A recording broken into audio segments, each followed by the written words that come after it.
Introduction. Watching the detectives. Moments. It all comes down to moments. I've been watching the detectives for more than 30 years. It all started because of a single moment. The best things that I have seen and taken into my imagination and then seeded into my fiction came to me in moments. Sometimes I'm haunted by the what-ifs. What if I hadn't looked out my car window that night when I was 16? What if I hadn't seen the detective take off his glasses? What if I had gone to L.A. for the first time a day later, or I hadn't answered the phone the time my editor called me to send me up the hill to check out a murder? Let me try to explain. Let me try to tell you about a few of these moments. When I was 16 years old, I worked as a night dishwasher in a hotel restaurant on the beach in Fort Lauderdale, Florida. The place stayed open late, and the pots and pans that were used to cook in all day had to be soaked, scrubbed, and cleaned. I often didn't get out of that place until late. One night I was driving my Volkswagen Beetle home from work. The streets were almost deserted. I came to a red light and stopped the car. I was tired and just wanted to get home. There were no other cars at the intersection and no cars coming. Thinking about running the light, I checked both ways for cops, and when I looked to my left, I saw something. A man was running. He was on the sidewalk, running full speed toward the beach, in the direction I had just come from. He was big and bearded with bushy hair down to his shoulders. He wasn't a jogger. He was running either to or from something. He wore blue jeans and a lumberjack shirt. He was wearing boots, not running shoes. Forgetting about the traffic light, I watched the man and saw him start to peel off his shirt as he ran, revealing a printed T-shirt underneath. He pulled the outer shirt off and then bundled it around something he had been clutching in his hand. Barely breaking his stride, he shoved the shirt into the interior branches of a hedge next to the sidewalk and then kept going. I made a U-turn when the light changed. The running man was a few blocks ahead of me. I drove slowly, following and watching him. I saw him duck into the doorway of a bar called the Parrot. It was a bar I was familiar with. Not because I had ever been inside. I was too young. It was familiar because on numerous occasions I had noticed the line of motorcycles parked in front of it. I had seen the big men going in to do their drinking there. It was a place I was wary of. I drove by the Parrot and made another U-turn. I went back to the hedge and parked my bug. I looked around, then quickly got out. At the hedge I stuck my hand into the branches and retrieved the bundled shirt. It felt heavy in my hands. I unwrapped it. There in the shirt was a gun. A charge of fear and adrenaline went through me. I quickly rewrapped the gun and put it back in its place. I ran to my car and I drove away. But then I stopped at a phone booth. When I reached my father and told him what I had just seen and done and discovered, he told me to come pick him up. He said we were going to call the police and go back to the hedge.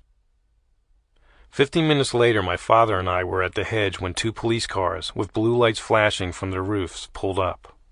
I told the officers what I had seen and what I had done. I led them to the gun. They told me there had been a robbery nearby. The victim had been shot in the head. They said the running man sounded like the guy they were looking for. I spent the next 4 hours in the detective bureau. I was interviewed and re-interviewed by detectives. One in particular who was gruff and had a no-nonsense air about him. He told me that the victim might not make it, that I might end up being the only witness. Because of my description of the running man, several men with long hair, beards, and printed T-shirts were pulled out of the Parrot and taken to the police department to stand in suspect lineups. I was the one looking through the one-way glass at them. I was the only witness. I had to pick the shooter. There was only one problem. They didn't have the guy. It had been dark out, but the street was lighted. I clearly saw the man who stashed the gun and knew they didn't have him. Sometime between when I saw him duck into the Parrot and when the police came to round up patrons fitting my description, the shooter had slipped away. This did not sit well with the detectives. They believed they had the guy. They believed that I was simply too scared or intimidated to make the ID. I could not convince them. And after going back and forth with the gruff detective for what seemed like hours, it ended badly. My father demanded my release, and I left the department with that detective thinking I had been too afraid to step up. I knew he was wrong, but it didn't make me feel any better. Although I had been honest, I knew I had let him down. I started reading the newspaper after that night, religiously. At first it was to look for stories about the shooting. The victim survived, but I never heard from the detectives again, and I wondered what had happened to the case. Was the shooter ever identified? Was he ever caught? I also became fascinated with the crime stories and the detectives working the cases. South Florida was a strange place. A torrent of drug money was flooding the coast. Fast boats and cars. Smugglers were moving into the best neighborhoods. Crimes of violence happened everywhere at any time. There seemed to always be a lot of crime stories to read. I got hooked. Soon I was reading true crime books and then crime novels. In the years that followed, I discovered the work of Joseph Wambaugh and Raymond Chandler, and eventually I decided I wanted to be a writer. I wanted to work for a newspaper on the crime beat. I wanted to watch and learn about the detectives and then one day write about them in novels. All because of a moment. All because I had looked out my window. Many years later I returned to the detective bureau where I had spent those hours and disappointed those detectives. When I returned, it was as a reporter. I was on the police beat and I would visit the bureau almost daily. My assignment was to chronicle the crimes of the city. The gruff detective was still there. The years in between had sanded down his edges a little bit. At first I ignored him and he didn't remember me. Eventually, though, I told him who I was, reminded him of that night, and once more made my case. That they didn't have the shooter. That the running man had gotten away. He still didn't believe me. He still believed I had been afraid that night to step up. Over the course of a few years I was often in that detective bureau, but I never won the detective over. It pained me but didn't deter me. In fact, it was in that detective bureau that the next important moment occurred. It was a small thing, but perhaps the single most important thing I ever saw as a crime writer, and it is recounted here in the first story of this collection. After numerous requests and lengthy negotiations that went all the way up to the chief of police, I was granted complete access to the homicide squad for 1 week. Full access. I was given a pager, and if the homicide squad got called out, then so would I. My assignment was to write about life and homicide, to get the inside look. The irony of crime beat journalism, maybe all of journalism, is that the best stories are really the worst stories. The stories of calamity and tragedy are the stories that journalists live for. It gets the adrenaline churning in their blood and can burn them out young, but nevertheless it is a hard fact of the business. Their best day is your worst day. This held true for my week with the homicide squad. It turned into a great story for me, but not for the 3 people who were murdered during the course of time I was riding with the squad. The single moment that influenced my writing more than any other came at the end of the week, in the last hour of my week-long stay with the squad. I sat in the squad supervisor's office, going over the last-minute details and questions before I would turn my pager in and go back to the newspaper to write the story. Sergeant George Hurt was tired. He and his detectives had chased 3 murders in 5 days. Sitting at his desk, he took off his glasses to rub his eyes. When he dropped the glasses on his desk, I noticed that the earpiece had a deep groove cut into it. It was like spying a diamond in the sand, for I knew exactly how that groove had gotten there. During the week that I had watched the detectives at work, I had seen Sergeant Hurt take off his glasses on numerous occasions. Invariably, he hooked the earpiece in his mouth so his hands were free. At 3 different murder scenes, I had seen him approach the victim's body and take his glasses off, always hooking them in his mouth. These were solemn moments. He was observing the victim as a detective, but there seemed to be something else going on as well, a sort of communion or secret promise. It was not something he would talk to me about when I asked. But now I saw the earpiece and I knew something.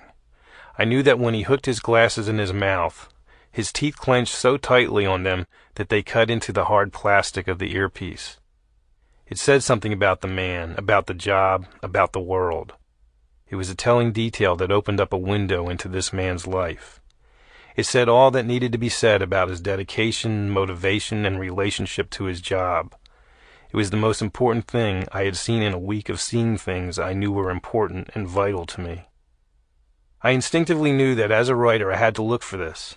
From now on, I had to find the telling detail in all the people I wrote about, whether it was a crime story for a newspaper or a novel about a detective.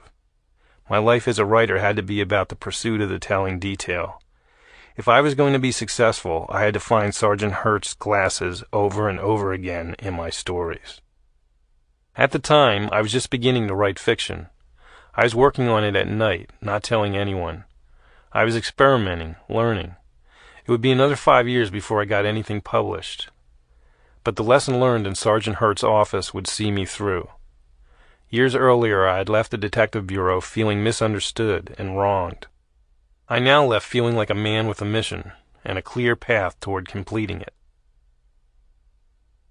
The moments didn't stop then. They kept coming. I was lucky. I was blessed. I decided to shift my life, to move 3,000 miles to the place my literary heroes had written about. On the day I arrived in Los Angeles, I sat in a newspaper editor's office being interviewed for a job on the crime beat. He tossed me that day's edition of the paper. The day before, there had been a big crime, a bank heist in which the thieves had gone into the city's labyrinthine stormwater tunnel system to get beneath the target bank before tunneling upward. The editor, testing me, asked me how I would do a follow-up on the story. My answer that day passed muster, and I was hired. A few years later, I would answer with my first published novel, a story that took the bank heist and the tunnels and turned it all into fiction. Moments. They kept coming. As a reporter in Los Angeles, you don't go out to every murder. There are too many, and the city's too spread out. You pick and choose. Sometimes it's chosen for you. One morning, an editor called me and told me to swing by a murder scene on my way into the office. Just like that, like I was picking up coffee on the way into work. He told me the murder was on Woodrow Wilson Drive in the Hollywood Hills. I went as instructed and got the story. I also got the place where I would put the home of the fictional detective I had secretly begun writing about. A place where he could live and have a view of the city he helped protect, where he could go out on his back deck and take a reading, feel the pulse. Nothing was lost. All experiences went into the creative blender and were eventually poured out as something new in my fiction. A story about a man found in the trunk of his Rolls-Royce became a novel about a man found in the trunk of his Rolls-Royce. Stories about cops put on trial became a novel about a cop put on trial. It wasn't only the cops I drew from, it was the killers, too. The first murder story I ever wrote was for the Daytona Beach News Journal. It was a basic body found in the woods piece in 1981. But later that body would be connected to one of Florida's most notorious serial killers, and I became fascinated by what the cops I knew considered the ultimate kind of evil. Christopher Wilder was another serial killer. I wrote about him at length, and for a time it seemed that he took over my life. As he crossed the country in a desperate effort to elude authorities, I think I took on the same mix of urgency and dread those chasing him felt. It seemed that each day a new woman was abducted or another body was found. It was a big story, perhaps the biggest of my career, but it was an awful story just the same. Sometimes the killers called me. The phony hitman who was convicted of killing and burying his wife called from jail to say I had been too harsh on him. And then there was Jonathan Lund, the killer the police feared fit the profile of a serial killer. He was smart, articulate, and manipulative. He was also angry at women. The cops went all out to convict him of the one killing they knew about for sure. Lund used to call me from jail all the time. Not just to protest his innocence, but to manipulate me, to try to find out what the cops were saying to me, what other killings they were telling me about. I remember hanging up the phone each time and feeling lucky that we were separated not only by the phone line, but by the concrete and steel of the jail as well. No person I have ever spoken to in my life was creepier than Jonathan Lund. It took all of these moments for me to be able to do what I do now. My experiences with cops and killers and days on the crime beat were invaluable to me as a novelist. There could not have been the novelist without there first being the reporter on the crime beat. I could not write about my fictional detective Harry Bosch without having written about the real detectives first. I could not create my killers without having talked to a few of the real ones first. Not all the moments saw print in newspapers or in this collection. Not all of them could be written about. I remember one night at a Los Angeles crime scene where I was working backup to another police reporter. It was his story, and I was there to help out if it turned into something big. We were standing outside the yellow tape and waiting with many other reporters for the detectives to come out of the house where 4 people had been found dead. It was all we knew, 4 dead. Some were children. We were waiting to see which way the story would go. I moved down the tape, away from the other reporters.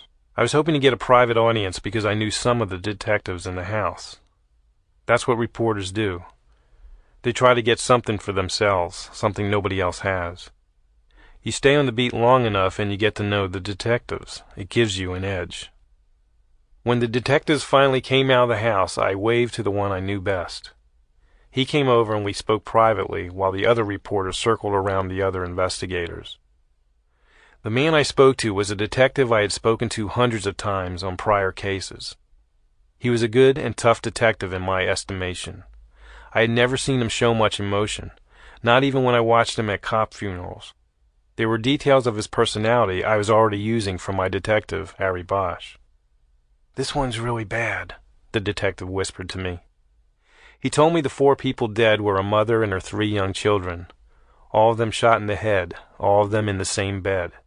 He shook his head as if not comprehending the crime. I asked if there was any evidence pointing to who did such a horrible thing.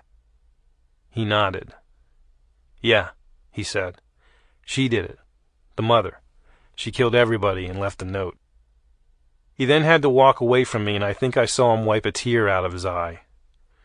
And I understood in that moment some of the difficulty, danger, and nobility of the job. And I knew I had something more to give Harry Bosch.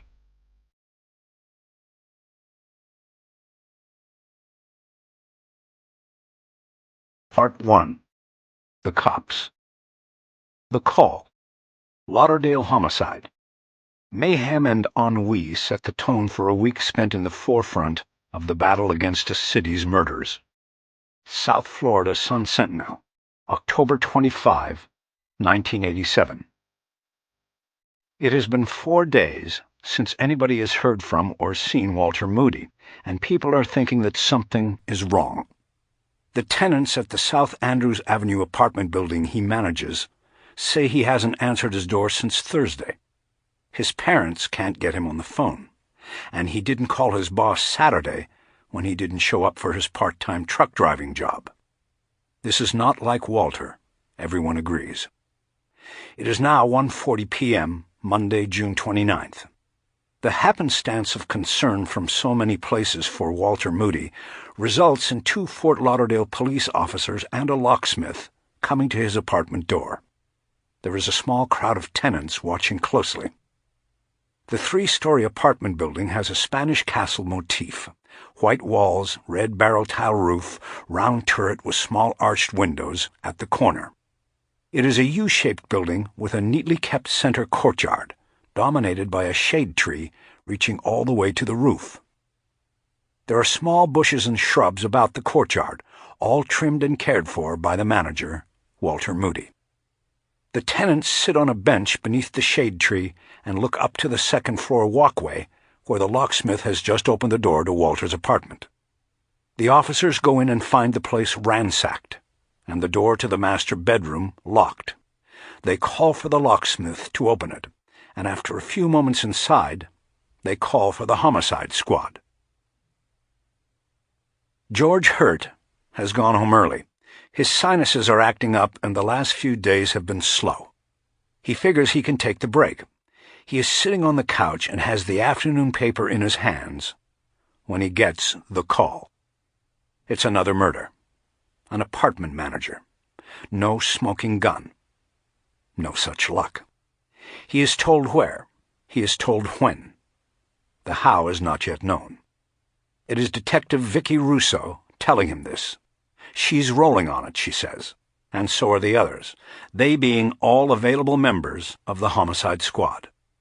George Hurt, sergeant in charge of the squad, says he's rolling too. A routine week in homicide has begun.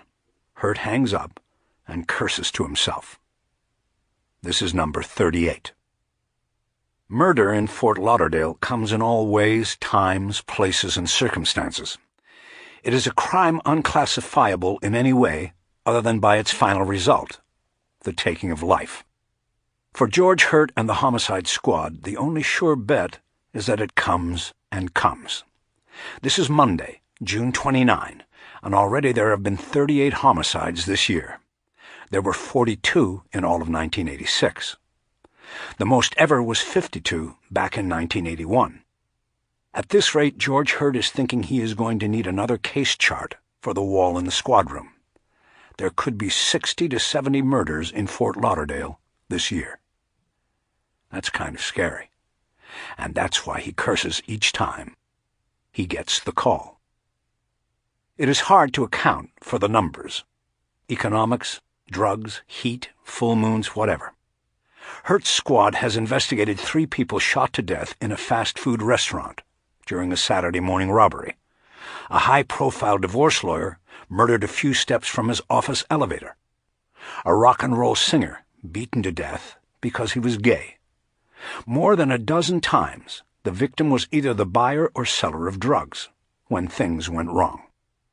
There have been the quiet cases that rated only a few paragraphs in the newspapers, and the big cases that drew the TV trucks with the microwave dishes. It all adds up to 37 times in 6 months that the squad has assembled at a scene that defied common sensibilities, the Norman Rockwell portrait of life. And now it is time to gather again. Number 38, Walter Moody, lies cold in bed, his blood 4 days old on the sheets and pillows, waiting for the homicide squad. "Smell that?" says George Hurt. "They just rolled the body over in there." Captain Al Van Zandt, a supervisor of the detective division, puffs on his cigar so the smell of tobacco will overcome the sickly smell of death. The 2 of them are standing outside the door to Walter Moody's apartment. Hurt didn't have to be inside to know what the smell is. He has had years of experience with it.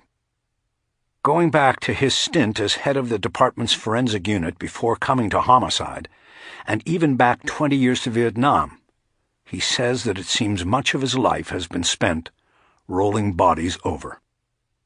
This time he stays mostly outside the apartment with Van Zandt, content to let the forensic investigators and the assistant medical examiner do the work inside. There are 5 homicide detectives working the first hours of the Walter Moody case. One of the first to arrive was Phil Mundy, the squad's senior detective. But after surveying the murder scene and discerning that it was a whodunit as opposed to a smoking gun case, Mundy returned to the bureau to run record searches on Moody and to coordinate requests that would come from detectives at the scene. His partner, Pete Melwood, is still at the apartment building questioning tenants. So are detectives Mike Wally, Gary Ciani, and Vicky Russo. Russo's partner, Kevin Allen, is on the way, called in from a day off. When was Walter last seen? Who were his friends? Who were his enemies? These are the questions the detectives are asking. In the early stages of a case, information is the only available tool. There is a basic rule to murder investigation. As more time elapses in a case, the chances of solving it grow slimmer. So whenever possible, depending on constrictions of time, the overtime budget, fatigue, and so on, Hurt puts all available hands on the initial stages of a case. It's called trying to figure out what is what and going from there, he says. The squad has a rotation system for assigning cases to lead detectives. This time partners Russo and Allen are up. They will be responsible for the case from start to finish. If it is not solved by the group effort in the next few hours, it will be theirs to work alone.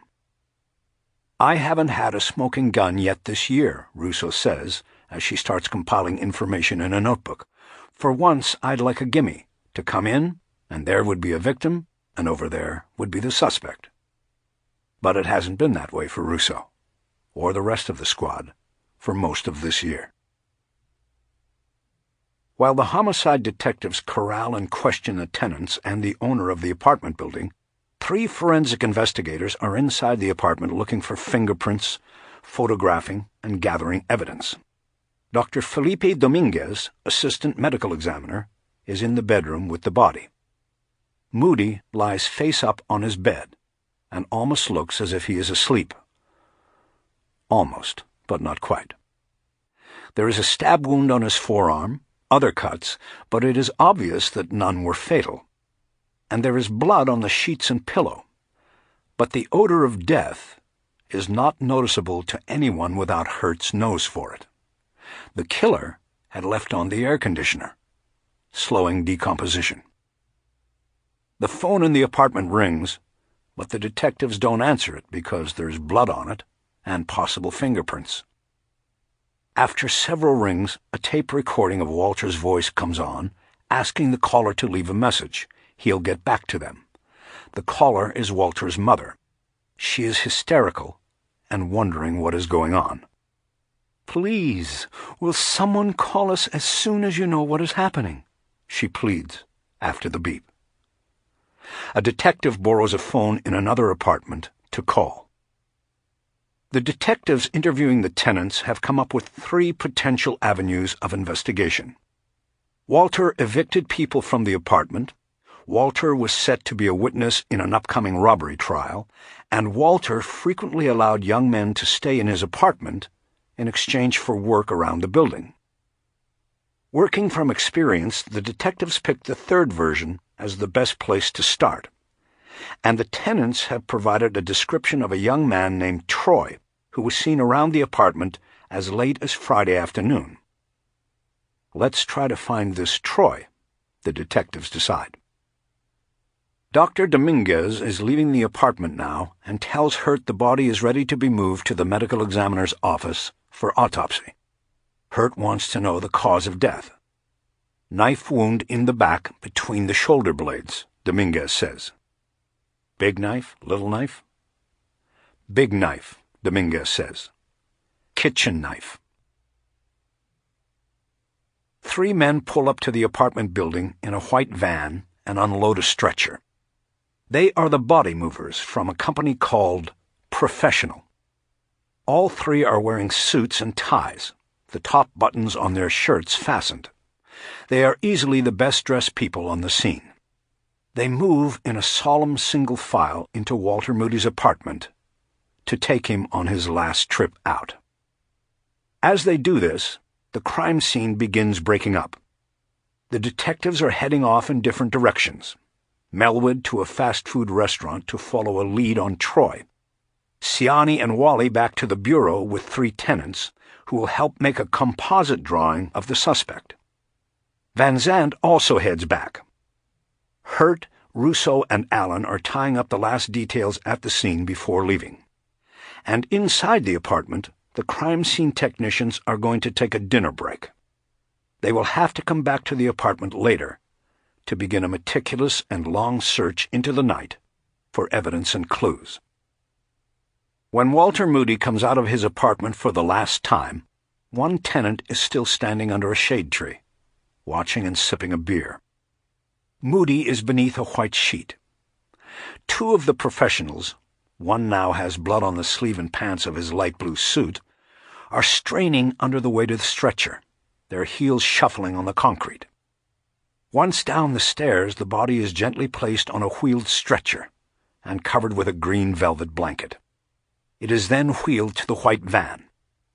One of the body movers has blue tears tattooed at the corners of his eyes. Somehow it seems appropriate. The people here can't let true sympathy get too much in the way of the work. At 7 p.m., the yellow plastic barricade tape police had strung across the entrance of the apartment building is taken down. The white van pulls away. The last of the police officers leave the scene. On the walkway outside the murder victim's apartment, the cops have left 5 empty coffee cups behind, and there are 36 cigarette butts crushed on the cement or dropped in the wood chips spread around the shrubs that Walter Moody had once planted and cared for. It is nearly 9 p.m. before the detectives are finished getting a composite of Troy from the witnesses and turning over the collected information to Russo and Allen, the case detectives. Russo and Allen have several leads. First to check is a name that Mundy came up with on the police computer. It is a person being held in the county jail who gave Walter Moody's address as his own. It might be a former roommate and someone who may know Troy.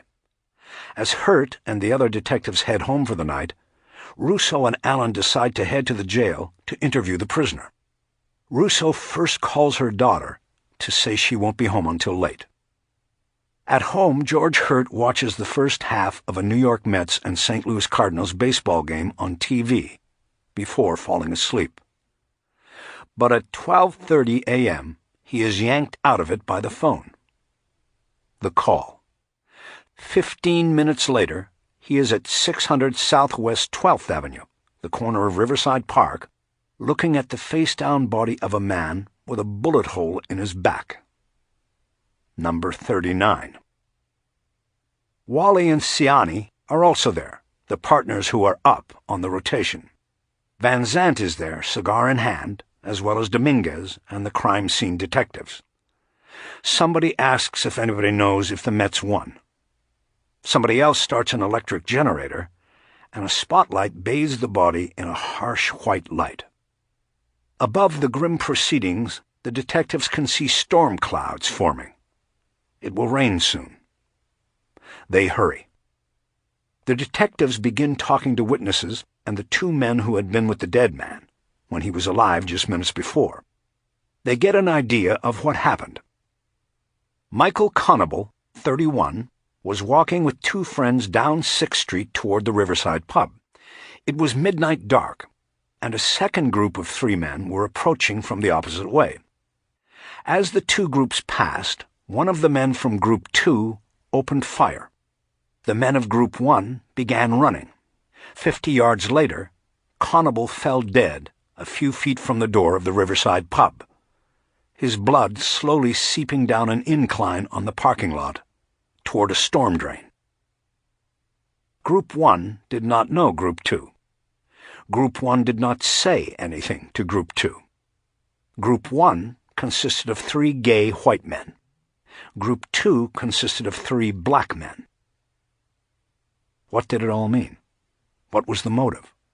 Was it random violence? Was it racial? Was it because the men in Group 1 were gay? In the silence and the darkness, how could the shooter even have known that? By the time the body movers from Professional arrive, the same 3 who came for Walter Moody, the detectives know they have the kind of case that will take a lot of work on the street. The only thing we can do is hope to find a snitch, says Wally.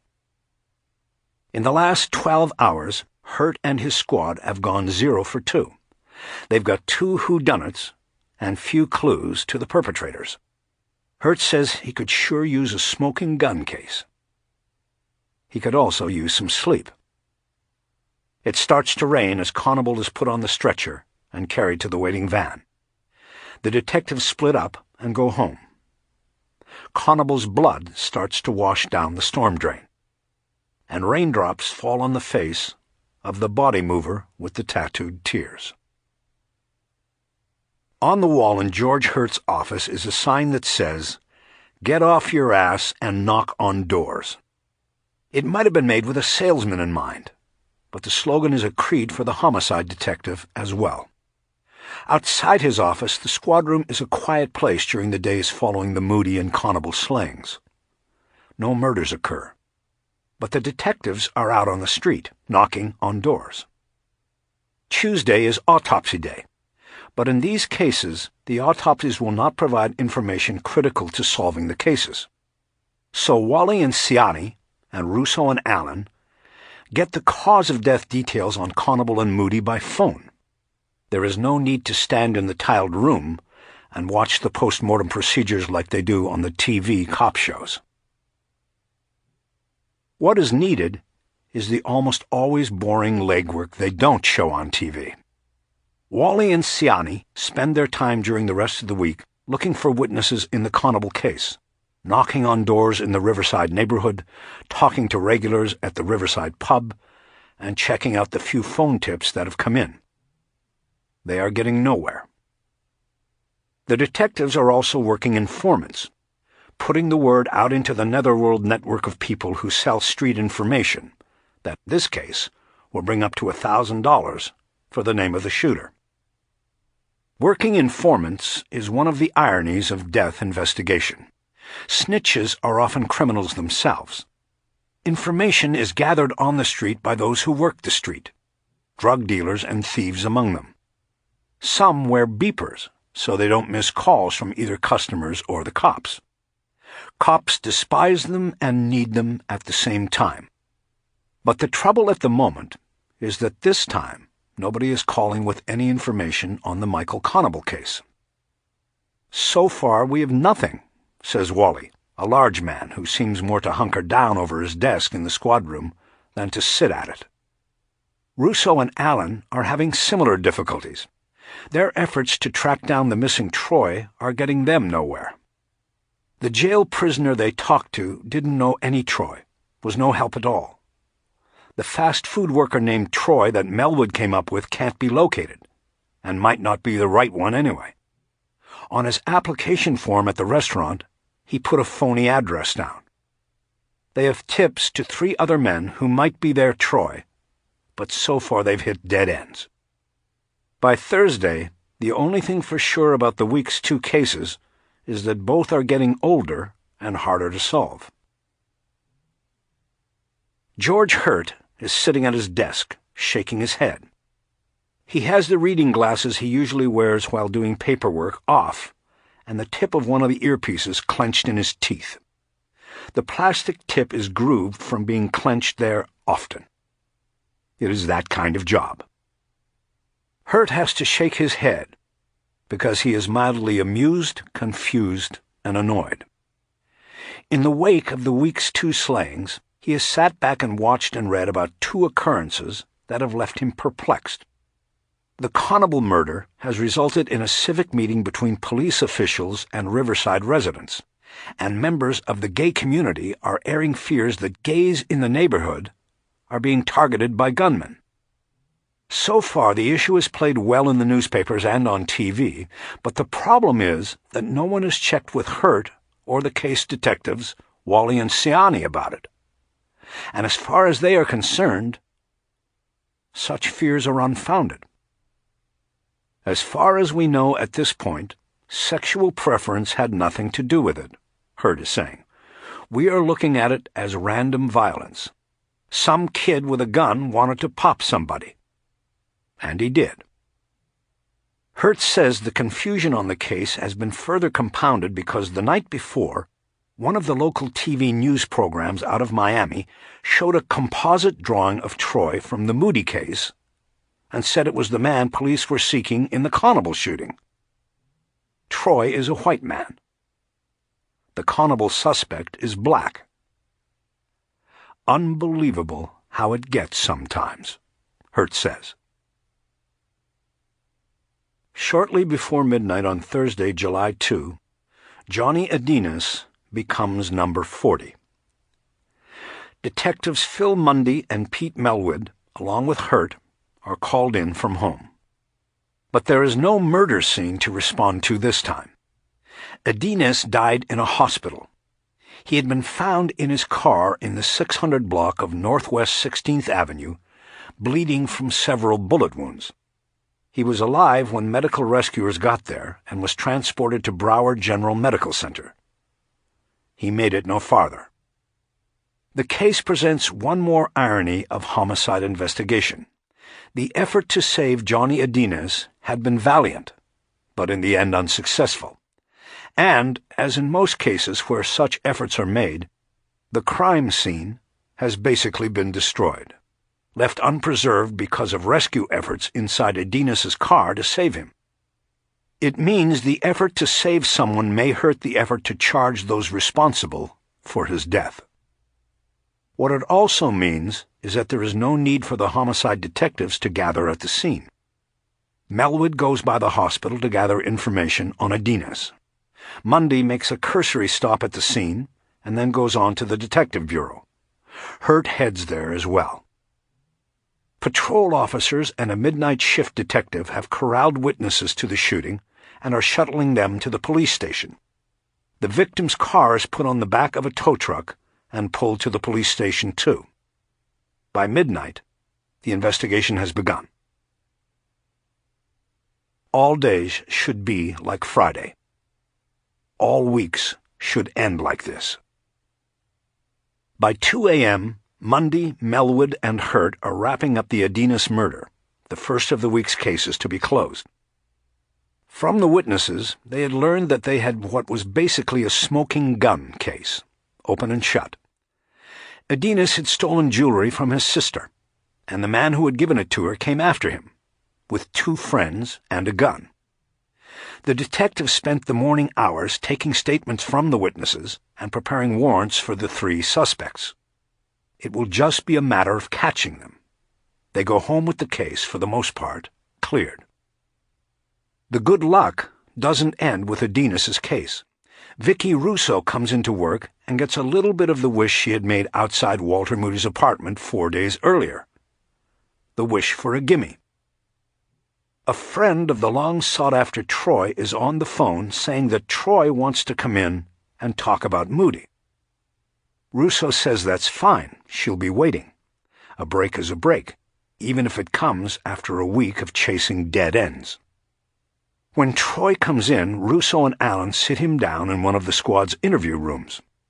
It is just big enough for a suspect and 2 interviewers to sit around a table with fluorescent lighting above.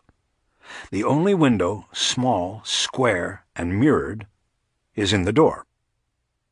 The suspect, whose full name is Troy Tetrolt, age 18, begins by saying he was there when Moody was murdered, but he didn't do it. He ends by admitting he did it, but only because he was defending himself.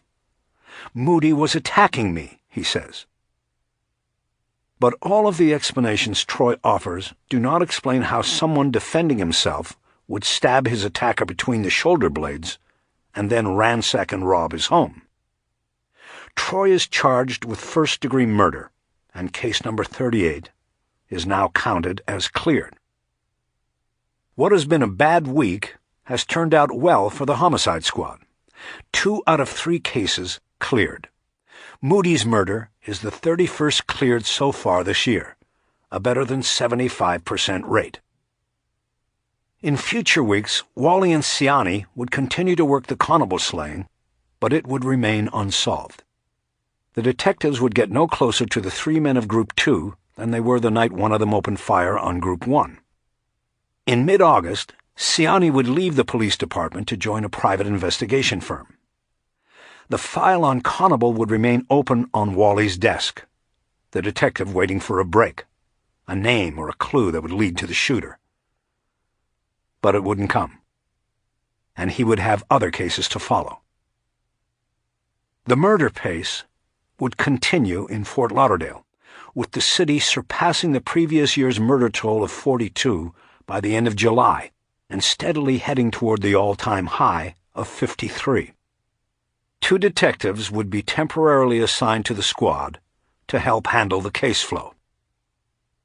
Sitting at his desk one day not long after the last week of June, George Hurt would ponder whether the pace was here to stay, whether 3 murders a week would no longer stand out as an aberration in Fort Lauderdale. "Believe me, I've been giving it a lot of thought," he says. "But you can't really predict what will happen. I've been hoping that this is just an oddball year. It used to be that 4 or 5 homicides a month meant a very heavy month. Now that doesn't look so bad to me." Whatever happens, Hurt says, the homicide squad is ready. "Whether there are 45 or 75 homicides, we are here," he says. "I could say that old saying about it being a dirty job, but somebody has to do it. But I don't look at it that way. I see it as being a dirty job, but somebody has to know how to do it. We know how. We do good work here."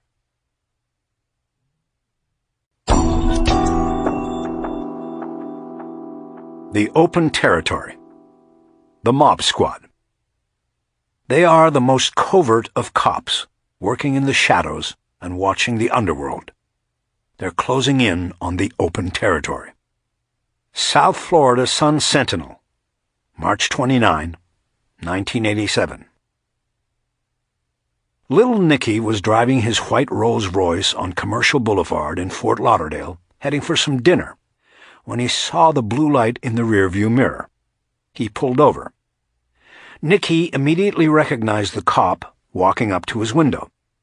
It was one of the local detectives who stopped him from time to tell him to watch himself down here. "Mr. Drago, how you doing?" Nicky said after rolling down the window. "Fine, Nicky," the detective said. "You got your license with you?" "I better have that, right, Mr. Drago?" "Yeah, Nicky, you better." Nicodemo Scarfo, reputed overlord of mob activities in Philadelphia and Atlantic City, and frequent Fort Lauderdale resident, handed Detective Chuck Drago his license. Everything was in order. Not like the time little Nicky's 300-pound driver and bodyguard had handed Drago a counterfeit license and gotten himself arrested. This time Drago and Scarfo talked almost like old acquaintances. Scarfo said he was leaving town that night, taking a charter up to Pomona Airport near Atlantic City. He'd had enough Florida sun for a while. "I like your style," Scarfo said. "You're not sneaking around, watching me, trying to sit near me in restaurants, following all the time. You come up to me man to man. I like that." Drago smiled. Nicky Scarfo had just paid him the highest possible compliment, without knowing the reason why. The fact is, Drago and members of the secret police unit he belongs to did sneak around and follow Nicky, go to the track with him, and eat at the same restaurants, sometimes at the tables right next to him. They followed his yacht down the Intracoastal, even went to the barber shop with him. They were closer than Scarfo could have guessed, as his compliment to Drago had just confirmed. This is a tale from the open territory. Broward County, a location unclaimed by any single mob, yet a place worked and sometimes called home by members of many of the nation's organized crime families. It used to be that South Florida was tolerant of the mobsters, but the nature of the territory is changing, and Nicky Scarfo is a sign of the times. After Scarfo had rolled his car window up and gone on his way, Detective Drago went to a phone and made a long-distance call. And that night, when Scarfo stepped off the plane in New Jersey, he was met by FBI agents and the police. He left the airport in handcuffs, facing his second indictment on mob-related charges in as many months. Drago had done more than just tip his northern counterparts that little Nicky was on his way. He and his partner's work down here had helped put Scarfo in jail up there. They, too, are a sign of the times, a reason why the open territory is changing. They are covert cops, part of a new cult of police intelligence. The sign by the office's front door changes every so often from one business name to another. But it doesn't really matter what it's called, because the name will always be phony and the business will never have any real customers. The actual name is MIU, short for Metropolitan Organized Crime Intelligence Unit. Plain old MIU goes better with a nondescript operation in a nondescript location. The detectives assigned to MIU work undercover. They are watchers and gatherers. They move through the streets in cars with windows tinted smoky black, comb through the record stacks at the county courthouse, and access the networks of law enforcement computers. They watch through telephoto lenses and listen through electronic bugs. They tell their friends never to acknowledge them at the supermarket, the mall, even sitting out by the pool at a waterfront bar. They might be on the job. MIU's 25 or so detectives come from Broward's major law enforcement agencies. Their business, in simple terms, is raw intelligence. They are experts in the art of surveillance. For 3 years they have led a quiet war on organized crime in Broward. Their major weapon is cooperation, the welcome mat they put out for other law enforcement agencies, both near and far. MIU Detective Steve Rabb likes to tell a story about the time he went down to Miami 2 years ago to sit in on a hearing held by the Presidential Commission on Organized Crime. The witness that day had once been a major narcotics supplier to New York City. He sat with a black hood over his head and testified about the inner workings of organized crime. When the witness was finished, one of the commissioners leaned toward his microphone and asked the man what he thought law enforcement was doing wrong. How come organized crime still flourished, despite all the task forces, the commissions, the police agencies, the money spent to combat it? The witness didn't hesitate. "You people have to start communicating," he told the commission. "Police have to cooperate with each other. It's the only way." Now that sounds kind of strange coming from the mouth of a criminal, says Rabb, but he hit it right on the head. Crime doesn't stop at the county or city line. There are no boundaries. So the only real hope of law enforcement on any level is cooperation, networking, and that's what MIU is all about. By quietly documenting the activities of mobsters in Broward County, MIU has become a clearinghouse of intelligence on organized crime activities for federal, state, and local authorities. Nicky Scarfo was only one of MIU's targets. Other tales from the open territory read like movie scripts. Even so, MIU remains one of Broward's best-kept secrets. It doesn't seek headlines. It's not a glamour group going out to make arrests, says Fort Lauderdale Police Chief Ron Cochran, a member of MIU's board of directors. It has always been behind-the-scenes work. The arrests go to other agencies. "We're bricklayers," explains Detective Rabb. MIU's operatives help build the cases, put the foundations in place. But they usually aren't around when the building is finished. It goes back to the days of Capone and Lansky. For half a century, mobsters have come to South Florida to vacation, to retire, or to stay out of reach of the northern police agencies that watch their every move. South Florida, says Rabb, has always been seen by these people as a place where they could be at their leisure and not worry about being watched by that Philly or New York detective who has been on their back for 20 years. And Broward County has always been one of the mob's favorite hideaways. By the end of 1985, law enforcement agencies had identified over 600 members and associates of traditional organized crime mobs as residents, full and part-time, in Broward. They ranged from soldiers to dons. Paul Castellano, head of New York's Gambino organization until his murder in front of a steakhouse in 1985, had a home in Pompano Beach. Gus Alex, an aging reputed leader of the Chicago mob known as the Outfit, has a Fort Lauderdale address. So did Chicago mob boss Jackie Cerrone, until he was imprisoned recently. And so on. Organized crime is a growth industry, and there is money to be made in Broward County, explains MIU Detective Kurt Stewart. It is safe to say we have seen the interest of all 28 of the nation's organized crime families here. What that means is that the open territory is like few other places where traditional organized crime is found. In a city up north, law enforcement has to know the members of maybe one or two crime families, says Sergeant Ken Staub, an MIU supervisor.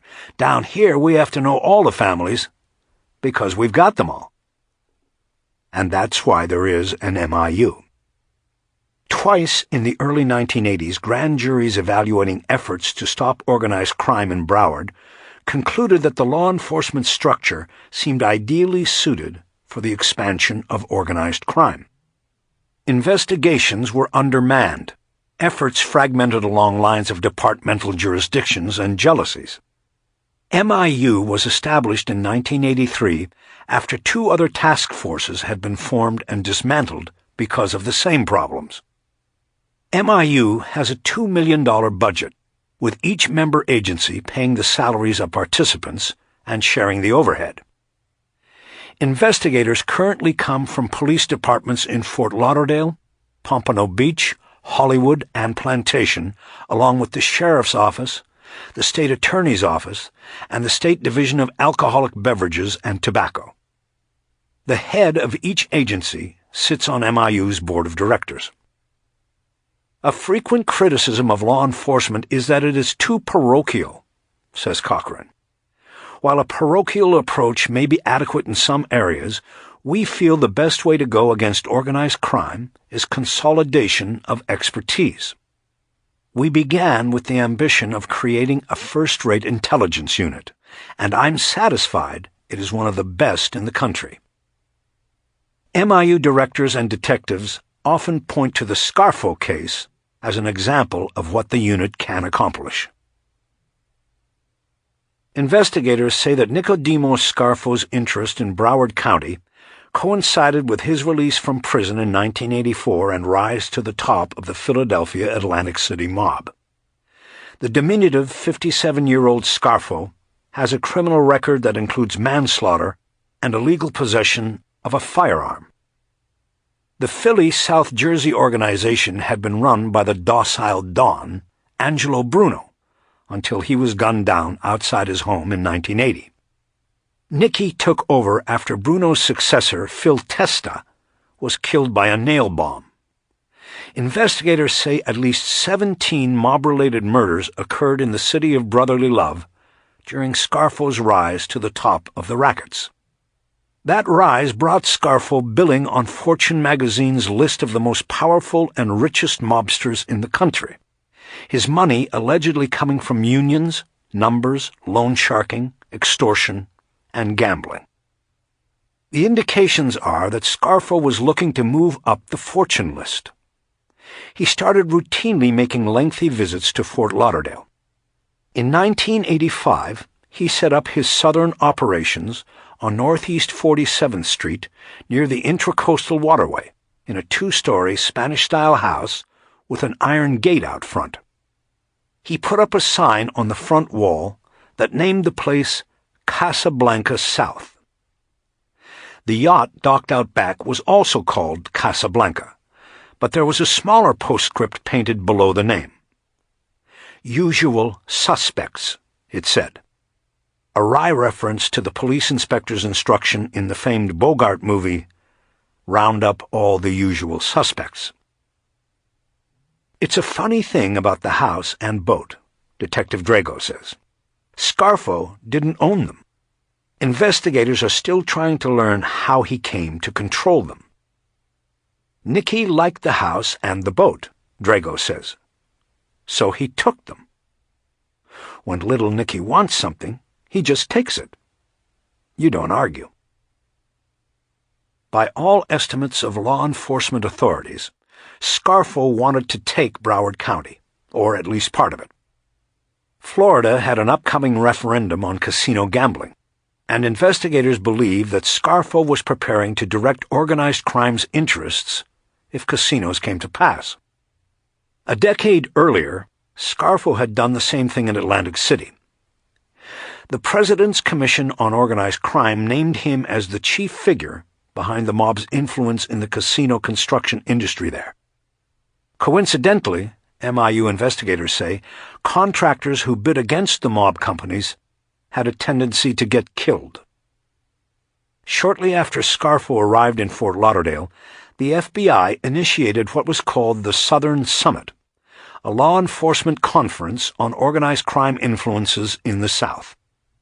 They named Nicodemos Scarfo as their primary target and directed MIU, a relatively unknown agency less than 2 years old, to work in concert with investigators building cases in New Jersey and Philadelphia against the reputed mob lord. MIU would turn out to be a major conduit of raw intelligence on Scarfo, the reason being that Scarfo believed he had a free rein in the open territory. He was a priority up here, but I'm sure he thought he wouldn't be much of a priority down there, says Sergeant Bill Koblenz of the New Jersey State Police Mob Intelligence Unit. They've got a lot of other organized people to watch down there. So he went to South Florida without the same kind of police paranoia he had up here. He relaxed. That's what Fort Lauderdale is for, right? But Nicky was wrong. The mansion he had chosen for his Casablanca South was on a remote dead-end street, but it faced an empty lot that bordered a canal, and across that canal was a 5-story condominium complex. While Nicky and his associates met at Casablanca South, their cars lined up and down the street, Chuck Drago and other detectives from MIU, the FBI, even Philadelphia and New Jersey, would be watching from behind the darkened windows of one of the upstairs condos across the canal. The view was good, and the FBI kept the lease on the place for a year. The cameras were always rolling. The detectives looked out on a world not previously documented in the open territory. While law enforcement pressure in northern cities had made the big meetings of crime families largely things of the past, Scarfo was in Fort Lauderdale hosting meetings so large that he needed a caterer. Sometimes he'd take 15 or 20 people, documented by police as crime associates, out for rides on his yacht. It was amazing what we were seeing, recalls Staub, the MIU supervisor. These other agents would come here from up north, and they couldn't believe how open this guy was being. When you see them go into a restaurant and the chefs and the waitresses all walk out and stand around while the doors are locked for the meeting inside, you really get an idea of what is going on down here, says Rab. Little Nicky's associations were not only with members of his own crew. The covert cops watched him meet in Fort Lauderdale with high-ranking representatives from many of the country's major mobs, Colombo, Lucchese, Buffalino, and so on. The nature of intelligence work is to take raw information and hypothesize, come up with theories of what is happening, says Rab. So we see Nicky meeting all these people. Business is obviously being discussed. We can't say for sure what was happening, but we have a good idea. And these meetings came with all the cliches of movies like The Godfather. There was the reverential treatment of mafia leaders, the ceremonial kissing of cheeks and hands. Sometimes it got to be funny, Drago says. We'd see the cars pull up with 10 or 15 guys getting out for a meeting, and they'd be circling all over the front yard trying to make sure they kissed or hugged everybody. Just like the mobsters, police don't like offending their own. Law enforcement agencies are territorial, careful not to encroach on others' turf without invitation. It is the axiom of parochialism that Chief Cochran of Fort Lauderdale speaks of. And the axiom flies in the face of MIU's all-for-one, one-for-all concept of sharing intelligence among law enforcement agencies. After years of working cases, MIU has neither been joined by all the police agencies in Broward County, nor has it replaced the organized crime or intelligence units of its member agencies. Instead, it continues to work with them, and as always, remains quietly in the background. It would be my hope that MIU would one day be the organized crime investigative enterprise in this county, says Cochran. But in the meantime, investigators in Pennsylvania and New Jersey, and maybe even people like Nicky Scarfo, probably have a better understanding of what MIU is all about than the Broward citizens who help pay for it. MIU is becoming a highly respected information bank on what these types of OC characters are doing down there, says Koblenz of the New Jersey Police. Put it this way, on the Scarfo case, MIU has given us leads that we are still tracking down. While Nicky Scarfo was under the eye of MIU in Fort Lauderdale, 2 high-ranking members of his organization were in Philadelphia talking to the FBI and then to a grand jury. There were also 800 tapes of wiretaps, and from Fort Lauderdale came the MIU dossiers and indications that Scarfo was running the organization from Casablanca South. On November 3, 1986, he was arrested while on a trip to New Jersey. A grand jury had indicted him and 17 associates for conspiracy and racketeering. A day later in Florida, the casino issue was defeated at the polls. Scarfo was released on bail and returned to Fort Lauderdale once more, but the grand jury wasn't through. While he lay on the chaise lounge behind Casablanca South, Scarfo's empire was being quietly dismantled. He would face still another indictment. On January 7 of this year, Little Nicky's white Rolls pulled into Fort Lauderdale Hollywood International Airport, and the gray-haired, well-tanned man was dropped off at a charter airline's front gate. Scarfo was traveling light. No bodyguard. He went into the airport lounge for a drink before boarding. He didn't know it then, but a couple of hours later he would land in New Jersey, and the FBI and police would be waiting. Detective Drago had tipped them earlier that day after stopping Scarfo on his way to dinner. This would be the night that Scarfo would be jailed without bond for his second indictment. Over at the bar, two men sat and watched Scarfo until he walked to the boarding gate. They followed and watched while he went down the loading ramp. Maybe Nicky had a premonition. Maybe the back of his neck was burning. Whatever it was, something made him turn and look back as he got to the plane's door. He saw a man standing at the other end of the ramp, looking at him. It was a man Nicky had never seen before. Steve Rabb, detective from MIU, stepped out of character for that moment and smiled. Then he waved goodbye to Nicky Scarfo. A send-off from the open territory.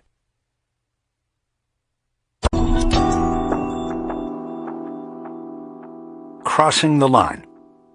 LAPD Foreign Prosecution Unit. South of the border is no longer safe for criminals. Los Angeles Times, December 13, 1987. 7 years ago, the body of first-grader Lisa Ann Rosales was found dumped in a ditch near her home in Pacoima. She had been sexually molested and strangled. The case was not an easy one for the Los Angeles Police Department. It took a tip 5 years later for detectives to identify a suspect, and then they discovered that the man had fled to his native Mexico. In previous years, the case might have ended there, with police thwarted because the suspect was beyond the reach of U.S. laws.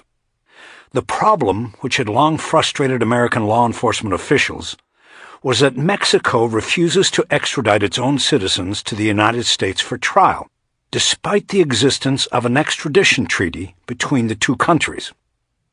But this time, the case did not end. Detectives turned to a new squad in the LAPD, the Foreign Prosecution Unit. 6 months after the Los Angeles detectives decided that they knew who killed Lisa Ann Rosales, Mexican authorities were handed a complete file on Luis Raul Castro, translated into Spanish, and were even told where he could be found. They took the case from there. Today, Castro stands convicted in a Mexican federal court of murder. He is expected to be sentenced by the end of the year and could serve up to 40 years in a Mexican jail. Before we had the Foreign Prosecution Unit, people were literally getting away with murder, said Lieutenant Keith Ross, supervisor of the unit. The fact was we were not actively pursuing Mexican suspects that fled to Mexico. That has changed. The Rosales case is one of many examples of how Los Angeles crime means Mexican prison time since the 4-member unit began working with Mexican authorities in 1985.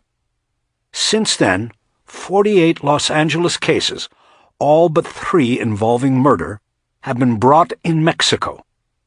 More than half the suspects have been captured, convicted, and jailed there. Is it legal? Scattered cases have been brought in other countries as well, including one in France. The first thing people ask is, can you do that? Is that legal? Ross said. The answer is that it is a legitimate means of prosecution that is available to us. But some legal observers question whether suspects should face Mexican justice for American crimes. They argue that Mexico's justice system affords defendants few of the protections of the U.S. system. Most notably, defendants do not have a chance to face their accusers. The testimony of the American witnesses is delivered solely through documents. My first reaction is that it presents an enormous problem, said Leon Golden, executive director of the Los Angeles chapter of the National Lawyers Guild.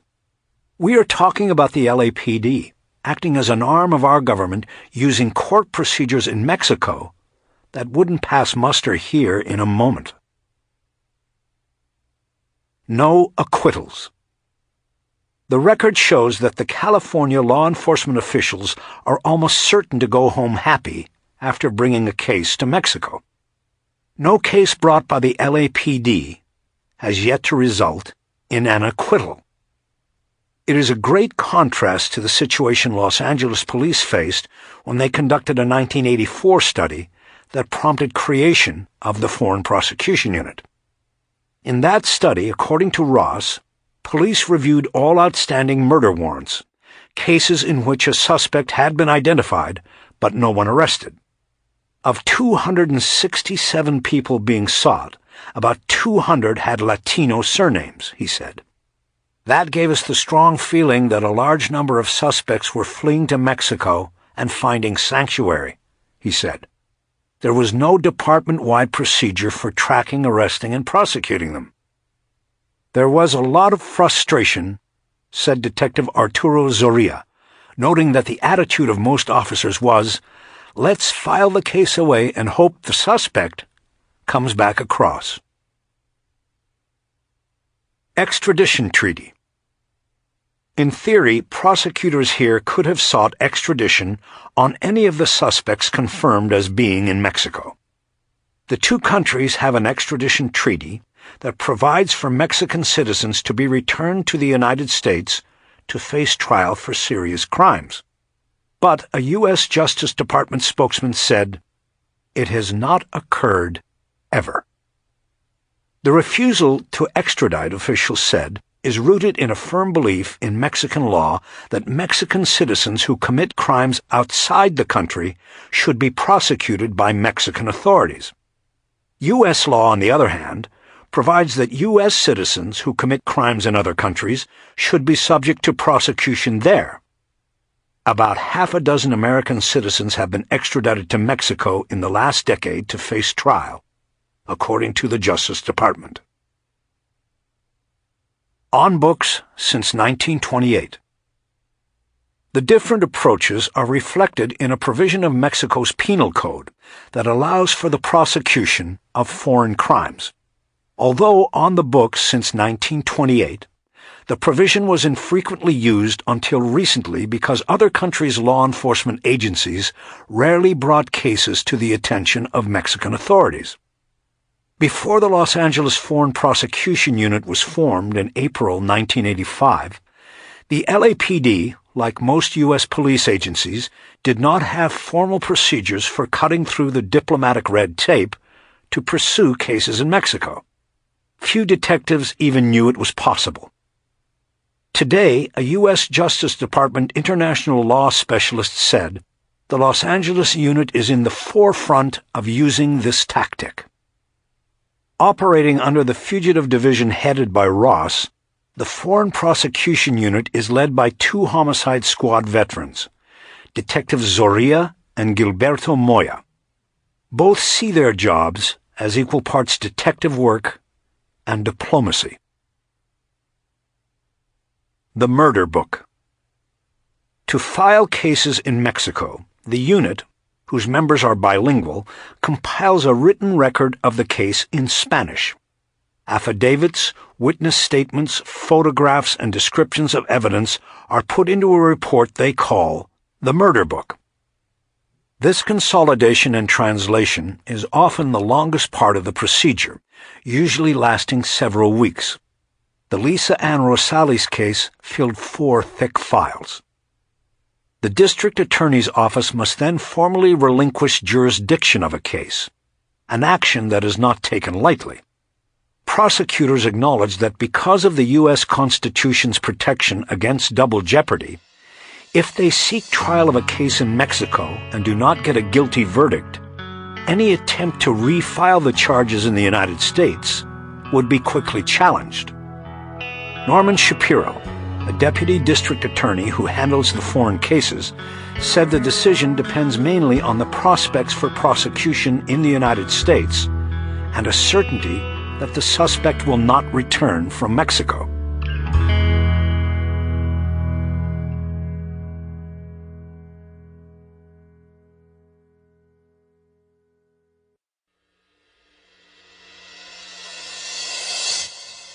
We have been satisfied. We have to have solid information that the suspect is down there, Shapiro said. When we have that, we have been quite willing to let Mexico prosecute. We have been satisfied with the results. Of the 26 Los Angeles cases that have made it through the Mexican justice system, according to the Foreign Prosecution Unit, all have resulted in convictions. And although Mexico does not have the death penalty, officers familiar with U.S. cases tried there said prison sentences seem to be slightly longer. Because of differences in laws, making exact comparisons is impossible. Before the case travels to Mexico, the Mexican consulate in Los Angeles must certify the authenticity of the investigative documents. In practice, this usually means confirming that a crime was committed and that the investigating officers are legitimate. Then, once officers have determined through informants and other detective work where a suspect is in Mexico, the unit moves. Checked weapons at border. This year, the detectives have checked their weapons at the border and crossed into Mexico an average of twice a month. Occasionally they travel with Mexican police to observe the arrests, but most often they wait at police stations or hotels until a suspect is in custody, or local police determine that he or she cannot be found. Moya said the officers go to Mexico to streamline the filing process, strengthen relations with authorities there, and be available to offer additional case details or even question suspects themselves. The officers make no secret of the value of the social side of the visits. Diplomacy and image are important, Moya said. You make concessions, courtesies to their protocol. You pay your respects. We don't want to meddle in the internal workings of the law enforcement of another country. We work within their customs. Protocol observed. On a recent trip to Mexicali to present evidence in connection with an East Los Angeles murder, Moya and Jose Herrera, the case detective, did not go directly to the prosecutor who would handle the case. They first went to see the director of the state police, whose men had caught the suspect a week earlier based on leads Moya and Herrera had provided. Then there were several meetings with Mexican detectives and police administrators to shake hands and pay respects. The Los Angeles officers offered the Mexicans small gifts of basic equipment, not provided by their own department. Flashlights, handcuffs, notepads, even bullets. The Californians had purchased the items in the United States with their own money.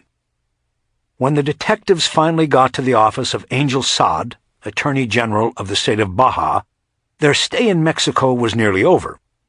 Saad looked over the file, grimaced at photographs of the victim's body, and asked detailed questions about the legal and diplomatic procedures they had followed. After a 45-minute meeting, Saad finally placed the murder book in the hands of one of his prosecutors. Notified of outcome. In a year or so after the process of trial and appeal is completed, Mexican authorities will officially notify Los Angeles police of the outcome. American law enforcement officials acknowledge that procedural differences make it easier to get convictions in Mexico than in the United States. Once a case is accepted for prosecution in Mexico, a defendant is assumed to be guilty and then has to prove his innocence. There is no bail allowed in murder cases, no jury trials, and guidelines on the admissibility of evidence are less stringent. LAPD Foreign Prosecution Unit officers said they know of no instance in which a witness in a Los Angeles murder case, detectives included, went to Mexico to testify. Instead, Mexican prosecutors rely upon the witness accounts and affidavits supplied by police. Attorneys disturbed. That the defendants thus are denied the opportunity to face their accusers, a cornerstone of the U.S. justice system, is disturbing to some attorneys. No one says a criminal should go unpunished, said Jamie Cervantes, a former president of the Mexican-American Bar Association in Los Angeles. But this country has a long-developed concept of how someone is proven guilty of a crime, and there is something fundamentally unfair about going to another country to convict and punish them. Peter Shea, chairman of the International Law Committee of the local National Lawyers Guild, also questioned the Mexican prosecutions. Basic notions of fundamental fairness are either non-existent or rarely employed in their justice system, Shea said. If people are required to stand trial in Mexico for crimes in the United States, they would be placed at a significant disadvantage. A jaundiced eye. Lieutenant Ross, the unit's supervisor, said he believes that such concerns are unfounded. I think a lot of people have tended to view Mexican justice with a jaundiced eye, he said, but that is an American perception, and it is a misconception. Mexico has a very legitimate legal system that operates very well. Ross and his fellow officers contend that a murder suspect who flees to avoid prosecution in Los Angeles is accepting the justice system of the country he runs to. You have to accept the risks that you have incurred by fleeing, Moya said. Much like the LAPD unit, the California Attorney General's office has developed specialists in bringing cases to Mexico. The state's chief expert is Ruben R. Landa, a special agent with the Attorney General's office in San Diego, who took his department's first murder case to Mexico in 1980. 70 murder cases brought. Since then, Landa has helped various California police departments bring 70 murder cases to Mexico, 14 so far in 1987, more than in any previous year. About 20 of the cases have worked their way through Mexican courts, he said, all resulting in convictions, although one of those was thrown out on appeal. Now it's sort of snowballing, he said. More and more detectives are finding out that this is a way to go with their cases. One benefit for U.S. authorities is financial. Mexico pays for prosecuting the cases, and police officials estimate that it costs American taxpayers less than $1,000 in travel and other expenses to bring a case there, an amount that pales in comparison to the costs of jailing, prosecuting, and defending a murder suspect in Los Angeles. You are probably talking about saving thousands of dollars on every case, Ross said. Two-way street. But Angel Saad, the Baja Attorney General, said the arrangement does not just help the U.S. agencies. It is a two-way street with positive results for both countries, he said. For Mexico, it signifies its willingness to punish its citizens that commit crimes in foreign countries. A more tangible way the relationship pays off for Mexico, police say, is when the Foreign Prosecution Unit, acting on tips from Mexican police, locates Mexicans in Los Angeles who are suspected of crimes in their own country. So far this year, 13 such suspects have been arrested by immigration authorities in Los Angeles as illegal aliens and returned to Mexico with the help of the unit. Because they are illegal aliens, they can be shipped back without lengthy extradition proceedings. Other kinds of cases. Although most of its time has been spent on murder cases in Mexico, the Foreign Prosecution Unit has been used on occasion in child abuse, robbery, and auto theft investigations. And its officers have pursued murder cases in other countries where laws allow prosecution of foreign crimes.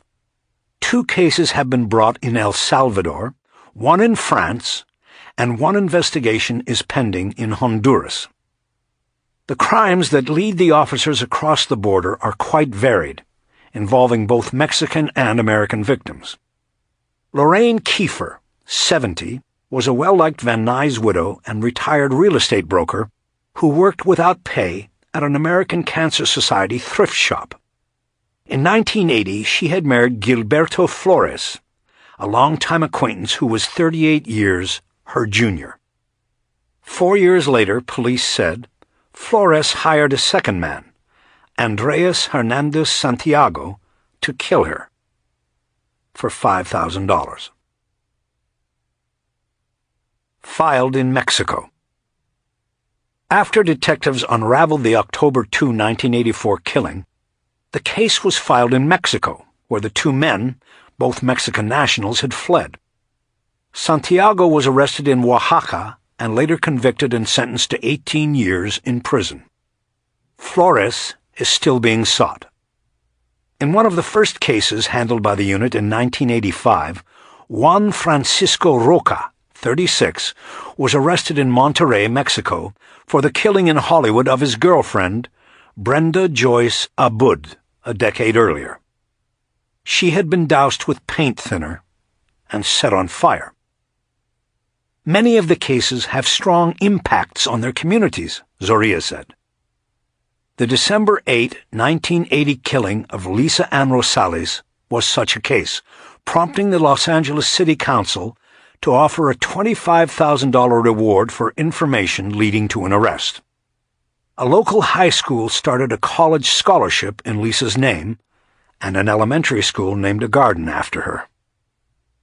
There were few solid leads, until a woman called police anonymously in 1985, saying her conscience bothered her and that she wanted them to know that Castro, who worked as a maintenance man at the Rosales home, was the killer. That lead gave the case a new focus, and police said more evidence was uncovered against Castro. Castro, who had returned to Mexico weeks after the killing, confessed shortly after he was arrested in Mexicali in 1986, according to police in both countries.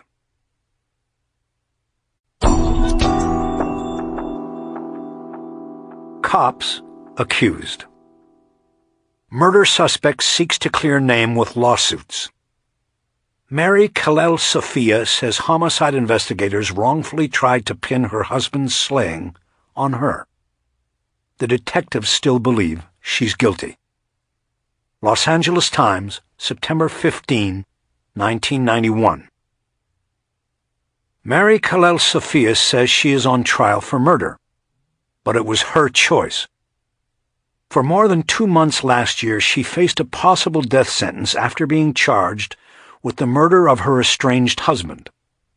On January 31, 1990, Gregory Sophia was stabbed to death in his bed in the Shadow Hills home that the couple had shared for 5 years.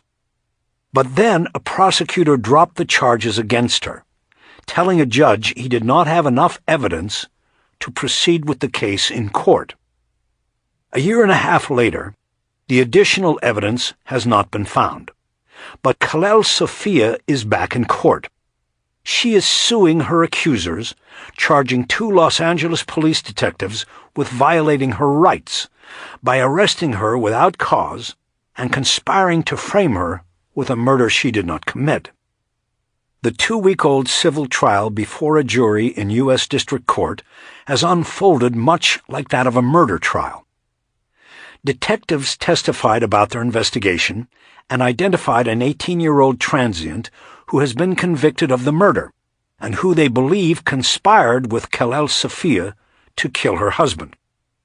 A medical examiner discussed the details of the autopsy. A next-door neighbor told the jury about finding the dead man and the blood-spattered butcher knife. Though no death sentence rides on the jury's verdict, the 10-member panel will, in effect, be asked to cast judgment on Khalil Sophia, deciding whether she has been wrongfully pursued by two obsessed investigators, or possibly is a killer who has not only gotten away with her crime, but is now seeking monetary damages from her pursuers. Khalil Sophia, 40, now lives in Long Beach. She is seeking unspecified damages from Detectives Woodrow Parks and Gary Milligan. She believes the jury will exonerate her by finding that the detectives wrongfully arrested her. She said such a verdict will finally help end the suspicion that surrounds her. "If I was guilty, why wouldn't I just go on with my life and thank God I had gotten away with it?" she asked in an interview last week. "Why would I go through with this trial? It's like a murder trial. If I was guilty, I wouldn't be sitting here." The lawsuit focuses on what happened in the early morning hours of January 31 at the Sophia family's Orcas Avenue house and whether detectives assigned to the case correctly and honestly interpreted the evidence left by a killer. Khalil Sophia claims they did not. "They threw this woman on a freight train to hell and they still are trying to shovel coal on the fire," said Ken Clark, one of her attorneys. According to testimony at the trial, Gregory Sophia and his wife argued on the last night of his life. The couple had separated after 10 years of marriage, but had agreed to meet at the house they owned and where Gregory, a salesman and caterer, was staying, to discuss its sale. Death followed quarrel. Khalil Sophia, a former advertising executive, testified that the couple argued over furniture she needed for her new apartment in Long Beach and related financial matters. Later, Gregory went to sleep in the master bedroom, while his wife slept in another bedroom, and their 6-year-old daughter, Kristen, slept in a third room. In a tape-recorded interview with police on the day of the murder, Khalil Sophia said she was awakened shortly after 3 a.m. by a noise and heard a gurgling sound. Knowing her husband was asthmatic, she rushed to his bedroom and saw him lying on his back on the waterbed, gasping for breath. She said she saw blood on the sheets and assumed he had injured himself, something that had occurred once before during a morning asthma attack. She did not notice the stab wounds on her husband's chest and neck, she told the detectives. Though there was a phone on the nightstand, Khalil Sophia ran to another phone in the house, dialed 911 to report her husband could not breathe, and then ran to a next-door neighbor's house for help. While the neighbor, Larry Rotoli, went into the bedroom to try to aid Sophia, Khalil Sophia remained at the front of the house to direct paramedics inside. When the paramedics arrived moments later, they found Gregory Sophia dead, with 7 stab wounds in the upper body. Khalil Sophia was taken to the Foothill Division police station to await questioning, while several detectives gathered at the scene of the crime. Among them were Parks, who had 8 years' experience as a homicide detective, and Milligan, who was working his first case as homicide detective trainee. They would be the lead detectives assigned to the case.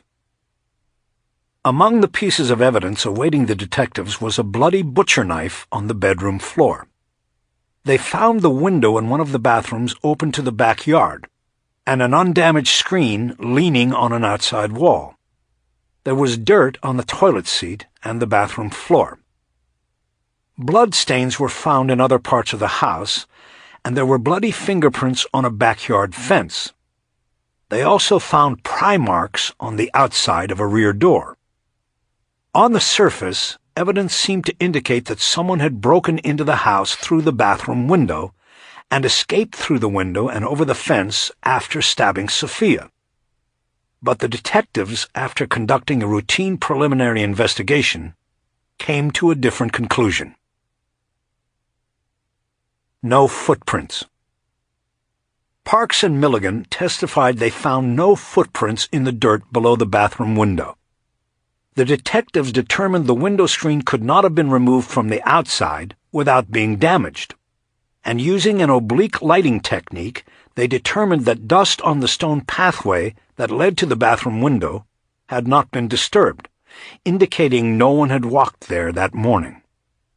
They also found chemical traces of what could have been blood in 2 sinks and a bathtub in the house. The detectives developed the theory that the break-in had been staged to throw the investigation off course. We were all in unanimous agreement that this was not a burglary, Milligan testified last week. I don't believe anyone went in or out of that window. Burglary eliminated, their suspicions turned to the widow.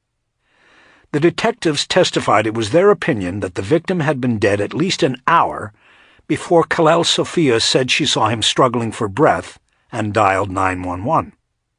Also, a chemical test of her hands revealed traces of blood, though she had said she did not remember touching her husband before seeking help. Most of all, it was her story that did not ring true, the detective said. This man with 7 holes in his body was having an asthma attack, Milligan testified. What she told us was incredible. I wondered why anyone would look at this individual and say he had an asthma attack.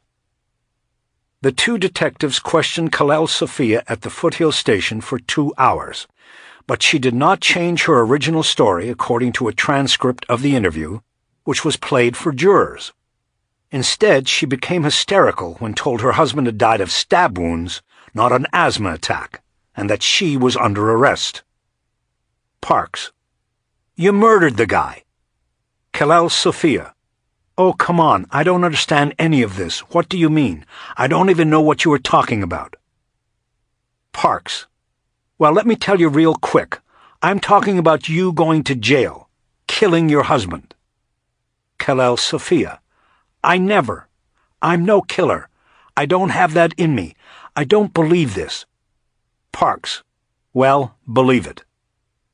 Kalel Sophia: I didn't do anything wrong. Why would I? This has got to be a dream. Kalel Sophia was jailed and was arraigned 2 days later on murder charges in San Fernando Municipal Court. She pleaded not guilty. Investigation of the case continued, and in mid-February, the investigators learned that the bloody fingerprints on the fence did not belong to Kalel Sophia as they had expected. Instead, they belonged to an 18-year-old drug abuser and former psychiatric patient named Tony Moore. On February 20, 1990, the detectives arrested Moore, and during a 6-hour interrogation, Moore gave a variety of versions of what happened January 31, alternately implicating himself and Kalel Sophia as the killer. David Romley, another of Kalel Sophia's attorneys, said a tape recording of the Moore interrogation is a key part of his client's case against the detectives. He said the tape shows the detectives fell into tunnel investigation and suspect of convenience syndromes by steering Moore toward their set belief that the burglary was staged and that Kalel Sophia was involved. They just tried to mold everything into their conclusion, Romley said.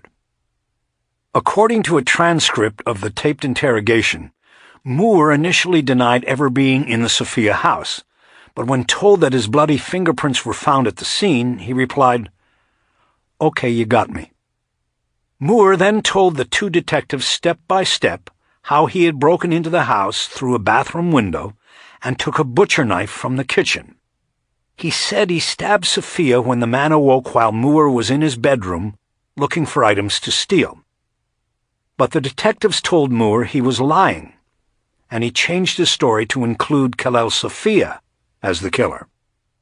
He said she paid him $600 to kill her husband, but he said she did it herself when he was unable to go through with it. Moore said he and Kalel Sophia then staged the break-in to make it appear that a burglar had killed Sophia. Changing stories. Moore changed his story 2 more times as the interrogation continued, going back to admitting that he had killed Sophia while burglarizing the house, then once again saying Kalel Sophia was the killer, this time adding that he was romantically involved with her. Kalel Sophia branded as preposterous Moore's accusations that she was involved with him or the killing. Romley said the detectives led Moore down the garden path by feeding him information about Khalel Sophia and the evidence during the early stage of the interrogation, which allowed him to later concoct her involvement in the killing. Romley said he intends to play the tape for the jury this week, though Assistant City Attorney Honey A. Lewis, who is defending the two detectives, has opposed allowing jurors to hear it. Lewis, Parks, and Milligan declined to discuss the case before completion of the trial. Following Moore's arrest, Khalel Sophia was rearraigned on murder charges, this time including an allegation of murder for financial gain, which carries a possible death penalty.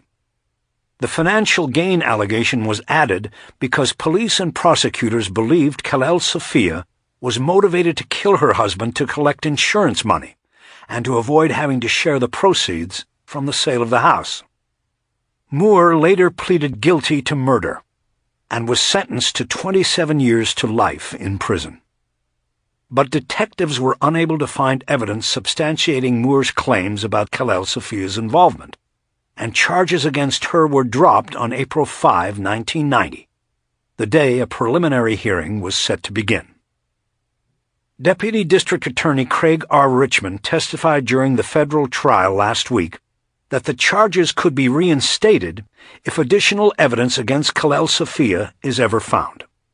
He also said he has seen no evidence that dissuades him from his belief that the burglary at the Sophia house was staged.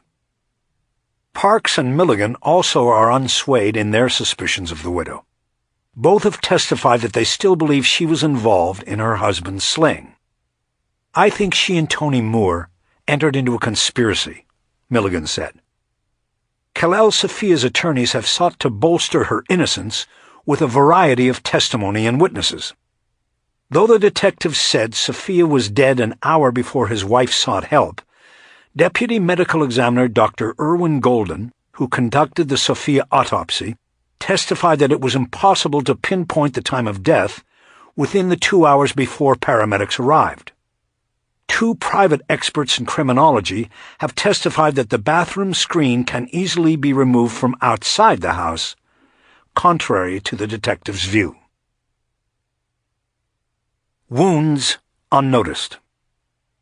Rotoli, the neighbor whom Khalel Sophia went to for help that night, testified that although he spent 2 minutes attempting to render help to Sophia, he also did not notice any stab wounds on the man's body, largely because the victim's chest was thickly covered with hair.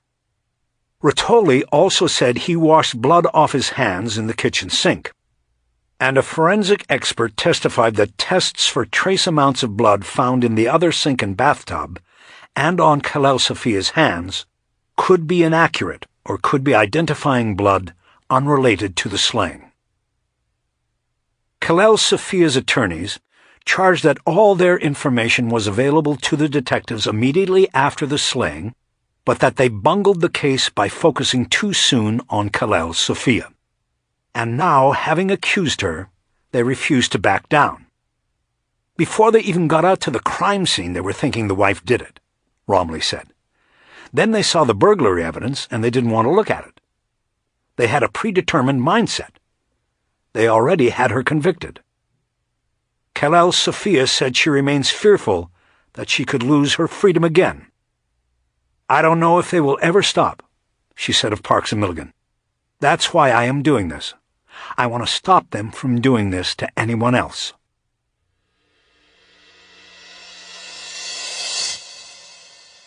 Wife still a suspect in husband's death after losing suit.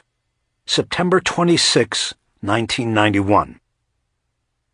A police investigation of Mary Khalel Sophia as a suspect in the stabbing death of her husband continued Wednesday, a day after two detectives were cleared of wrongdoing in her lawsuit, charging they had falsely arrested and conspired to frame her.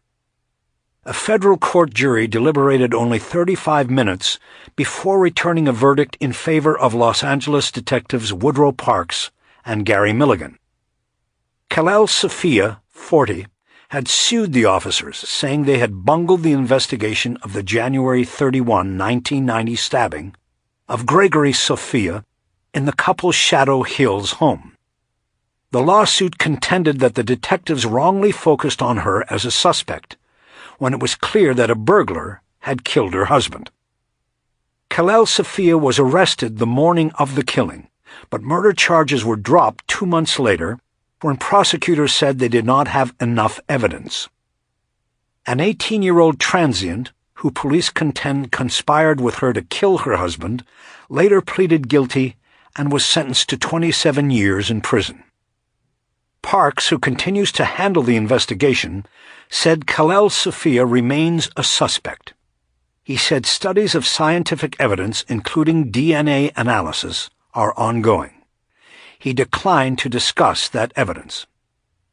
"This isn't a holy mission, but it's an open case," Parks said. "I don't have any personal vendetta. She ought to be brought to justice because there are a lot of things here that show she did have something to do with her husband's killing." Milligan, who now works as a narcotics investigator, could not be reached for comment. During the 3-week trial in U.S. District Court, attorneys for Khalil Sophia sought to show that she was innocent and that the man later convicted of the slaying had acted alone. At the time of the killing, Khalil Sophia and her husband were separating and slept in different bedrooms in their Orcas Street house. She testified that at 3 a.m. on January 31, 1990, she heard and saw her husband struggling for breath and, thinking that he was having an asthma attack, dialed 911 and ran to a neighbor's house for help. Rescuers found that Sophia had been stabbed to death, and police discovered that a bathroom window was open and the screen removed. Parks and Milligan testified that the evidence indicated that the burglary had been staged to throw off the investigation. They said contradictions in Khalil Sophia's statements, along with other evidence, including blood found on the floor of her bedroom, focused their attention on her as a suspect. 2 weeks after Khalil Sophia was arrested, the detectives traced bloody fingerprints found on a fence at the house to Tony Moore, an 18-year-old Sun Valley transient. Moore was arrested, and during 9 hours of interrogation, he gave several versions of what happened, implicating himself and at times saying Khalil Sophia took part in the killing. Though Moore's statements about Khalil Sophia were never corroborated, the investigators continued to believe that the burglary was staged and that she was involved. Before jury deliberations began, Judge James M. Eidman dismissed the lawsuit's allegation that the investigators were conspiring to frame Khalil Sophia, ruling that there was no evidence of such behavior. Deputy City Attorney Honey A. Lewis, who defended the detectives, said the jurors were left to decide whether the investigators acted in good faith when they arrested Khalil Sophia. Whether she was guilty or innocent in the slaying was not at issue, Lewis said. "That's an unsolved mystery," she said. "That wasn't under consideration. The issue was whether the detectives had probable or reasonable cause to arrest her. The jury determined there was good reason for the detectives to make the arrest." One of Khalil Sophia's attorneys, Ken Clark, said her case was hurt when Eidman ruled that jurors could not hear a tape recording of the Moore interrogation, that he said showed the detectives manipulated the suspect into implicating her in the slaying.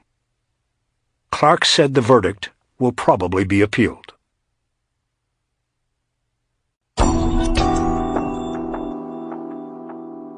Killed by a kid.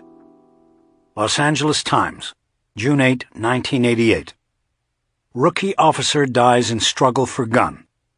Suspect 16 killed. A rookie Los Angeles police officer on street patrol less than 3 months was fatally shot Tuesday during a struggle for his gun with a 16-year-old burglary suspect he confronted on a North Hollywood street, police said. The teenage gunman, Robert Steele of North Hollywood, was later tracked by police dogs to the attic of a nearby vacant house where he was shot to death by 4 officers after he repeatedly attempted to reach for the revolver he had taken from the slain police officer, Commander William Booth said. A 19-year-old accomplice in the burglary was captured, police said. Officer James Bea, 24, was pronounced dead at 1:28 a.m. at St. Joseph Medical Center in Burbank, less than an hour after he was shot in the head and leg, apparently with his own gun, Booth said. Bea and Officer Ignacio Gonzalez, 44, an 18-year veteran who was Bea's training officer, had answered a 12:20 a.m. burglary alarm call at an electronics store at 7261 Lancashire Boulevard. Door open. When the officers arrived at Alpha Electronics, Booth said, they found a door open and went inside to search. They found no one in the store, but could not search one storage room that had been locked from the inside. Shortly after they walked outside to wait for the owner of the business, who had a key to the storage room, the burglar alarm went off again, and the officers saw one person running from the rear of the building. They quickly returned to their patrol car and drove around the block in an attempt to cut the suspect off, Booth said. Then they split up, the police spokesman said. Bea went on foot and Gonzalez stayed in the car. They thought this would be the best way to go after the suspect. Bea caught up with the suspect on Hines Avenue, just north of Wyandotte Street, about 2 blocks from the electronics store, and attempted to arrest him, Booth said. From the car, Gonzalez saw his partner and the suspect struggling for control of a gun.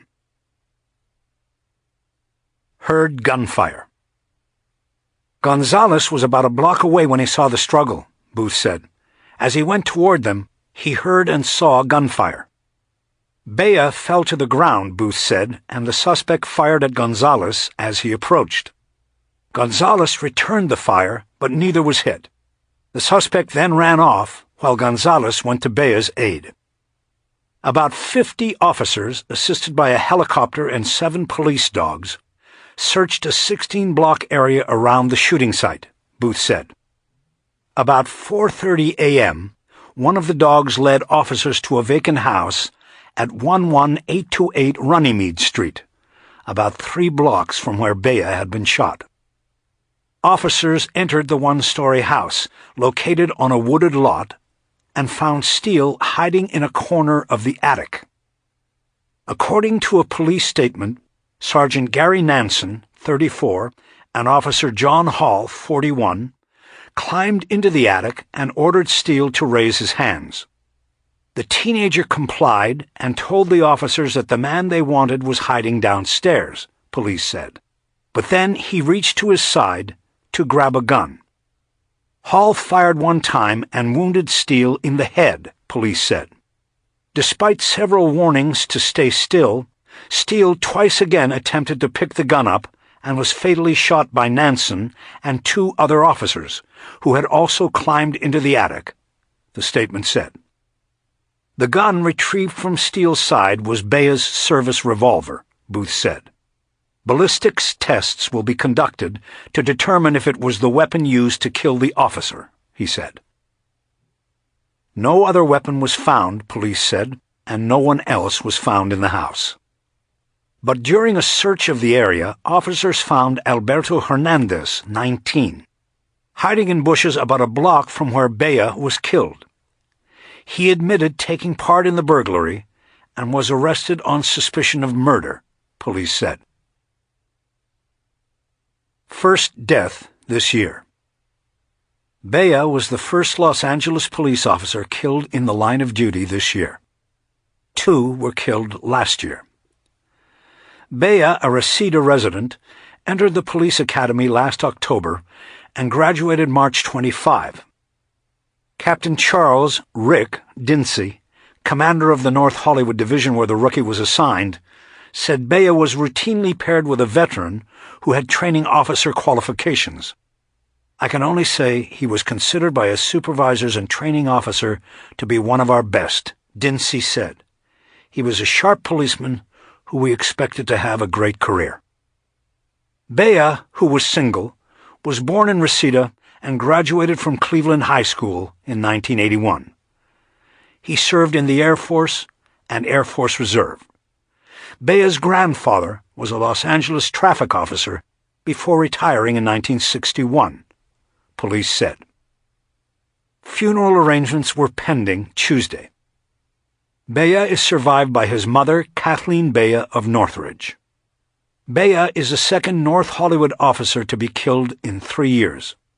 Detective Thomas C. Williams, 42, was shot to death October 31, 1985, in what authorities said was an effort to prevent him from testifying in a robbery case.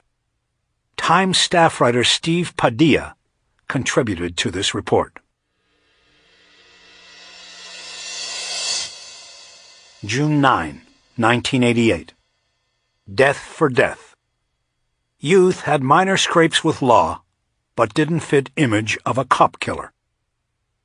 Bobby Steele was swinging the bat well, and by Sunday was on a 9-game hitting streak with a City Youth League baseball team, the Sun Valley Park Pirates. On Monday, the 16-year-old was able to parlay a morning dental appointment into a whole day off from school. The grandparents who raised him didn't mind that he spent the rest of the day around the house. But by 9 p.m. he was ready to get out of the North Hollywood home where he had lived his entire life. He baked himself a batch of cookies and then left to meet a friend. When he walked out the door, he left behind everything that appeared to be routine about his life. A few hours later and a few blocks away, Robert J. Steele killed a cop, Los Angeles police say. A few hours after that, police killed him. It doesn't make sense, his grandmother Pauline Steele said Wednesday as she sat on the dead youth's bed and looked at the collection of baseball trophies on his bureau. It seems like we are talking about two separate people, said his sister Lori Lynn Steele. To his family, Steele may have been a mischievous youth, someone who had his troubles in school and with authorities, but he did not fit the picture of a cop killer. At 12:20 a.m. Tuesday, however, according to police, the teenager grappled with a rookie police officer for control of the officer's gun. Within seconds, Officer James Bea, 24, fell to the ground, fatally shot in the head. Cornered and killed. Steele, suspected of having just burglarized a nearby electronics store, then fired the weapon at the policeman's approaching partner and ran off. He was later cornered in the attic of a vacant home and shot to death by officers when, according to authorities, he repeatedly tried to pick up the gun. He had been in trouble before, but never anything like this, his 23-year-old sister said. I feel that what happened was that he was scared. He got in with the wrong people, did something wrong, and got scared.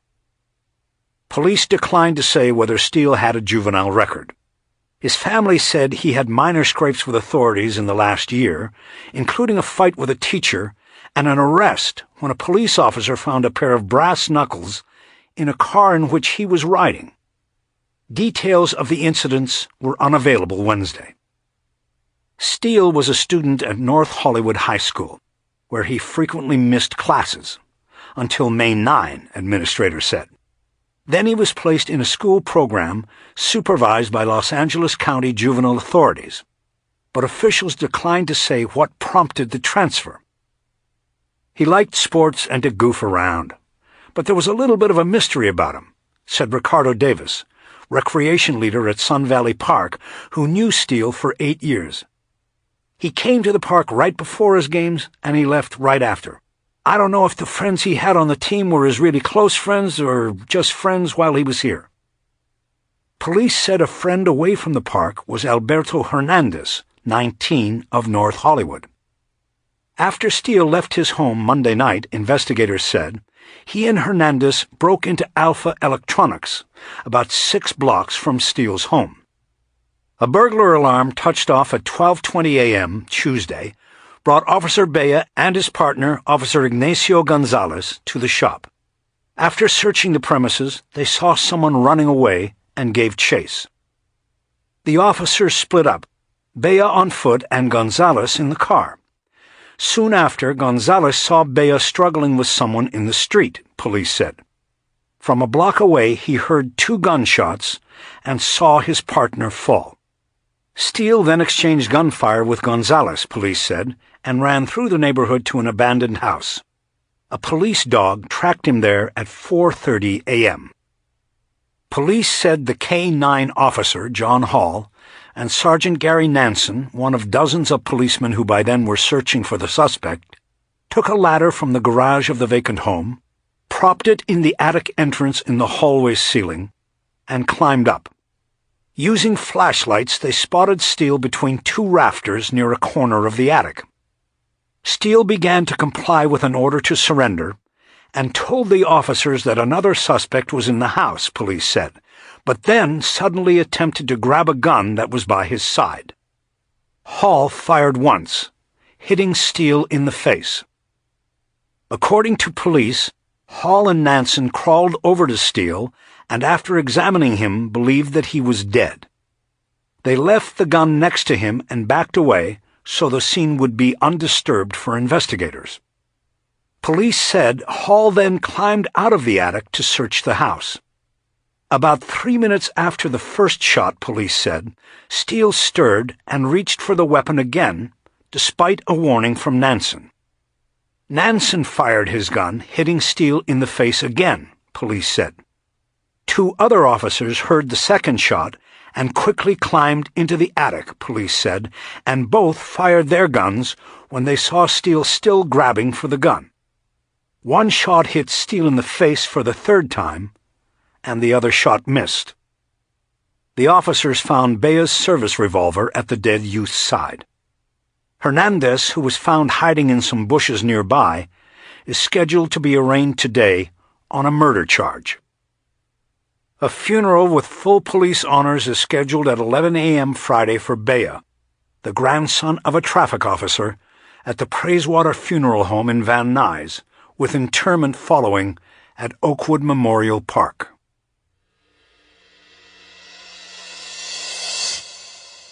$1,000 attend rites for slain rookie officer. June 11, 1988. The first police funeral, attended by March graduates of the Los Angeles Police Academy, was for one of their own. 24 members of the class, tears streaking many of their faces, stood at attention in a line of blue uniforms Friday and snapped crisp salutes as taps was played for Officer James Clark Bea at Oakwood Memorial Park in Chatsworth.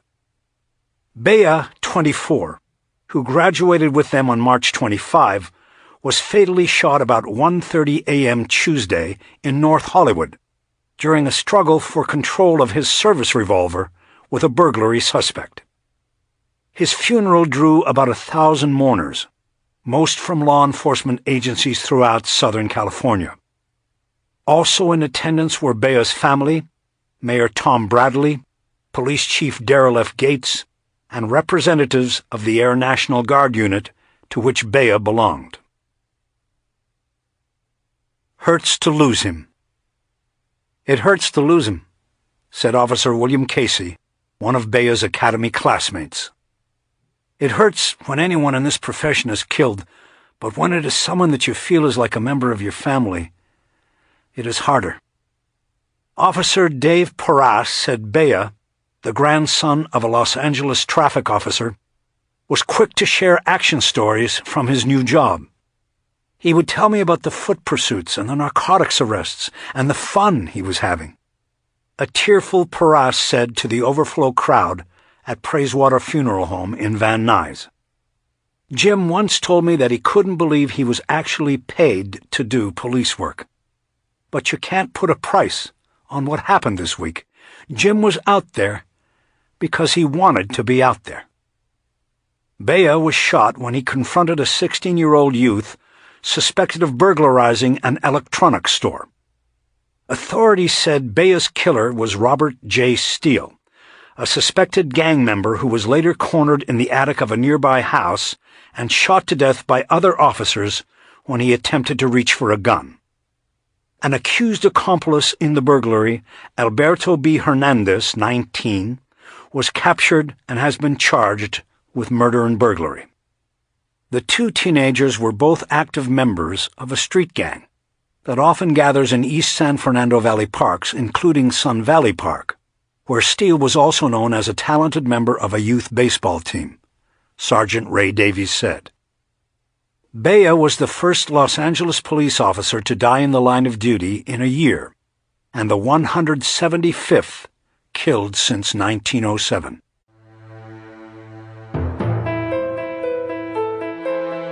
Part 2. The Killers. Killer on the run. Wilder charged with slaying housewife. South Florida Sun-Sentinel, April 7, 1984. As federal fugitive Christopher Bernard Wilder continued to elude authorities Friday, he was charged with the first-degree murder of an Oklahoma City housewife, and another grim stop-off was added to the trail FBI agents suspect he has taken west from South Florida since March. The charge, filed in Junction City, Kansas, near where the woman's body was found March 26th, is the first murder charge lodged against the Boynton Beach man who authorities suspect has gone from Miami to Las Vegas, Nevada, on a kidnapping and murdering spree. Wilder, 39, has been charged in Florida for the kidnap and rape of a Tallahassee college co-ed. The electrical contractor, part-time race car driver, and self-styled photographer was placed on the FBI's 10 most wanted fugitives list this week and is now suspected in at least 8 abductions or murders of young, attractive women. In Miami, FBI agents Friday released a 1981 video recording of a well-groomed and quiet-spoken Wilder, sitting relaxed before a camera and discussing what he called his goals, his need to meet more women, and his description of who the right person for him would be. Agents said they hope broadcasts of the cassette tape across the nation will help lead to Wilder's capture. "It's a hell of an investigative aid for us," said Bureau spokesman Dennis Eric. "Anyone who has seen this, and then sees him, will know it's him." The FBI declined to identify where the 6-minute tape came from. In what appears to be an interview for a dating service, the cassette depicts Wilder in a yellow sports shirt and jeans, sitting on a couch while being questioned by an unseen interviewer. "I have what I call a need to meet and socialize on a more wider basis than I've been," Wilder said. "I want to date. I want to socially meet and enjoy the company of a number of women." When asked what his objectives for the future were in the 3-year-old tape, Wilder said, "Hopefully meeting the right person. Somebody with depth. Somebody with some background specifically to themselves. Somebody that I can feel comfortable with." Wilder discussed his contracting business, his hobbies of car racing and water skiing, and his dislike for bar hopping as a means of meeting women. "Bar hopping is not and never has been one of my greater joys," he said. "I've reached the point where I can't go to Big Daddy's and feel comfortable. I'm a little out of that category," he added with a laugh. The version of a reserved and good-natured Wilder captured on the videocassette seems a contrast to the man authorities across the country suspect him to be. Wilder, who investigators believe fled from his Palm Beach County home in mid-March following the disappearances of 2 Miami models, was charged Friday with the murder of Suzanne Wendy Logan, a 21-year-old Oklahoma City woman who disappeared March 25th from a shopping mall. The victim's body was found the next day in a picnic area at Milford Lake in Geary County, Kansas. "Wilder very definitely is our man," said Geary County Deputy Sheriff William Deppish. The warrant listed bond for the elusive fugitive at $2 million. Officials said Wilder became the prime suspect because Mrs. Logan's murder was similar to the other disappearances, and the murder fits into the path and the time frame of the fugitive's alleged trek west. "We suspect Wilder because of the way he operates, tying a woman's wrists with duct tape, bruises about the wrists and body, and long knife wounds in the back," said John DePercio, Geary County Undersheriff. "The time schedule and the geography make him a prime suspect," said Max Guyman, FBI Special Agent in Kansas City, Missouri. Positive identification of Mrs. Logan was made Thursday through dental records. A fisherman had discovered her body partially hidden beneath the low branches of a pine tree on the banks of Milford Lake near Junction City. An autopsy showed she had died of one stab wound to the back. FBI officials in Washington this week said that if Wilder is responsible for the murders and disappearances he is sought for, then it would be a classic case of sexual serial murders. Wilder was placed on the 10 most wanted list faster than any other fugitive before. Agents said Wilder approaches young women in shopping malls and identifies himself as a photographer. He comments on the women's appearance and potential as a model, and then tries to persuade her to accompany him for a photo session. In separate incidents, since 1980 in Palm Beach County and Australia, Wilder has been charged with abducting and assaulting young women after presenting himself as a model photographer. He is wanted on a kidnapping warrant for the Australian case and for a violation of probation in the local case. The massive search for Wilder began in late March after FBI agents connected the kidnapping and rape of a Florida State University student with 2 earlier disappearances from the Miami area. After fleeing his Boynton Beach home, authorities believe he headed west and is suspected of leaving several disappearances and murders in his wake. February 26th, Rosario Gonzalez, 20, a part-time model, disappeared from the Miami Grand Prix, still missing. March 3rd, Elizabeth Kenyon, 23, a part-time teacher and model, disappeared from Miami. Her car was found abandoned at the airport, still missing.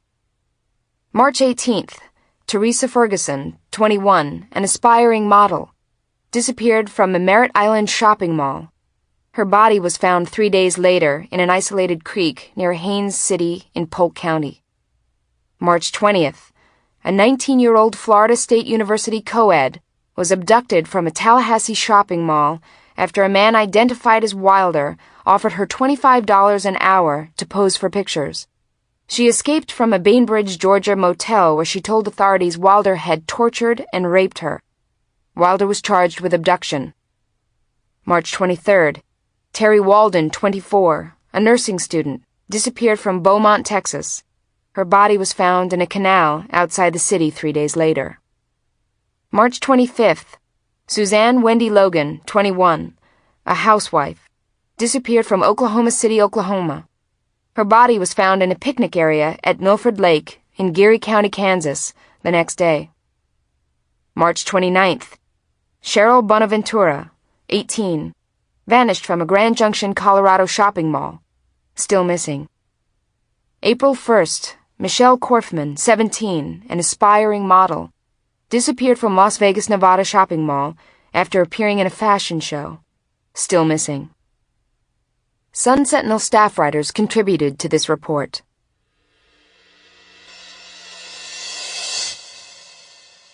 Wilder led double life in South Florida, April 15, 1984.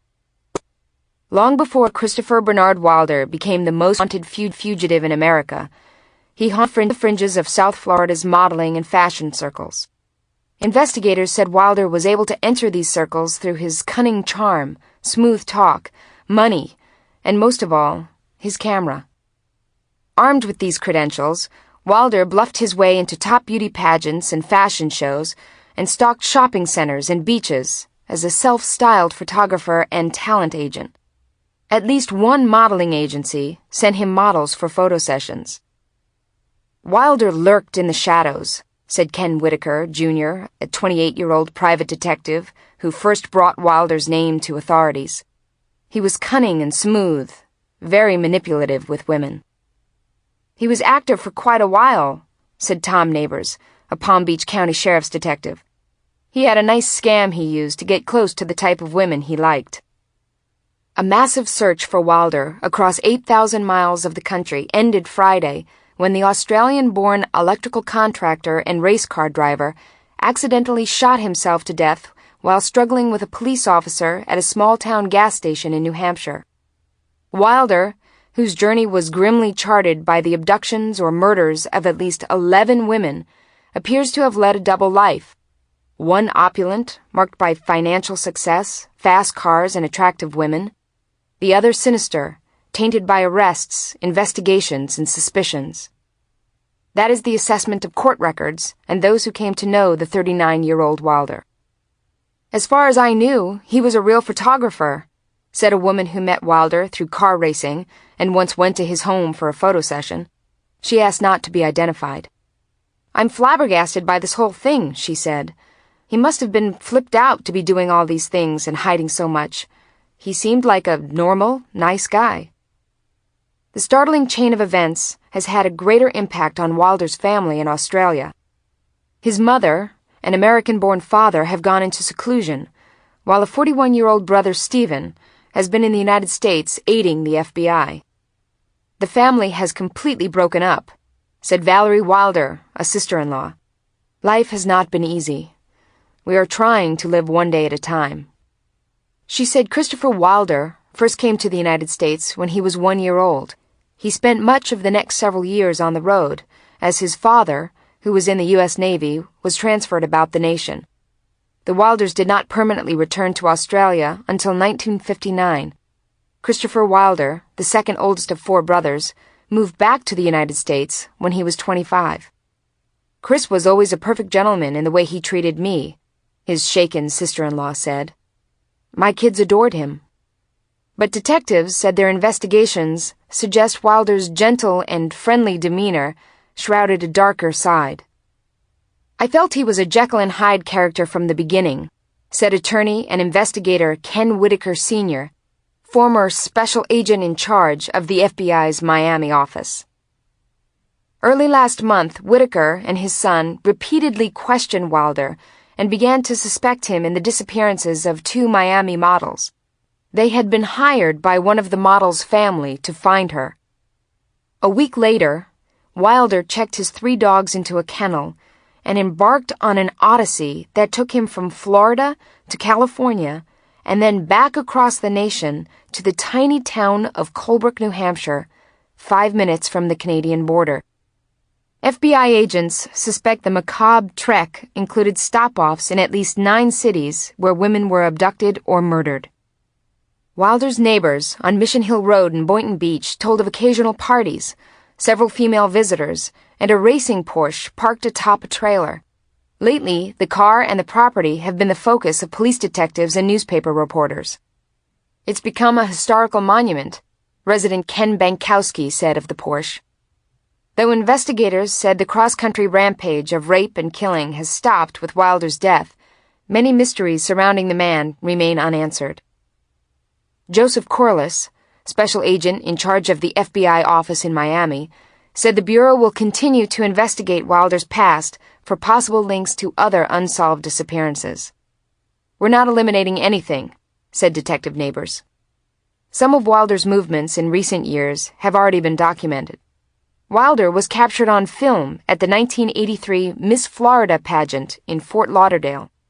Pageant officials said last week that a review of videotape taken during an October 1, 1982 media day at the beach shows Wilder among about a dozen photographers. The tape was turned over to the FBI. Elizabeth Kenyon, 23, a part-time teacher and model who disappeared March 5th from Miami, was a finalist in that pageant and possibly met Wilder there. She is still missing, and authorities said Wilder is a suspect in her disappearance. He was at the pageant and represented himself as a photographer for Pix magazine from Australia, said Grant Gravitt, one of the pageant's producers. Blaine Davis, media coordinator for the pageant, said Wilder presented a media identification card, but it apparently was not checked with the Australian magazine for authenticity. "Normally, with a magazine from Australia, I wouldn't check," Davis said. He did present some credentials that were acceptable at the time. In Australia, Pix officials said there is no record of the magazine ever employing Wilder or purchasing photographs from him. More recently, in what the FBI termed a close call, a 20-year-old Fort Lauderdale model was forced to turn down an invitation February 23rd to pose for Wilder when she couldn't arrange transportation to his Boynton Beach home. The young woman, who talked on condition that her name not be used, said a photographer told her Wilder had seen photos of her, was dying to meet her, and wanted to take her photograph for a beer advertisement at the then-upcoming Miami Grand Prix. When Wilder called later that night, he said he was doing a Budweiser commercial and wanted to do a shoot in his garage with a car he was going to race the next day. the model said. I thought that was strange, taking pictures in a garage, but since my photographer recommended him, I didn't think any more about it. The model said she decided against the trip when her parents, fearing something was not right, refused to lend her their car. I called Wilder back and told him I couldn't make it, she said. He seemed upset and wanted me to take a cab, but when I said no, he asked me to meet him the next day at the race. I told him I was busy. Aspiring model Rosario Gonzalez disappeared from the Miami Grand Prix on February 26th. The 20-year-old woman is still missing. FBI agents said Wilder is a suspect in her disappearance. The FBI told me I was lucky, the Fort Lauderdale model said. They said it was a close call. I'm still shook up about it. Ted Martin, the photographer who attempted to set up the shoot between Wilder and the Fort Lauderdale woman, said he believed Wilder was a legitimate photographer. He had met Wilder at a fashion show at the Cutler Ridge Mall 2 years ago. I spent my time professionally with him, Martin said. He was very into the business. Investigators don't know how many other young aspiring models were unlucky enough to cross Wilder's path. Detective Neighbors said he is suspected in a 1979 rape case. A 17-year-old girl reported at the time that she had been approached on the Lake Worth beach by a man claiming to be a talent agent for a prominent modeling agency in Fort Lauderdale. After luring the girl to his car, the man took her to a secluded area west of West Palm Beach and raped her. Neighbors said the woman recently told detectives her abductor was Wilder. Investigators suspect Wilder used several aliases, business cards, and ploys to lure young women to photo sessions where he would attempt to seduce them or rape them. There is evidence of different names and cards he would flash, said Neighbors. This is part of his M.O. He had quite a line. William Silvernail, who operates the Blackthorn Modeling School in West Palm Beach, said Wilder approached his agency in 1981 as a freelance photographer looking for work. He didn't get any work, but Silvernail suspects Wilder may have taken a business card and then had copies made that identified him as a Blackthorn photographer. Silvernail said his agency began getting calls from parents checking on a photographer who had approached their daughters. The name of the photographer was often different, but the description was always the same: blonde, balding, and bearded, a description similar to Wilder. At the Barbizon School of Modeling in Broward County, talent director Dorothy Gerard said Wilder also used the name of her agency to approach young women and girls. In those cases, Mrs. Gerard said Wilder was often wearing a Barbizon t-shirt. And at the time, we didn't even have Barbizon t-shirts, she said. When he was using our name, our students called up to check on him, and we said, "Forget it. He is not with us." Some of the girls Wilder approached apparently didn't bother to check him out. He was arrested in 1980 for raping a 16-year-old girl after luring her from a West Palm Beach shopping mall with promises of appearing in a pizza advertisement as a Barbizon model. According to court records, Wilder first told the girl to strike poses for him at different stores in the mall. "My eyes are the camera," he told the girl, according to court records. "Don't pay attention to me." Sheriff's Detective Arthur Newcomb, who arrested Wilder for the rape, later said in a court deposition that Wilder was believed to have continually used the photographer-agent ruse to seduce young women. Wilder stated this was a common operation, posing as this modeling agent, and that this was something he has done often, Newcomb said in a deposition. He tries to get girls in order to have relations with them. I have non-crime reports that show this man has done this frequently. It is nothing he denies. In that case, Wilder pleaded guilty to attempted sexual battery and was placed on 5 years probation. He began receiving psychiatric counseling, but never ended his life as a self-styled fashion photographer. Detectives said that in the early 1980s, he built a studio in his home on Mission Hill Road. The room was complete with developing, printing, and lighting equipment, backdrops, and cosmetic supplies. A friend said Wilder even had fans for blowing a model's hair back. In December 1982, 2 months after he had bluffed his way into the Miss Florida pageant, Wilder was arrested in Australia and charged with the abduction and indecent assault on 2 teenagers he had lured from the beach with a promise of modeling jobs. Wilder had first taken the girls to a zoo where he took their pictures as they posed on a rock sculpture. Police said there was no film in the camera he was using.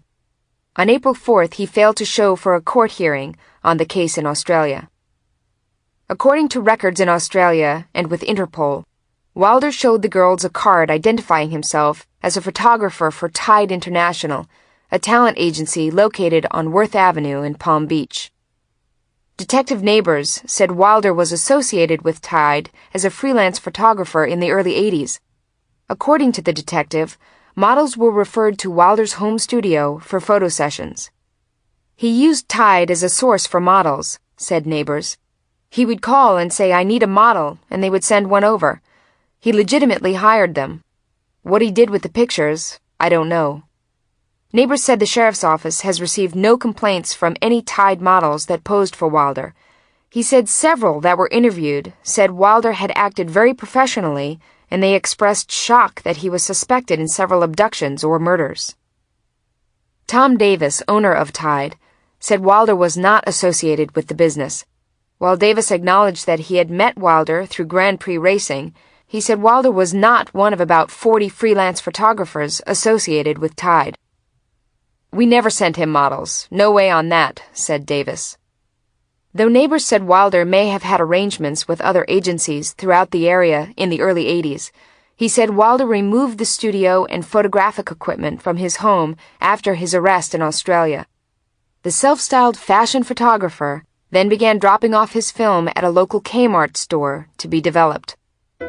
Sun Sentinel staff writers Ott Sefkin and Patricia Sullivan, along with correspondent Nick Yardley in Australia, contributed to this report.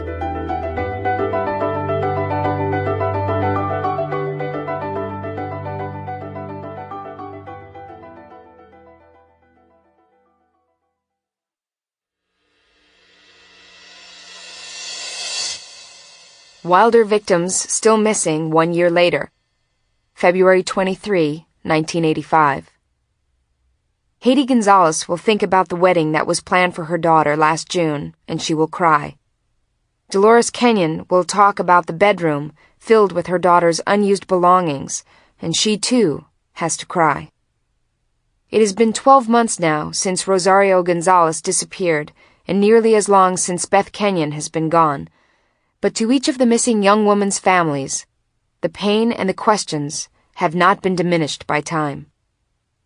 Though it has been a year since Christopher Wilder began a cross-country odyssey of kidnap, rape, and murder that authorities believe started with the disappearances of the 2 South Florida women and ended in his own death 8,000 miles later, he keeps a grim hold on many. The families of Gonzalez and Kenyon still don't know the fate of their daughters. Neither do Wilder's many investigators, and they don't know how many other unknown victims he may have claimed either. With the suspected murderer gone, the families, FBI agents, and police officers continue to follow clues and search for the missing women, all the while piecing together bits of the Wilder puzzle. "It has been a year and we still cry," said Dolores Kenyon of Pompano Beach. Dolores and William Kenyon's daughter Beth, 23, was last seen March 6 with Wilder at a Coral Gables gas station. "You can't help but cry," she said this week. "I don't think my heart could be broken any worse. We've gone through a year of this, and we're still at that gas station. We don't know what happened to her after that. Whatever has happened we will accept as God's way, but we need to know what happened," said Haiti Gonzalez of Miami. Rosario Gonzalez, 20, daughter of Haiti and Blaze Gonzalez, disappeared from the Miami Grand Prix a year ago this weekend. In the last year, the 2 families have hired private detectives, consulted psychics, distributed thousands of missing posters, placed newspaper ads from here to El Salvador, and traveled as far as Mexico and Canada in hopes of finding their daughters, whether it would be to find them alive or not. The Gonzalezes and 2 relatives were arrested for trespassing on Mother's Day last May when they searched the outside of Wilder's Boynton Beach home for clues. Mrs. Gonzalez said it was the frustration of not knowing. She had to do something.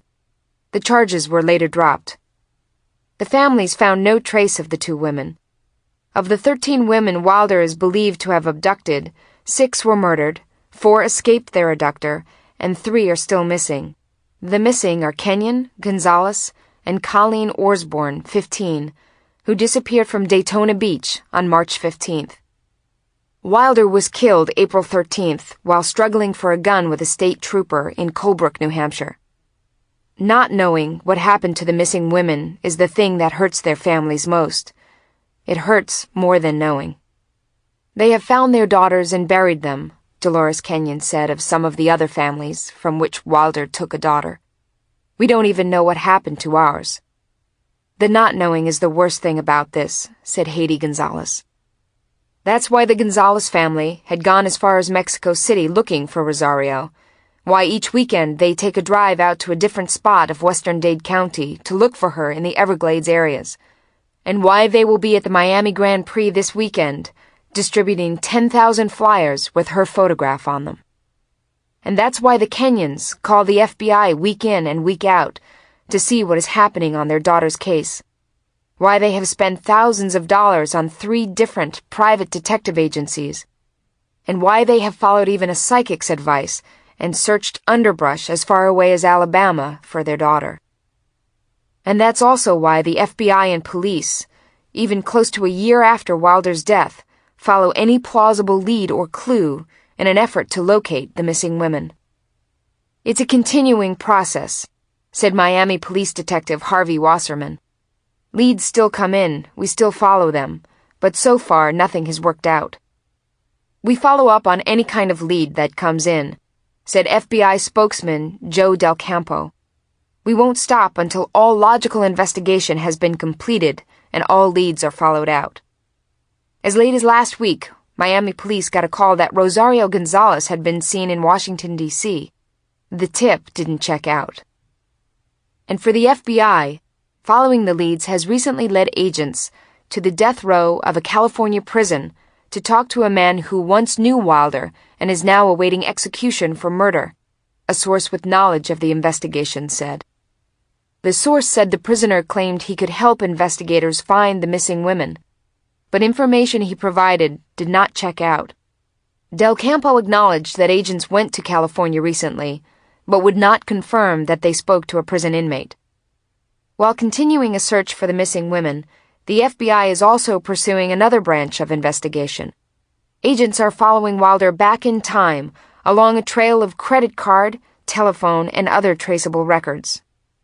Del Campo said agents intend to trace Wilder's trail backward for years and will compare each stop to any unsolved crimes in that area that involve the abduction, rape, or murder of young, attractive women. It is very much an ongoing investigation. We are piecing together the Wilder puzzle, Del Campo said. In the case of Mr. Wilder, there could be victims from years in the past that we don't know about yet. We will leave no stone unturned. Wilder had a record of arrests for sexual offenses dating back to the 1970s in Palm Beach County and his native Australia. So far, investigators have learned that Wilder crossed the country in the year before the murderous spree that made him the most wanted fugitive in America. Agents said they have attributed a 1983 kidnapping and rape of a young woman in San Mateo, California, to Wilder. It is difficult to track, Del Campo said. We are trying to put it all together. It is going to take time. Time is something the families of Rosario Gonzalez and Beth Kenyon have had to pass in agonizing pain since their daughters were reported missing last year. Gonzalez was last seen February 26, 1984, distributing samples of an aspirin product at the Miami Grand Prix. Investigators have placed the aspiring model at the race that day, speaking at one point to a man fitting Wilder's description. Wilder, an electrical contractor with an affinity for car racing and photography, had raced his black Porsche in a preliminary Grand Prix race a day earlier, and had returned to the race grounds February 26th with his camera. the device investigators say he used often to lure women to their deaths. The missing woman's family hopes the 10,000 flyers they will distribute this weekend will bring out new information on her disappearance. The flyers offer a $50,000 reward for information leading to her whereabouts. The FBI has not proven it was Wilder who took her, Mrs. Gonzalez said. There were people from all over the country at the Grand Prix. There were yachts from all over. Maybe some of these people will be back this year and will see her picture and remember something that will help us. In her heart, Gonzalez believes that her daughter, who had planned to get married last June, can be found alive. I feel she is still alive, she said. I have no idea where, but it could be she was kidnapped and taken away somewhere. The Gonzalezes and Kenyans share a unique, though tragic bond. Family members often call each other to console one another and share information on their similar searches. When the Kenyans were pursuing a tip that their daughter might be in El Salvador, members of the Gonzalez family came to Pompano Beach from Miami to translate telephone calls. We share what we know and stay in contact, usually every few weeks, said Selva Menendez, a cousin of the Gonzalez family, who often acts as a translator for Haiti and Blaise Gonzalez, who speak little English. We believe if we find one of the girls, the other will be nearby. The trail of Beth Kenyon, also an aspiring model like many of Wilder's victims, ended at the gas station near the Coral Gables Elementary School where she taught. Her car was found at Miami International Airport. Her family has never stopped looking for her. If somebody calls up and says our daughter is on the moon, we will send somebody to the moon to look for her, said Mrs. Kenyon.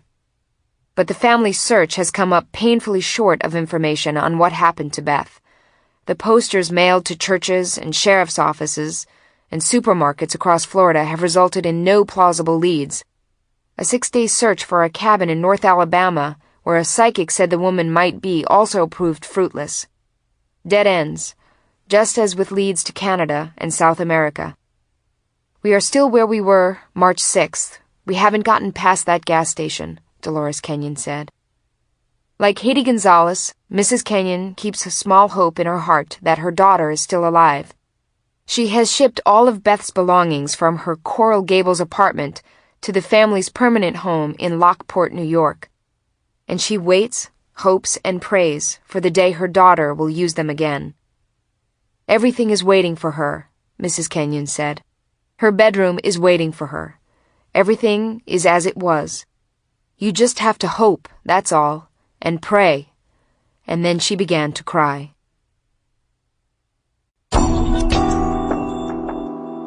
Dark Disguise.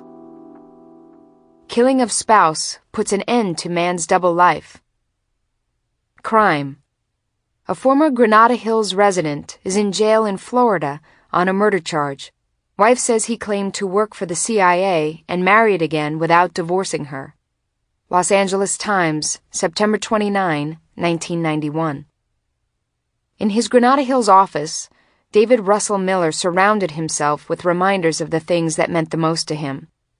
A fixture at civic and business functions across the San Fernando Valley, the former Chamber of Commerce president covered a wall in his office with the photos of the important people he knew and had met.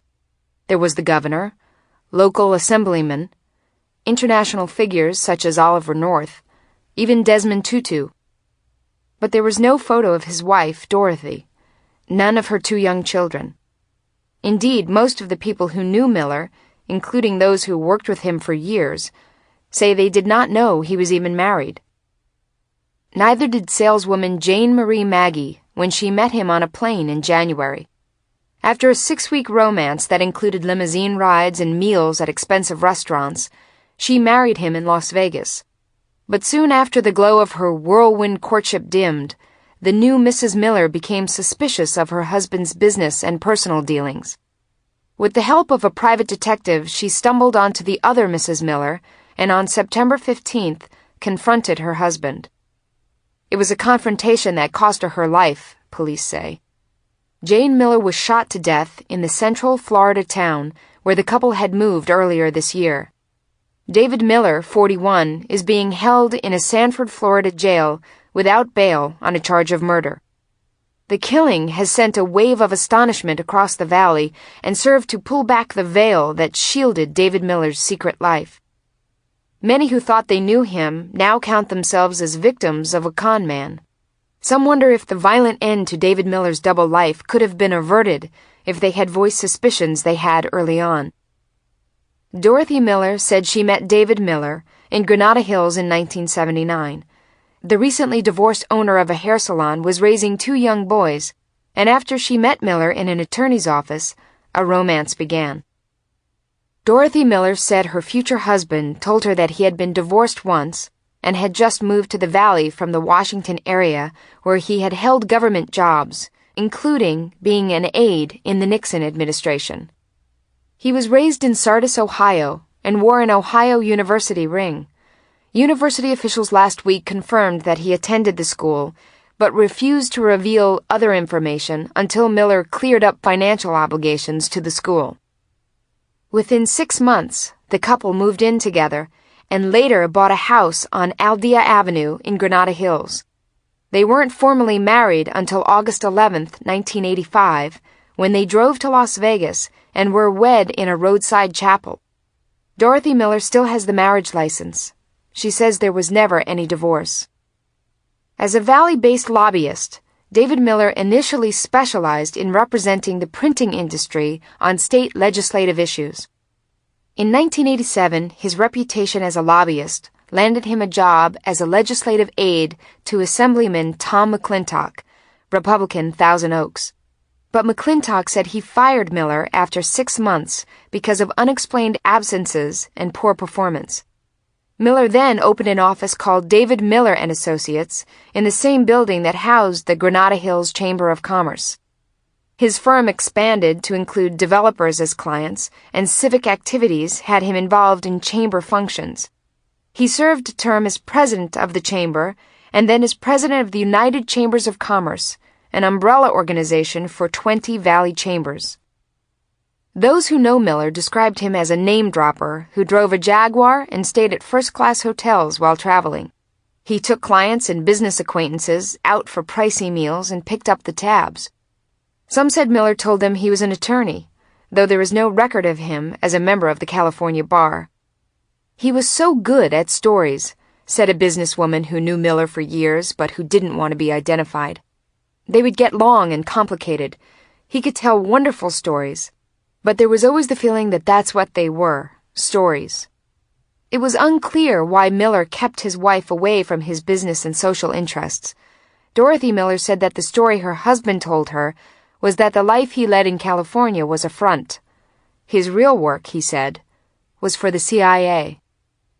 From the day I met him, he always told me CIA stories, she said in a recent interview from Belle Vernon, Pennsylvania, where she now lives.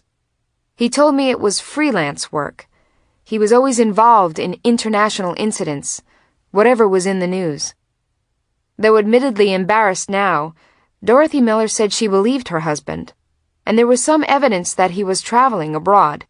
He often brought back souvenirs from foreign countries, and there were calls home that were put through by Spanish-speaking operators.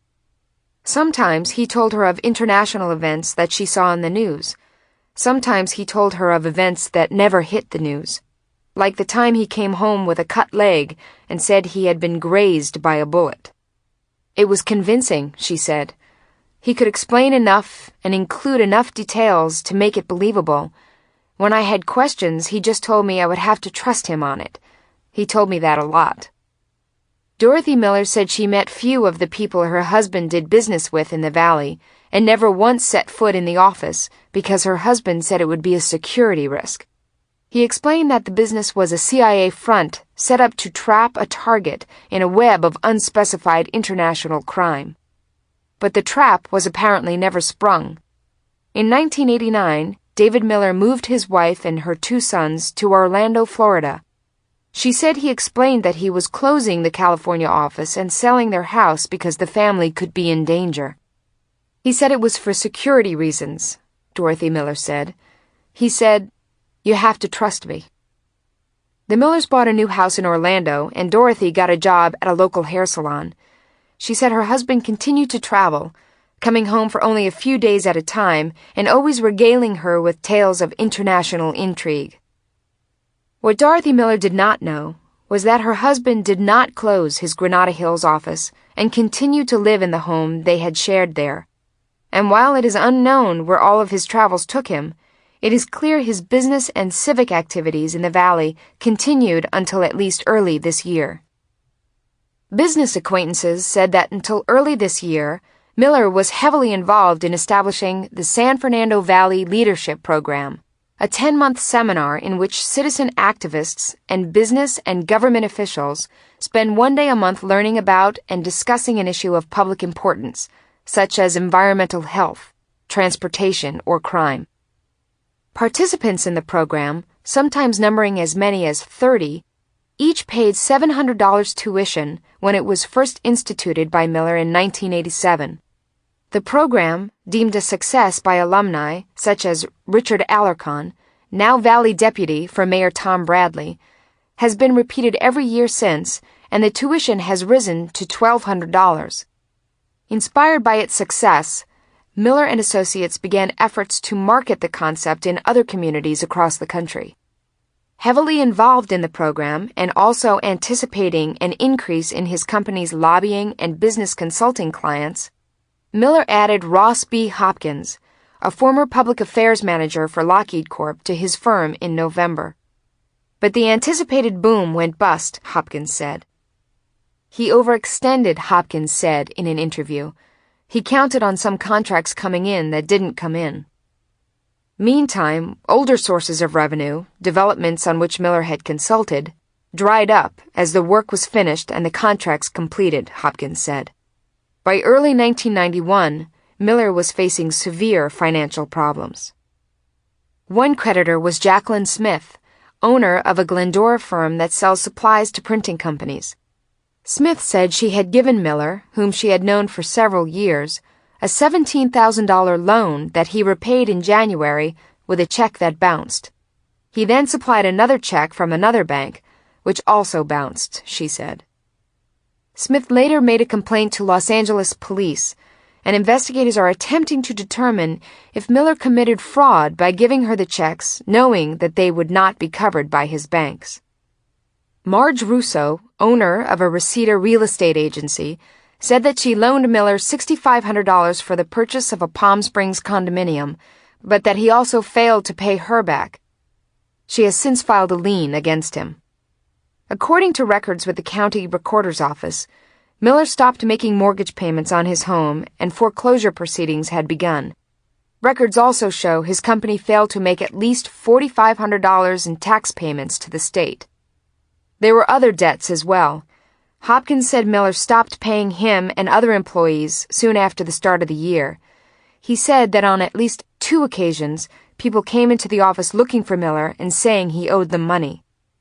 But after the first of the year, Miller was rarely in the office to greet clients or creditors. While his financial world was crumbling, his personal life was apparently quite active. Dorothy Miller said her husband spent the Christmas holidays in Orlando with her, but on January 1st said he had to leave on a secret government assignment to South America. But acquaintances said Miller actually flew back to his life in California, and while on the plane, he met 33-year-old Jane Maggie, a divorced mother with whom a romance blossomed as soon as the plane touched down in Los Angeles.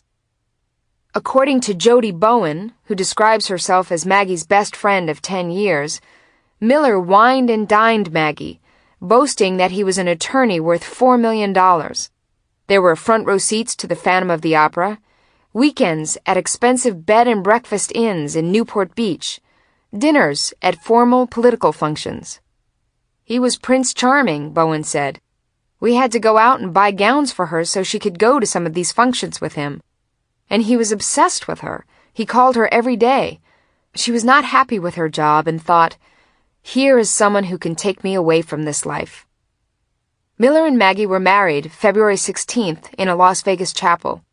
Bowen was the witness, and that weekend the new Mrs. Miller won $3,000 playing video poker, a lucky start to what would be an ill-fated marriage. David Miller did not keep the marriage a secret.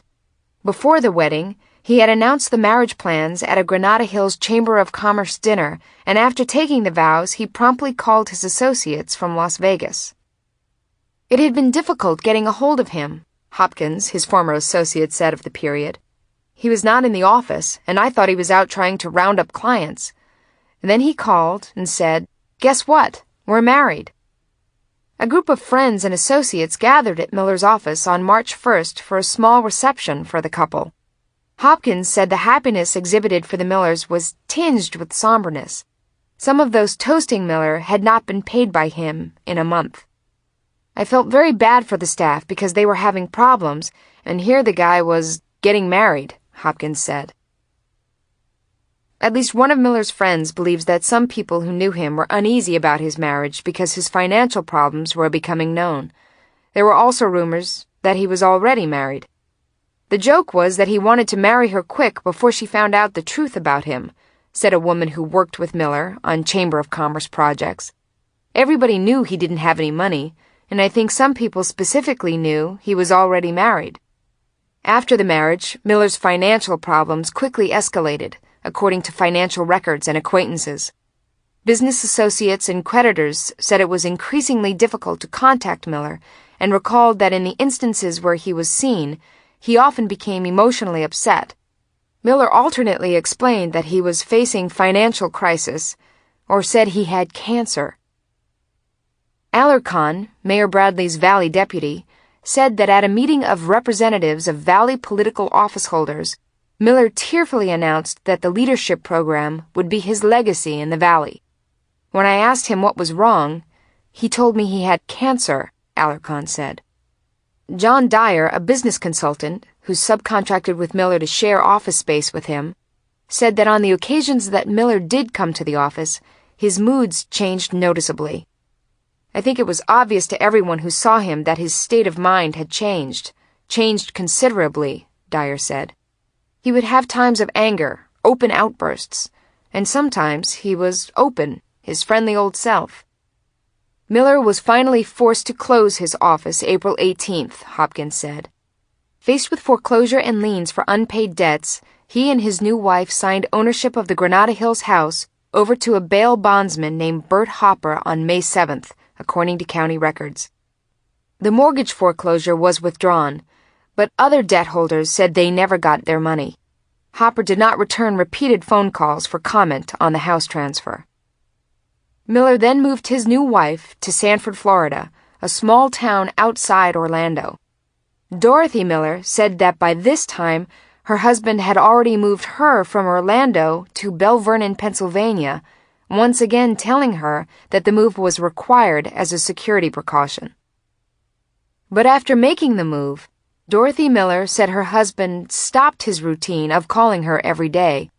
He also stopped making even infrequent visits home, and she had no idea where he was. She said years of building suspicion finally got to her, and she began making calls. First, she said, the CIA told her David Miller was not an employee, freelance or otherwise. Next, calls to Chamber of Commerce officials in the Valley revealed that her husband had been active in the area until only a few months earlier, until he had gotten married. "I thought, that's funny, since I already am his wife," Dorothy Miller said. "But nobody knew about me there. They thought I was a crazy woman." Dorothy Miller said that when her husband did finally telephone her in midsummer, she confronted him and he admitted that he had remarried. She said she cut off all communication with him and asked the police in Belle Vernon to investigate. Meantime, David Miller had taken his new wife and her parents to Europe in June, despite his financial burdens. It is unclear how he paid for the trip.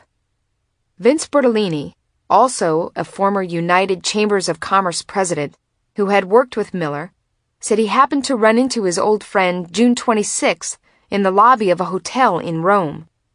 "It was very strange," Bertolini said. "He told me he was representing the Kuwaiti government, resolving issues from the Persian Gulf War. It was kind of off the wall." Bertolini said Miller also acknowledged that he was having financial difficulties and said the experience taught him that you really know who your friends are.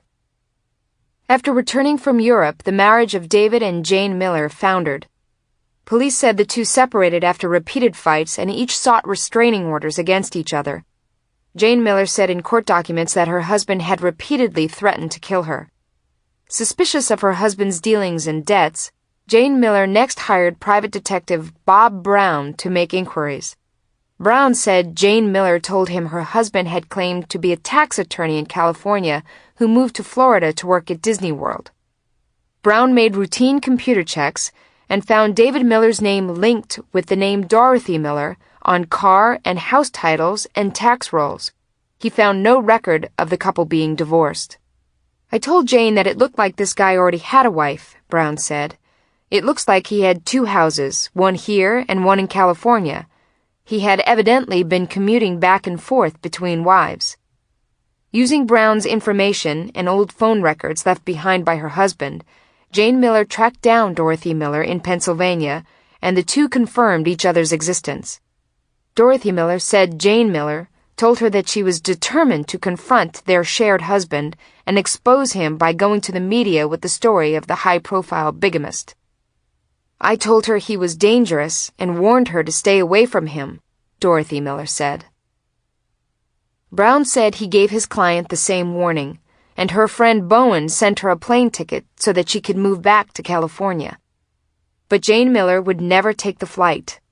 On September 15th, according to Sanford police records, Jane Miller called her husband and told him she was removing his property from a self-storage locker and that he would have to come and pick it up. Brown believed his client planned to empty her husband's property out of the locker and then leave before he arrived.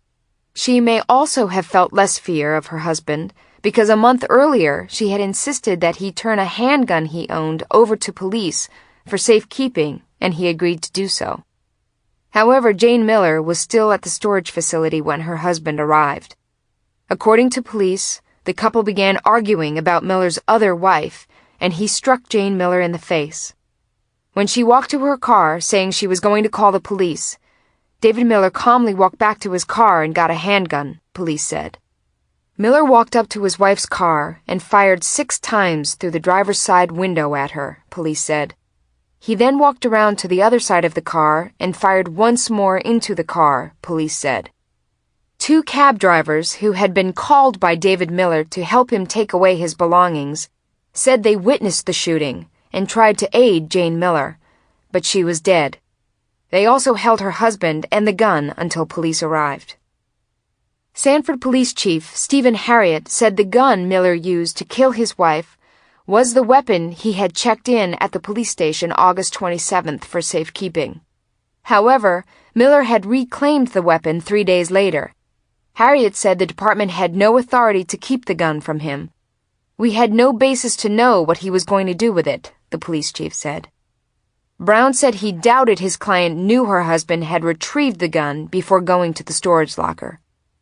She would never have gone there if she knew he had the gun back, he said. She had made a mistake and paid for it. Harriott said that while his investigators are aware of the accusations of bigamy and fraud surrounding Miller, they are not actively investigating the suspect's activities before the killing. It's interesting and intriguing, but not pertinent to our case, he said.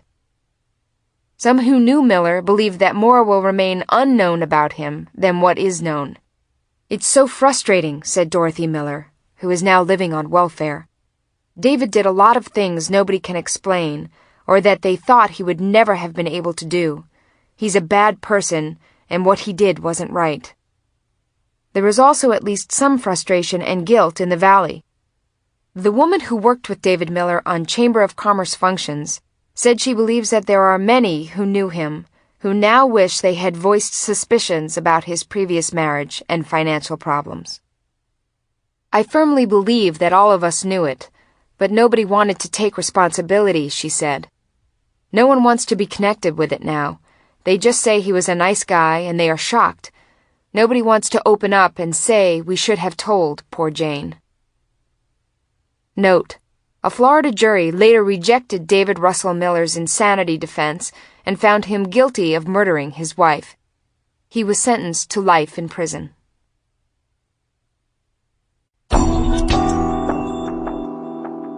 The Stalker. Man charged in 1982 death alleges police vendetta. Los Angeles Times, February 25, 1991. Jonathan Carl Lund says he feels like a character in a suspense novel, an innocent man accused of a heinous crime and left to use his own wits to clear himself. It's like a cheap dime store novel. I can't believe what they're doing to me, Lund said from behind the bars of Los Angeles County Jail. The 39-year-old Minnesota man pleaded not guilty last week to a charge he strangled a Cal State Northridge staff member 9 years ago. Charges of robbery and rape in the case were dismissed because the statute of limitations for those crimes had expired. Lund appears bright and educated and can seemingly quote case law like an attorney. In fact, he has chosen to defend himself against the charges, although he said he quit Harvard Law School before getting a degree. He is soft-spoken and reserved. He has a young wife and friends who share his astonishment and outrage at the murder charge against him. But authorities say it is the picture of Lund as an innocent victim of the justice system that is fiction. They contend that he is a skilled con artist and killer who fabricates much of what he says about his life and hides the rest. There is no doubt that he is very bright, Los Angeles Police Detective Larry Bird said, but I don't know whether I would believe anything he said. He is a con man. Police and prosecutors said that beneath Lund's calm, articulate demeanor is a dangerous man who stalked women. It is a characterization that Lund, who is being held without bail, said he finds as aggravating as his loss of freedom. I am not some mad dog cruising the streets looking to prey on women, he said during a recent interview. Anybody who would do that to a woman should be put away, but it's not me. I am innocent. Lund is accused of murdering Patty Lynn Cohen on April 27, 1982, in a case that received wide attention in Los Angeles. Cohen, 40, an assistant to the dean of CSUN's School of Arts, was abducted from the garage of a Holiday Inn in Burbank, where she had attended a self-improvement seminar. Her nude body was found in the trunk of her car in a North Hollywood alley 5 days later. Lund, who according to court records has 9 aliases and records of arrests for non-violent crimes in at least 5 states, became a suspect less than 2 weeks after the slaying. He was later convicted of assaulting another woman outside the hotel just minutes before Cohen disappeared. But he was never charged with the Cohen murder until last year, after police reopened the dormant investigation and said they found new evidence linking him to the case. By then, Lund had moved back to his native St. Paul. He was extradited to Los Angeles last month from a Minnesota prison where he was serving a sentence for grand theft in a case in which he used several $1,000s of an unsuspecting woman's money to buy a car, authorities said. In interviews and court records, Lund has given different accounts of his background.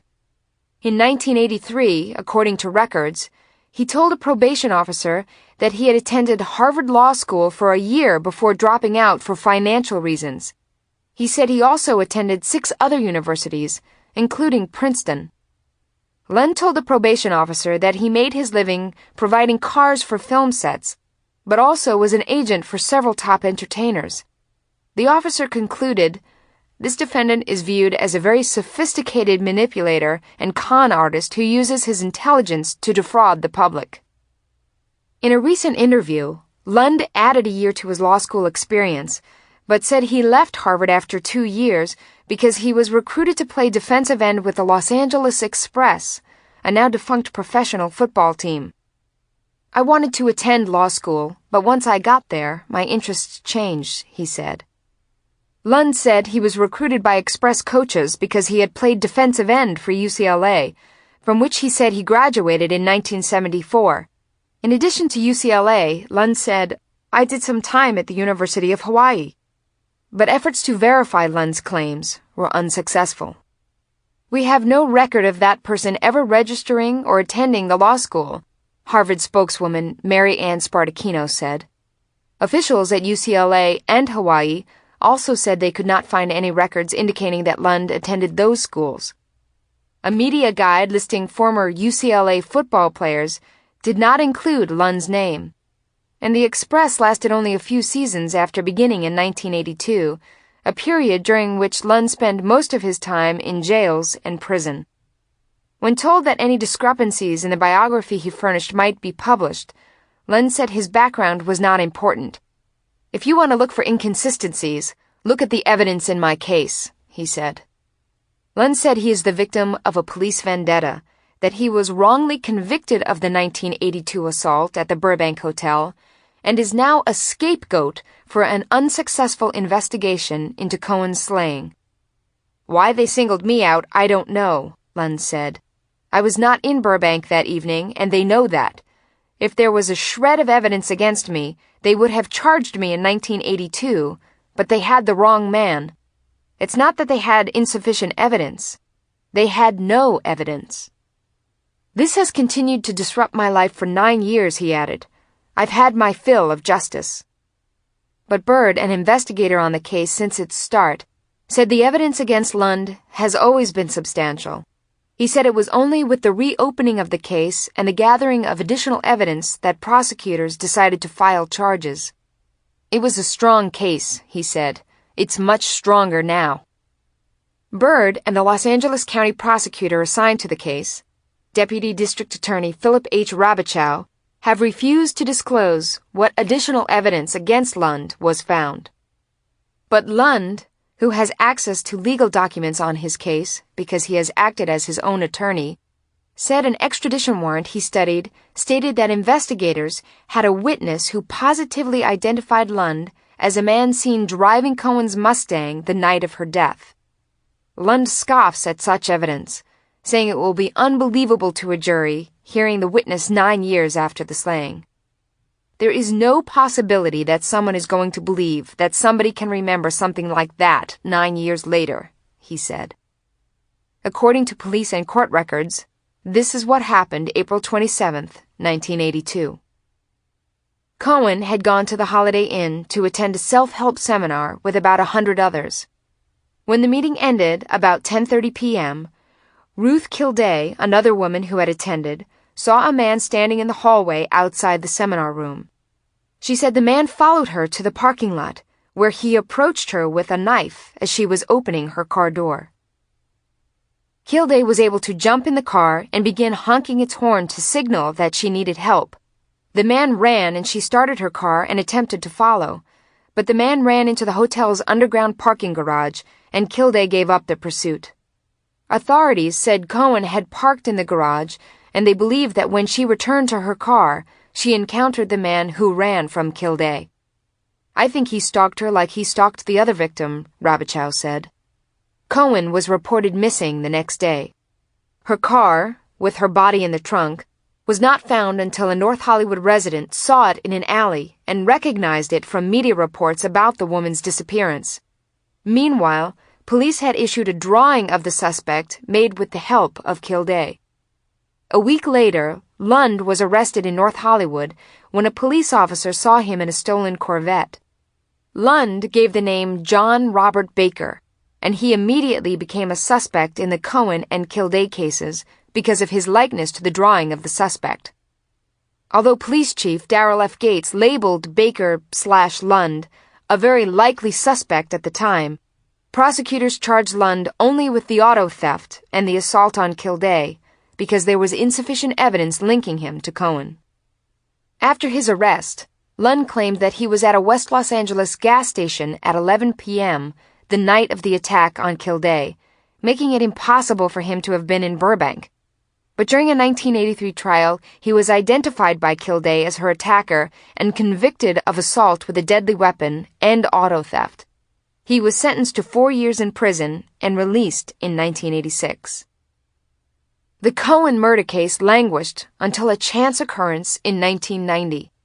A detective working on another murder case ran a routine check on the department's Hitman computer for homicide information tracking management automation network, looking for similar slayings. Bird said the computer, which contains information on all Los Angeles homicides in the last decade, printed out the Cohen case in reply. Prosecutors then discussed the Cohen case with Bird, but decided that it was not related to the case the other detective was investigating. However, after reviewing the Cohen case, the prosecutors told Bird that there was nearly enough evidence to file charges against Lund and urged that the case be reopened and the investigative ground covered again. Bird said he located Lund in St. Paul, where he had recently been paroled from prison for grand theft. Bird said he interviewed Lund there, then returned to Los Angeles and began gathering new evidence. In early 1990, Lund was arrested in Colorado for violating his parole by leaving Minnesota and was returned to prison. Lund said he left the state to get married and go on a honeymoon. Police believe that he left because he knew that the Cohen case had been reopened. He was charged May 31, 1990, with Cohen's murder and returned to Los Angeles in January.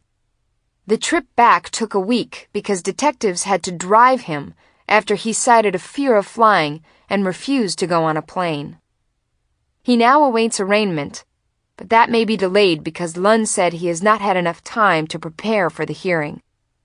Lund's wife, Gail, who has moved to Los Angeles, is convinced her husband of 1.5 years is not a con man or a killer. They have the wrong man, she said.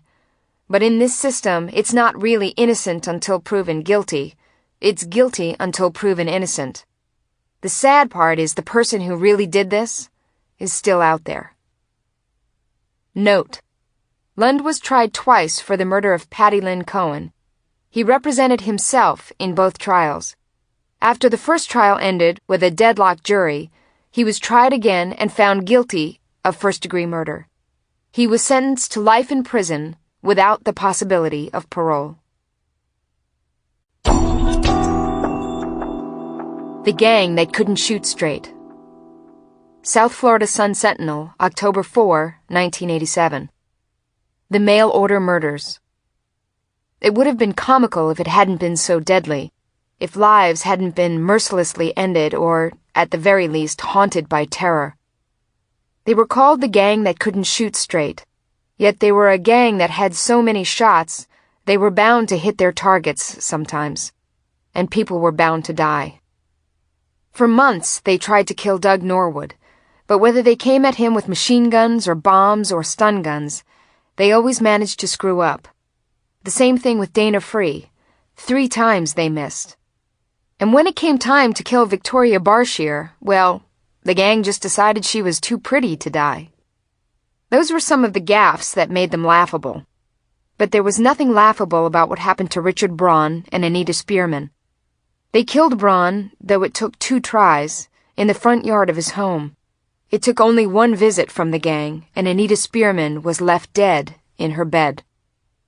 They were want-ad killers, a gang of losers, social outcasts, and law enforcement washouts headed by a man with the seemingly appropriate name of Richard Savage. They picked their targets from West Palm Beach to St. Paul, their clients from the Atlantic to the Rockies. It was nothing personal. In a sleazy Tennessee bar where strippers danced, the gang plotted the deaths of people they had never even seen. Anita Spearman, the well-known and well-liked assistant city manager in West Palm Beach, Doug Norwood, a law student in Arkansas, Dana Free, a contractor in Georgia, and others, many others. They pictured themselves as guns for hire. One day barroom bouncers, the next day cross-country contract killers. No job too big or too small. One member helped a man put a bomb on a plane loaded with 154 people. One shot down a man in his driveway while his son watched in horror. Another threw grenades into a home where a 14-year-old and his mother were sleeping. Their crimes were spread across the country to avoid a pattern of terror that might aid the police in their investigations. What did the bombing of a businessman's van in Atlanta have to do with the suitcase explosion in the cargo hold of a jet in Dallas? What could the arson of a poultry plant in Iowa have in common with the murder of a city official in Palm Beach County? Seemingly, the answer would be nothing. The questions not even considered. Even so, in less than a year, a far-flung network of investigative agencies working on the many separate cases found the common denominator in the back pages of a magazine published for gun and battle buffs. From there, the investigators picked up the pieces of the puzzle and put it together. Even today, they feel lucky about it. This is a case of truth being stranger than fiction. It's mind-boggling, says Tom Stokes, special agent in charge of the Atlanta office of the Federal Bureau of Alcohol, Tobacco, and Firearms, ATF. At times, you need a flowchart to keep it straight. These guys were bouncing all over the country doing these jobs. Thank goodness we got coordinated on it.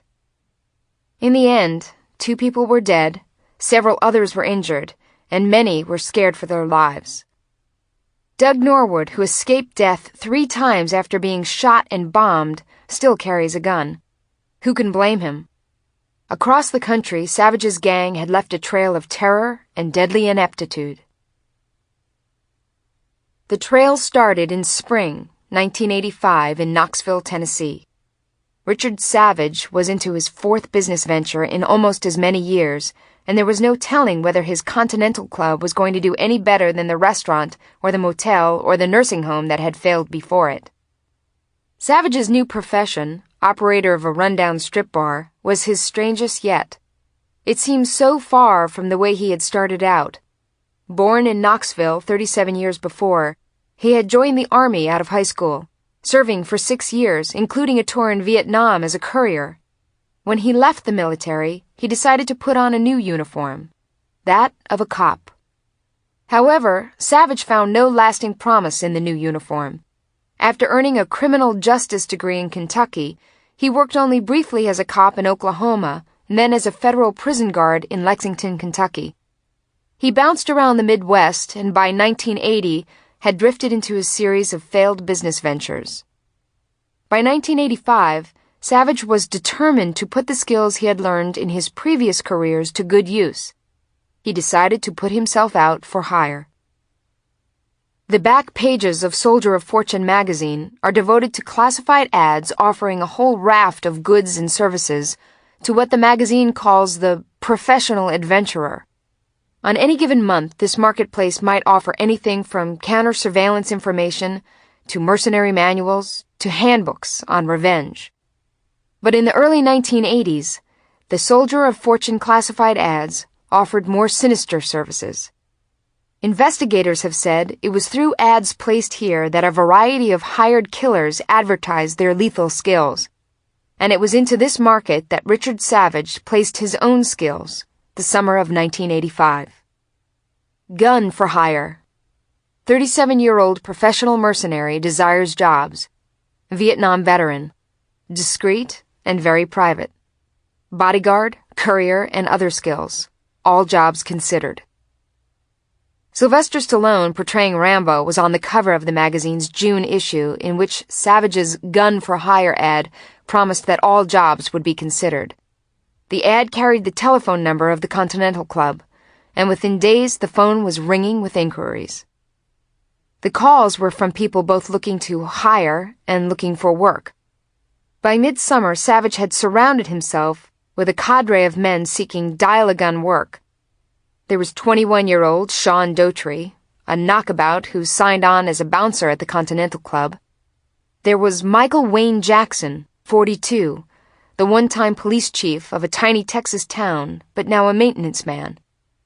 There was William Buckley, 35, a local security guard.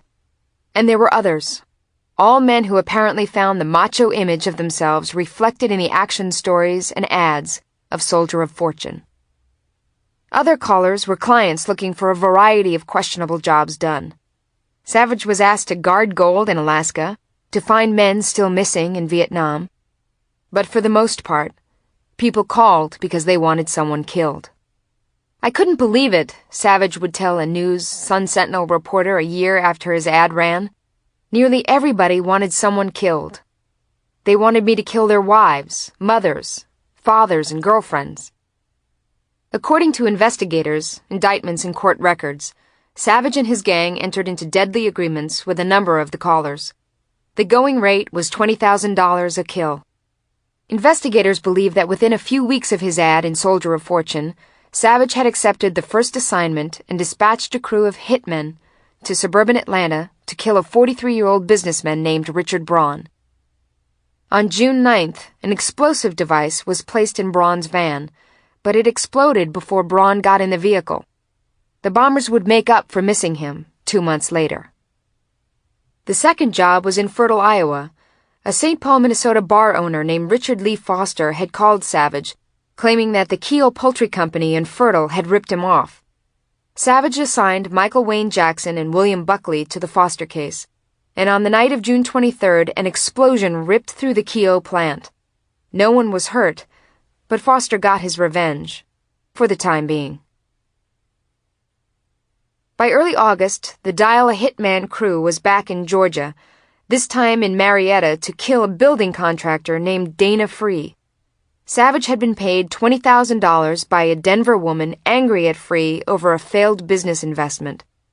But killing Free wasn't easy. On August 1st, Buckley and Jackson planted 2 grenades under Free's car. Free drove around with the devices under his car for a day, but nothing happened, partly because the pin on one of the grenades had not been removed. So the next night, Buckley slid under the car and reattached the grenades, with their pins tied to the drive shaft. If the car moved, the pins would be yanked out, and kaboom. In the morning, Free got in, and as he started to pull out of his driveway, he saw a grenade, pin still attached, roll out from under the car. He managed to jump from the vehicle before the other grenade blew up. He was uninjured and lucky. He went into hiding. Next, it was back to the Midwest.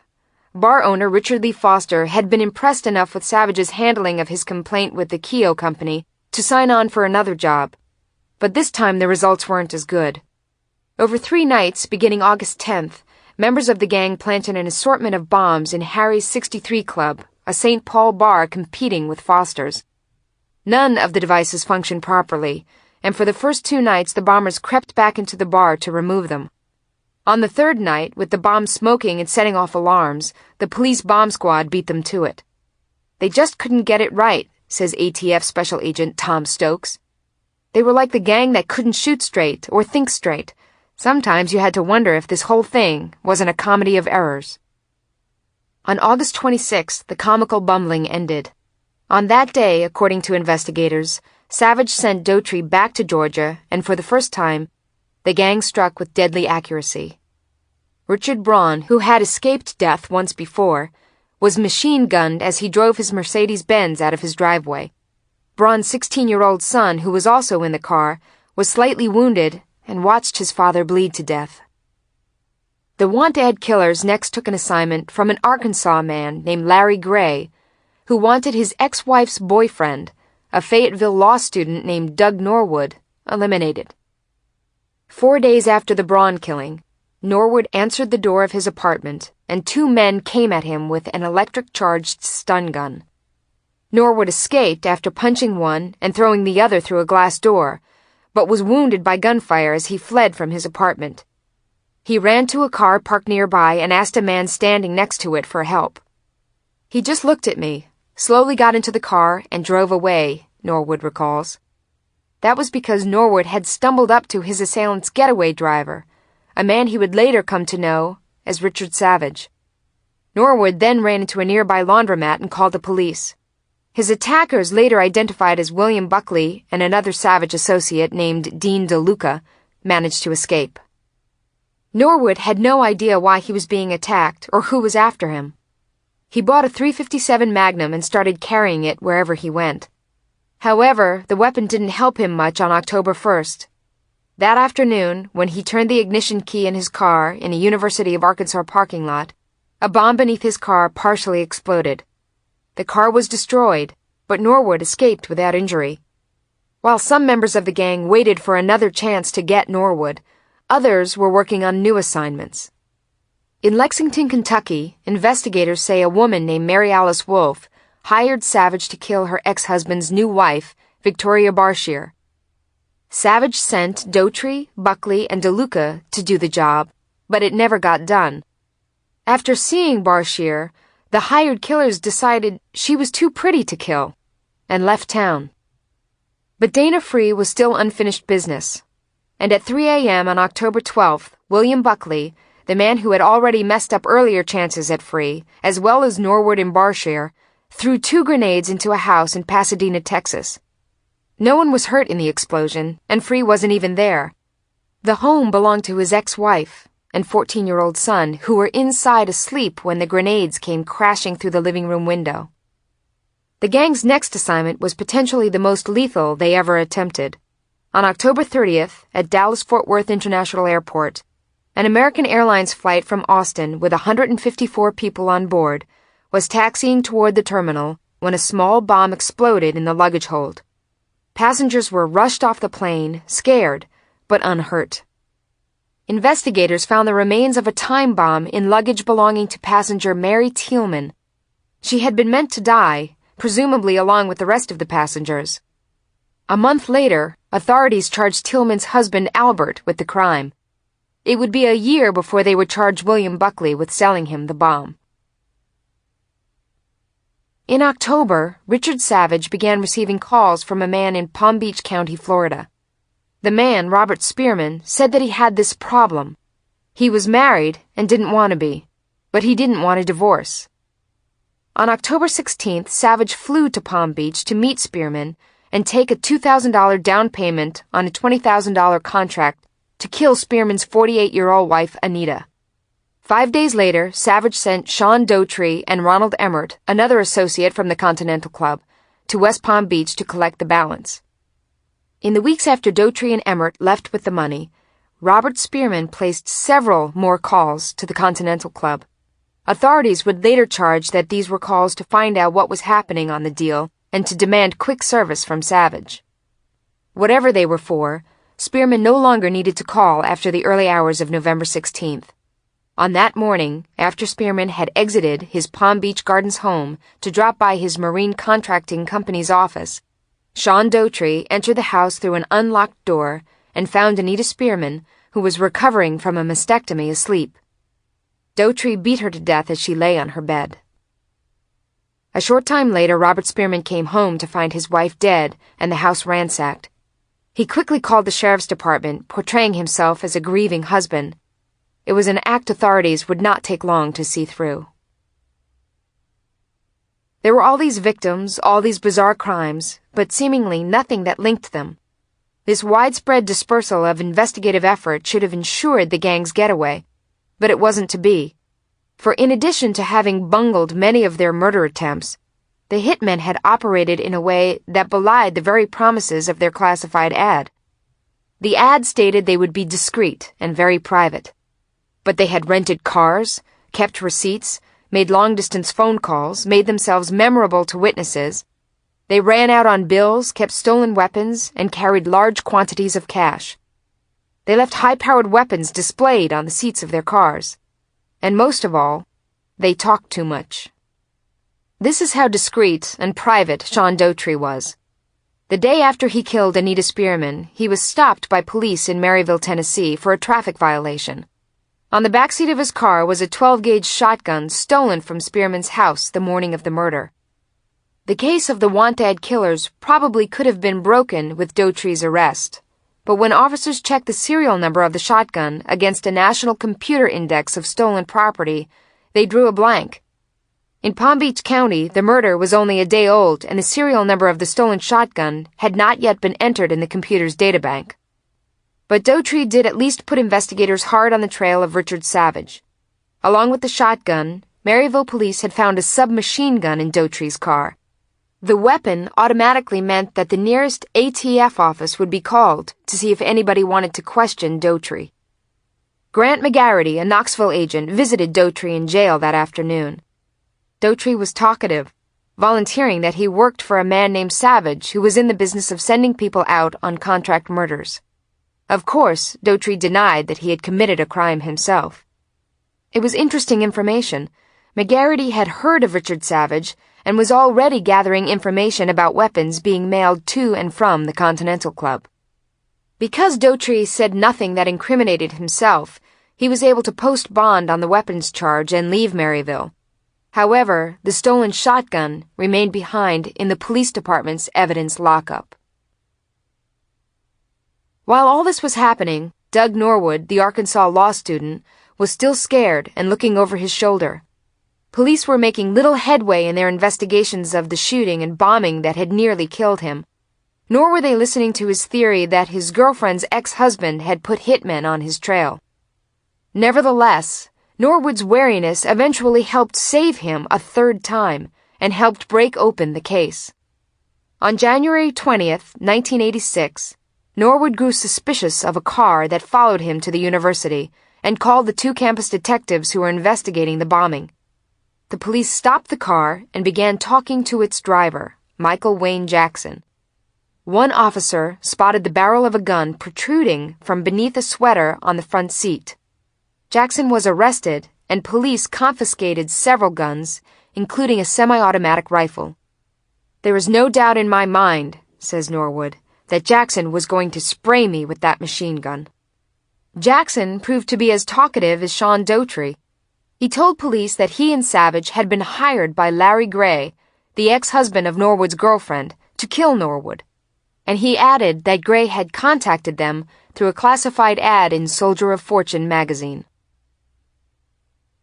The next break came on February 5th, when Sean Daughtry was arrested again near Athens, Georgia, simply because he had left a nearby motel without paying his long-distance phone bill.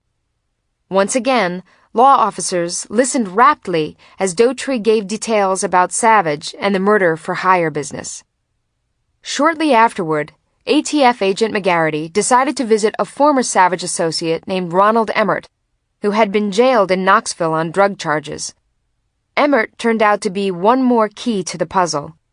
In exchange for not being charged in any murder-for-hire plot, he told McGarity about the trip he had made to Florida with Daughtry to collect money from a man named Spearman. He also told McGarity to check with the Maryville police about a shotgun that was gathering dust in their evidence closet. Until that point, progress had been slow in Palm Beach County on the Spearman case. Robert Spearman had stopped cooperating with the sheriff's department, and detectives were mostly waiting for a lucky break. It came after Emmert's conversation with McGarity, who retrieved the shotgun from Maryville. Palm Beach detectives flew to Knoxville, and Emmert picked Robert Spearman's face out of a lineup of photographs. Investigators then began to check records of long-distance phone calls, hotels, car rentals, and other business receipts gathered from Daughtry and others in the Savage gang. Finally, the net was beginning to close. Law officers from West Palm Beach, north to Minneapolis, and west to Dallas gathered in Atlanta for a conference on the Savage gang.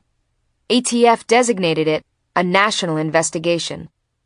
It all sounded so wild and far-fetched, but it was all coming back as true, recalls the ATF's Tom Stokes. Law enforcement agencies began filing charges in the various conspiracies. Savage, Daughtry, Jackson, Buckley, and the others were jailed.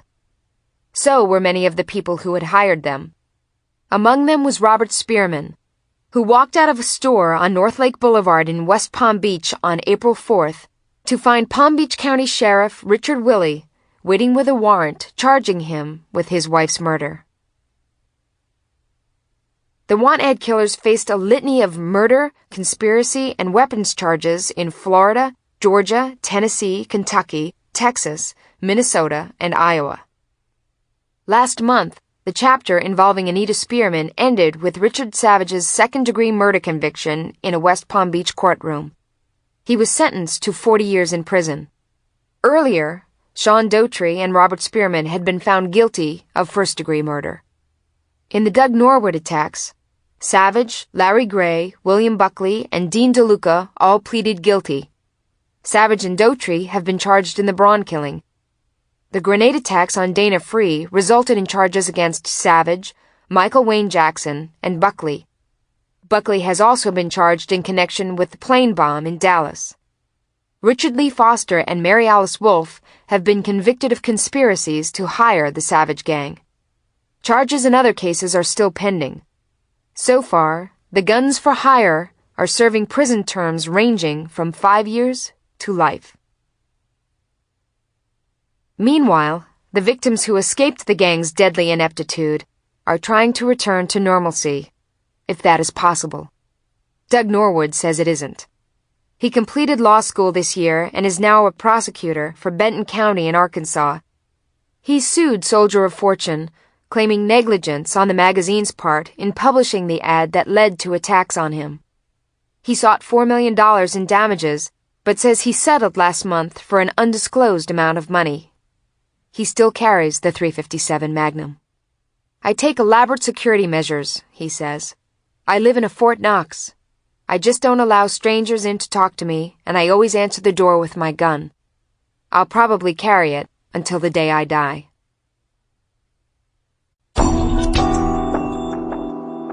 Evil Until He Dies. Portrait of a murder suspect. Trail to Chatsworth Street is traced through the criminal justice system. Los Angeles Times, October 18, 1987. Roland Comtois knew the routine well. Arrested by Los Angeles police on suspicion of burglary, he hooked his glasses in the open neck of his shirt and stared coldly at the camera.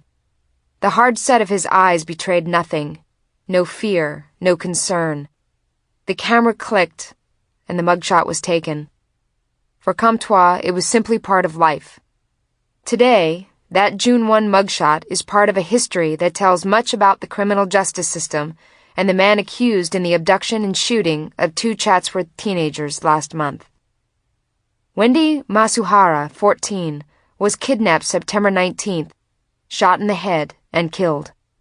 Her body was left in an abandoned car in a canyon 6 miles from the presumably safe neighborhood from which she and a 13-year-old friend had been taken. Her friend was drugged, sexually assaulted, shot, and also left for dead.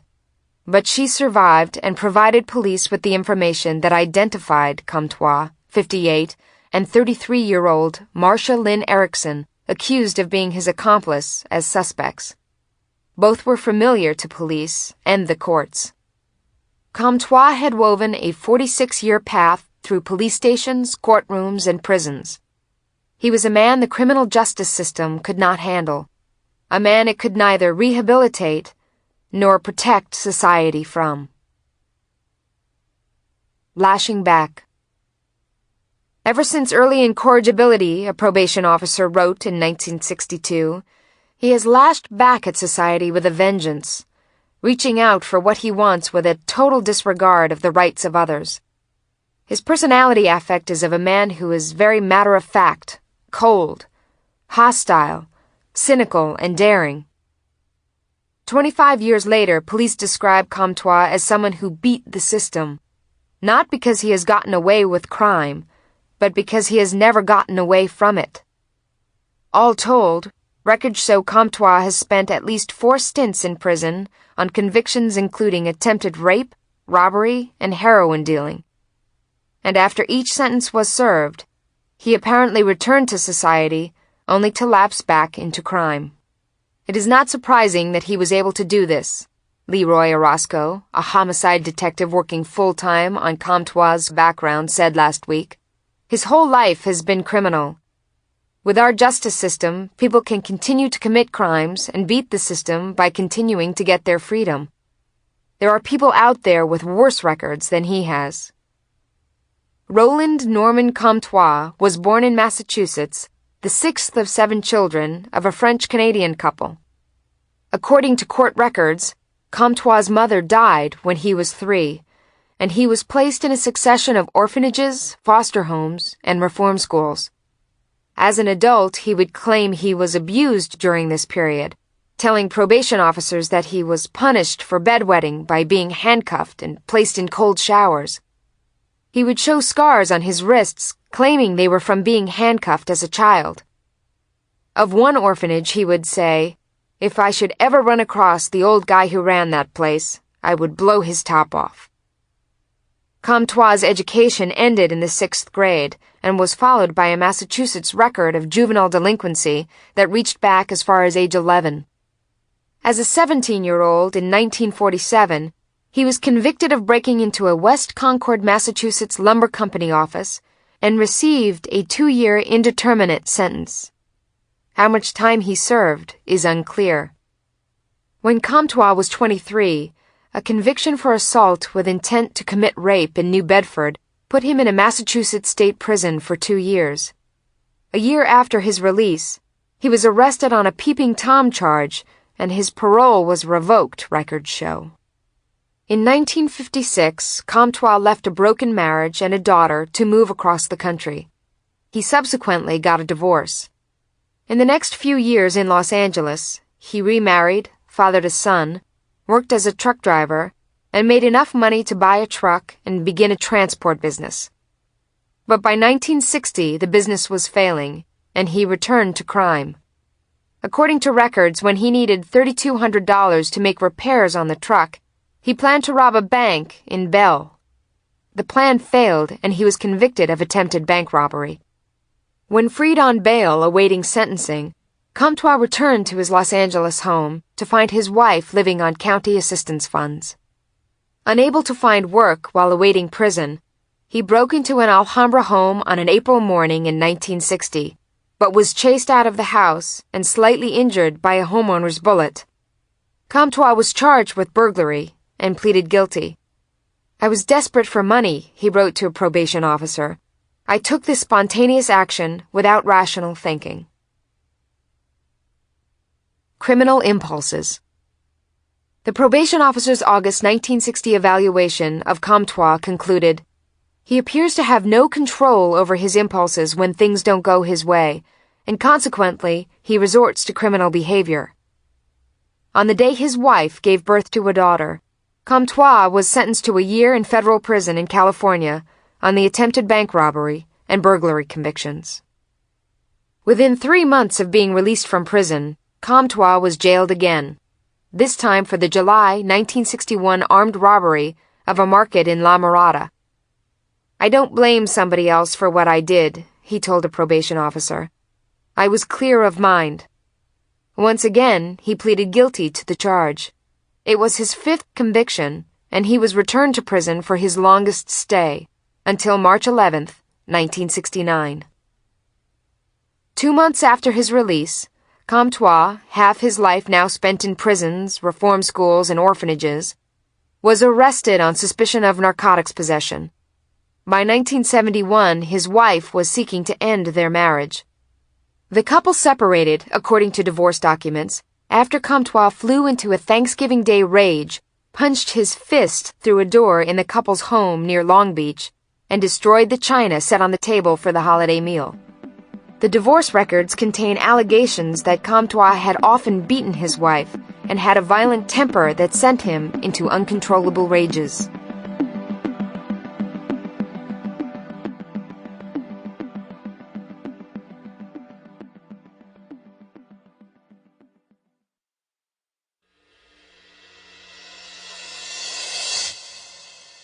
Another failed marriage.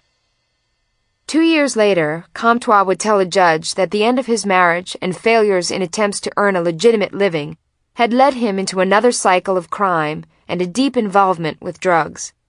He was convicted of possession of heroin with intent to sell and of being a convicted felon in possession of a firearm. He admitted he was addicted to the drug as well. "I started selling my jewelry and other items I owned and refused to believe I was addicted," he wrote to the judge who would sentence him. "I didn't know which way to turn. With the loss of everything, I started borrowing from business associates and friends until I had neither left. When I finally accepted the fact I was addicted, I started selling drugs to satisfy my addiction." Comtois pleaded to be placed in a drug rehabilitation program instead of prison, but the judge sent him to prison for 3 more years. Comtois was released from prison in 1977 and completed parole a year later. His activities between then and last month's abduction in Chatsworth are now being documented by homicide detectives. "So far, I can't find anything legitimate about him," Detective Orozco said. What is known is that he moved to the San Fernando Valley, possibly to be closer to his 2 children who lived with his ex-wife in Van Nuys. Police said Comtois was a transient, living at an ever-changing string of addresses. He may have worked at times as a laborer, and he received a monthly disability payment for reasons unclear to police. But detectives believe he largely supported himself as a burglar and scam artist. Some of Comtois' activities are already on record. Deputy District Attorney Bradford Stone said Comtois walked into a bank in the Valley on November 5, 1983, and attempted to cash a forged check for $75,000. When the teller attempted to verify the check, Comtois grabbed it back and left. Forgery charge. 3 years later, on November 7, 1986, Comtois changed the date and took the same check into a bank in North Hollywood and deposited it in his account, Stone said. During the next week, he went to other banks in Los Angeles and cashed $75,000 in checks against the account. When police finally sorted it all out, he was charged March 18th of this year with grand theft and forgery. Police say Comtois used the check scam money to buy $30,000 in gold and a new car. In January, he also bought a small motorhome, possibly with the same money. Released after posting $1,500 bail, Comtois was arrested at least 2 more times, in June on suspicion of burglary and in July on suspicion of driving a stolen car, before the abduction. Both times, he was released on bail. By summer, Comtois was living in the brown-striped Roadstar motorhome and moving freely about the valley. Police said he was traveling with a companion, Marcia Lynn Erickson, though investigators have not discovered how or where they met.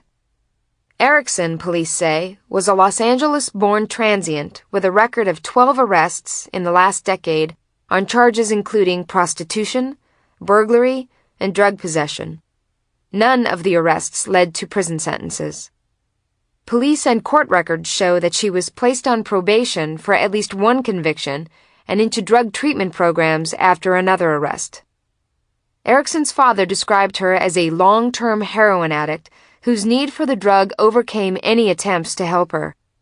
He spoke on the condition that he not be identified. Companion used drugs. Drugs controlled her. Drugs destroyed her, he said. All of her problems stemmed from drugs. It was because of the heroin that she got involved in burglary and everything else. We took her to every program you could think of, but she always went back to it. Erickson, who has had 6 children who were all put up for adoption, lived with her mother and father in their Chatsworth home in 1984 and 1985 while she took part in a drug treatment program, her father said. But about 2 years ago, she left the home, about a mile from the Lurleen Avenue spot where Wendy Masuhara and her friend would be kidnapped, unable to shake her dependency, her father said. Her parents have had no contact with her since, but now live with the growing nightmare that their daughter is suspected of involvement in murder. I can't defend her because I really don't know her anymore, her father said. But I do find it hard to believe she could have done anything this drastic. She was always a good kid before the drugs got her. Erickson should have been in jail the night the 2 girls were abducted, authorities said. Last March 16th, her probation for a 1983 conviction involving $3,200 in forged checks was revoked after probation officers learned that she had been arrested twice for thefts in 1986. A warrant for Erickson's arrest was issued, but she was never picked up by police. Chet Baker, a supervisor in the County Probation Department's Van Nuys office, said so many probation violation warrants are issued each year, the police cannot handle them as priorities. The warrant goes on the computer, but other than that, the police can't spend a lot of time on it, Baker said. There are thousands of these warrants out at any one time in L.A. Plus, Erickson was a transient. Where are the police going to pick her up? Even after Erickson was arrested August 19th, she remained free, police said. When Northeast Division Police arrested her on burglary charges, she gave a false name while being booked into jail. That allowed her to post bail before a fingerprint check identified her as Erickson and alerted police that she was wanted on the probation revocation warrant. Month from slaying. In less than a month, Wendy would be slain. If things had worked right, Baker said, Erickson would have been sitting in jail when that took place. Police explained the September abduction and murder as a crime of opportunity an act of violent impulse. So far, police say, it appears that Comtois' motorhome was parked that night on Lurleen Avenue near Devonshire Street by coincidence. It might have simply been the spot where Comtois stopped to fix a mechanical problem in the motorhome. Your guess is as good as mine as to why they did it, said Harold Lynn, the deputy district attorney who will prosecute Comtois and Erickson. We don't believe they marked these particular victims for this. They just happened to be the ones that were there. Wendy and her friend had just finished an evening of watching television at her family's home on Lurleen when Wendy decided to walk her friend to her home about a block away. But parked in their path, police said, they found Roland Comtois' motorhome. Police said the girls were lured inside it when Erickson asked them for help. Comtois, who police say shot the girls, was shot by officers and captured 4 days after the abduction.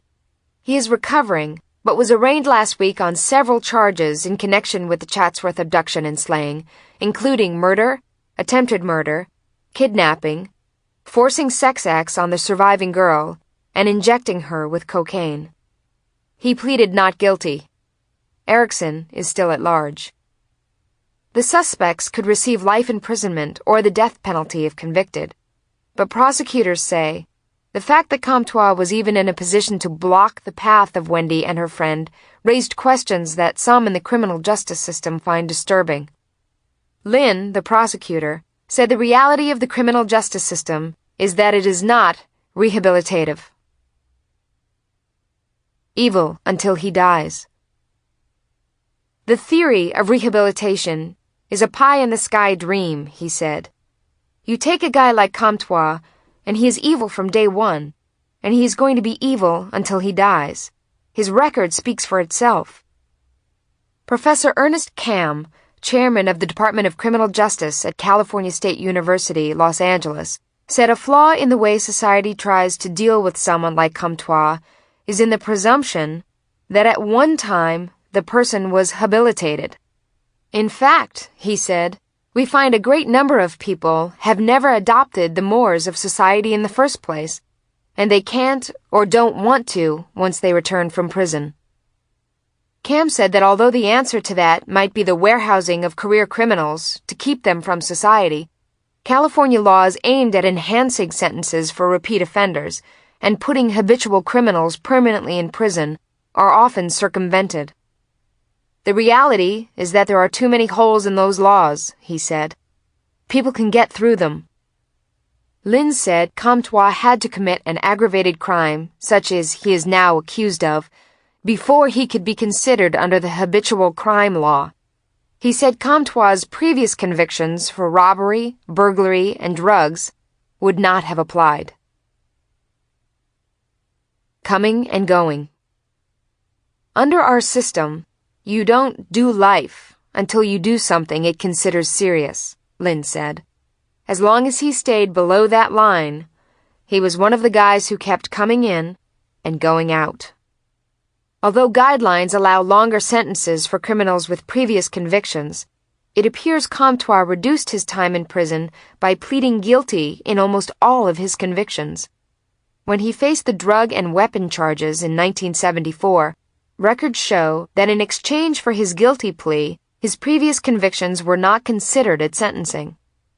Finally, authorities suggest, the system is too crowded and has too few resources to give individuals the attention required for true rehabilitation or for the protection of society. The system cannot accommodate the intense flow of individuals, Kamm said. Too frequently, individuals never get out of the cycle. They may wind up doing intense damage to somebody. Roland Comtois' criminal record. April, 1941. At age 11, he is charged with petty theft and diagnosed as an incorrigible delinquent. He is committed to reform school in Attleboro, Massachusetts. March, 1947. Charged with breaking and entering in West Concord, Massachusetts. He is given an indeterminate sentence, limited to 2 years. May 1952. Charged with assault with intent to commit rape in New Bedford, Massachusetts. He is sentenced to 3 to 5 years in prison. August, 1955. Charged in Massachusetts in Peeping Tom incident. His parole is revoked. February, 1960. Charged with attempted bank robbery in Los Angeles. He is sentenced to 1 year in federal prison. May, 1960. Charged with burglary in La Mirada. His sentence is set to run concurrently with federal imprisonment. July, 1961. Charged with robbery in Los Angeles. He is sentenced to 5 years to life in state prison. July, 1974. Charged with possession of heroin with intent to sell and possession of a firearm by a convicted felon. He is sentenced to 5 years in state prison. March 18, 1987. Charged with grand theft and forgery in Los Angeles. The case is pending. June 1, 1987. Charged with burglary in Los Angeles. The case is pending. July 27, 1987. Charged with car theft in Los Angeles. Case dismissed. September 24, 1987. Charged with murder, attempted murder, kidnapping, and several other felonies in Los Angeles. Case is pending. Source: Court records and probation reports. Note: Roland Comtois was convicted of murder and sentenced to death.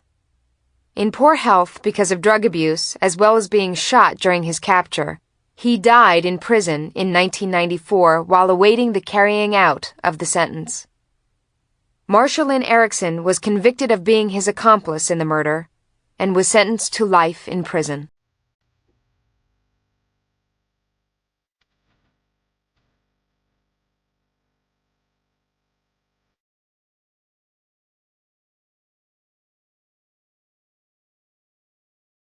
Part 3.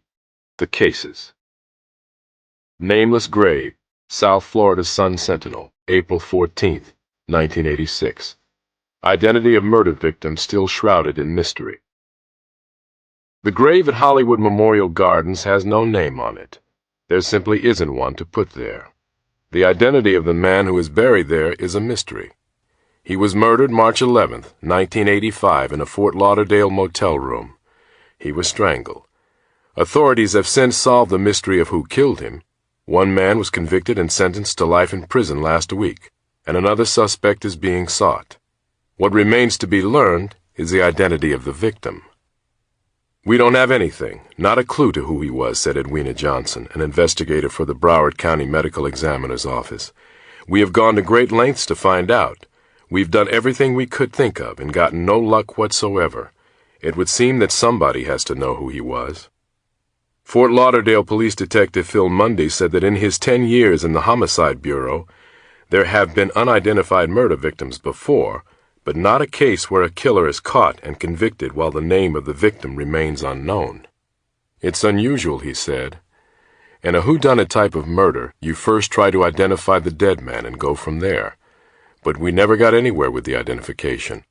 All we have is a dead man who has nothing extraordinary about his appearance. He could fit the description of thousands of men." On police and medical examiners' records, the murder victim is simply known as unidentified white male, case number 85-43959. On court documents, photographs of the man slumped in the motel room and laid out on a medical examiner's table are attached to that identification. The man is described as having been 5'8", weighing 180 pounds, with brown hair, eyes, and mustache. He was approximately 35 years old. He was found sprawled on the floor of a room at the Interlude Motel, 1215 South Federal Highway. Police think he accompanied 2 male prostitutes to the room and then was robbed and killed. His body was nude. There were no clothes or other belongings in the room. No wallet, no ID. Just the signs of a struggle and a bloody handprint on the wall. A print that would later lead to the identification of one of his killers. "There was nothing left in that room that could help us identify the victim," said Mundy. "The killers took it with them." So the detectives started with the dead man's fingerprints. They were sent to state and national agencies, to Canadian authorities, and to Interpol for comparison. They got no matches. Missing persons bulletins were sent out across the country with an artist's drawing of the victim attached. A few leads came back, but they were dead ends. Nothing panned out. They weren't our guy, said Monday. Usually the description wouldn't match. We ran down a few of the names we got and found each guy was still alive and well. Locally, investigators had the drawing published in newspapers and magazines, put it on TV, passed it around hotels and bars frequented by a mostly homosexual clientele. They found no one who had seen the man. Believing the victim had been a tourist, investigators checked with auto rental agencies in Broward in hopes of finding a report of an overdue car with the name of the murder victim on it. They visited local car towing agencies to check on abandoned vehicles that had been towed in the city after the murder. They found no clues. If he did rent a car, God knows where he rented it, said Monday. A month after the murder, the bloody palm print on the wall of the motel room led to the positive identification of Peter L. Rugarello as a suspect. He was arrested in Jacksonville a year ago today. His accomplice, a man police identified as Wayne Moore, remains at large. Monday said Rugarello never cooperated with investigators in providing the name of the murder victim. At his trial in Broward Circuit Court, Rugarello said the man's name was Adam and that he had met him and Moore near the Backstreet Bar on West Broward Boulevard near downtown. He denied being involved in the murder. Prosecutor Peter Laporte said an informant told authorities that Rugarello once said the man's name was Henry Faulkner. Authorities aren't sure whether either of the names is the real one, but believe Rugarello knows more about the man he is convicted of killing than he has said. There are still a lot of questions that only Rugarello and the individual that is still at large could answer, said Monday. Because of those questions, Monday keeps the investigation file on the top of his desk. The case is still open, though the chances of identifying the victim grow slimmer with time. My guess is he was from out of state, Monday said. He could have been reported missing in some other jurisdiction, and we might never know it.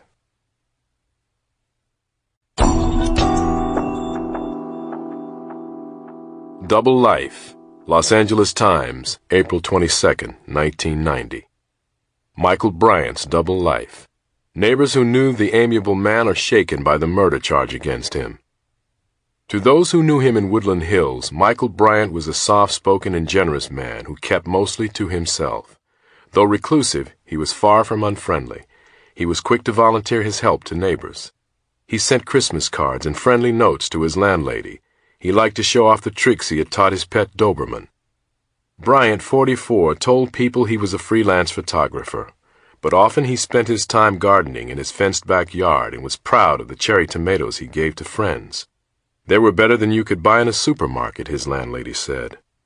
But authorities say Michael Bryant and the life he led in Los Angeles was a facade, that in fact, Bryant was Francis W. Malinowski, a Vermont school administrator who dropped from sight in 1979 after he became the prime suspect in the disappearance of a teacher with whom he had been romantically involved.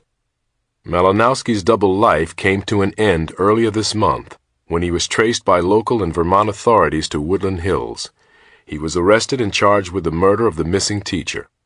And while Malinowski waits in Los Angeles County Jail for an extradition hearing, mystery still surrounds him. Investigators say that when they searched Malinowski's belongings, they found cameras and a business card suggesting he indeed was a photographer. But the only photos found were of him smiling amid fields of marijuana plants. No tomatoes were found at his house, but police said several pounds of packaged marijuana seeds were found in the garage.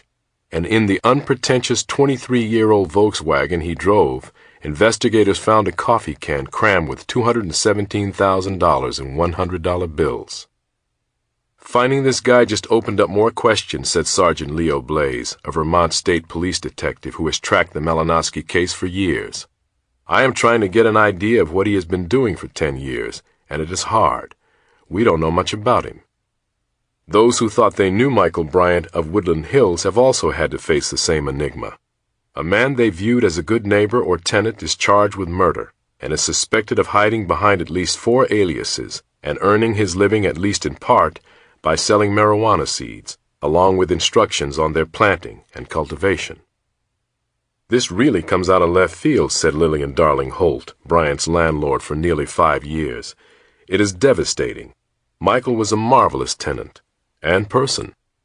This whole thing doesn't seem right, she said. It seems that over the years there would have been something that would now click and I'd be able to say, son of a gun, I now see how this could be. But there is nothing like that. I just feel very bad. I wish I could do something for him. Holt is not alone in being both perplexed and supportive of Bryant. Neighbors he was friendly with in the 4900 block of Topanga Canyon Boulevard have volunteered to care for his dog while he is in jail, and an attorney who met Bryant a few years ago in a coffee shop is now helping him fight extradition to Vermont. There is complete shock among those who knew him, said the attorney Greff Michael Abrams. He was the kind of guy most people would want as a neighbor. Abrams said Malinowski disappeared from Vermont and began using false names because he was being hounded by authorities for a crime he did not commit. There is more to this case than meets the eye, Abrams said. You don't need to be a genius to see why he would leave Vermont. He believed a witch hunt was underway, and he decided to leave. But authorities insist they have made no mistake. Malinowski is the only suspect in the November 5, 1979 disappearance and apparent murder of Judith Leo Conis. The 32-year-old mother of a small boy disappeared after telling friends she was going to a house owned by Malinowski. Everyone out here I talked to about him can't believe it, said Blaze while he was in Los Angeles last week investigating Malinowski's life here. They keep telling me he isn't the type. So far, Blaze has established that Malinowski lived in the Los Angeles area in the early 1980s and worked as a house painter. He later moved to Utah and then back to Los Angeles, where beginning in late 1985, he lived alone in the two-bedroom Topanga Canyon Boulevard house. Along the way, Malinowski somehow picked up one alias, Barry Vandiver Bryant. That actually was the name of a real person, Blaze said. The real Barry Bryant of Charlotte, North Carolina, has since changed his name because of credit problems that began when Malinowski took his identity. In 1979, Malinowski was on the surface an unlikely murder suspect. He had taught for several years in Burlington area schools and was known to many in the northern Vermont community. At 34, he was assistant director of special education for the Burlington School Department. Bearded and slightly balding, he was a man who enjoyed the outdoors. He had an apartment in Burlington and owned a house in the rural town of Shelburne, which was more convenient for hunting and skiing. A mellow-voiced widower, his wife having shot herself to death in 1976, Malinowski was raising a daughter and son. But in mid-1979, Malinowski's life apparently went into a tailspin when Leo Conis broke off a 2-year relationship with him. According to Chittenden County Court records, he was deeply hurt by the breakup, had sought psychiatric counseling, and had been seen at least once spying through the windows of Leo Conis' apartment. 2 weeks before her disappearance, Leo Conis was held at gunpoint by Malinowski for several hours, while he unsuccessfully attempted to persuade her to resume their relationship, records say.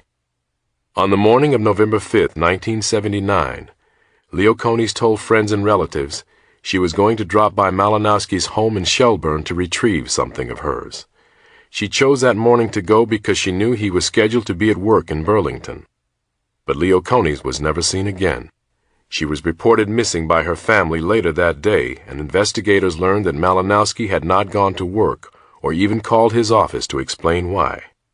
That night, when he was spotted driving his van in Shelburne and questioned by police, he said he took the day off to go bird hunting and did not see Leo Conis. Leo Conis' car was found at a junkyard in the town of Roxbury the next day. A handwritten note on the windshield said the car could be stripped for parts and was signed R. Peterson.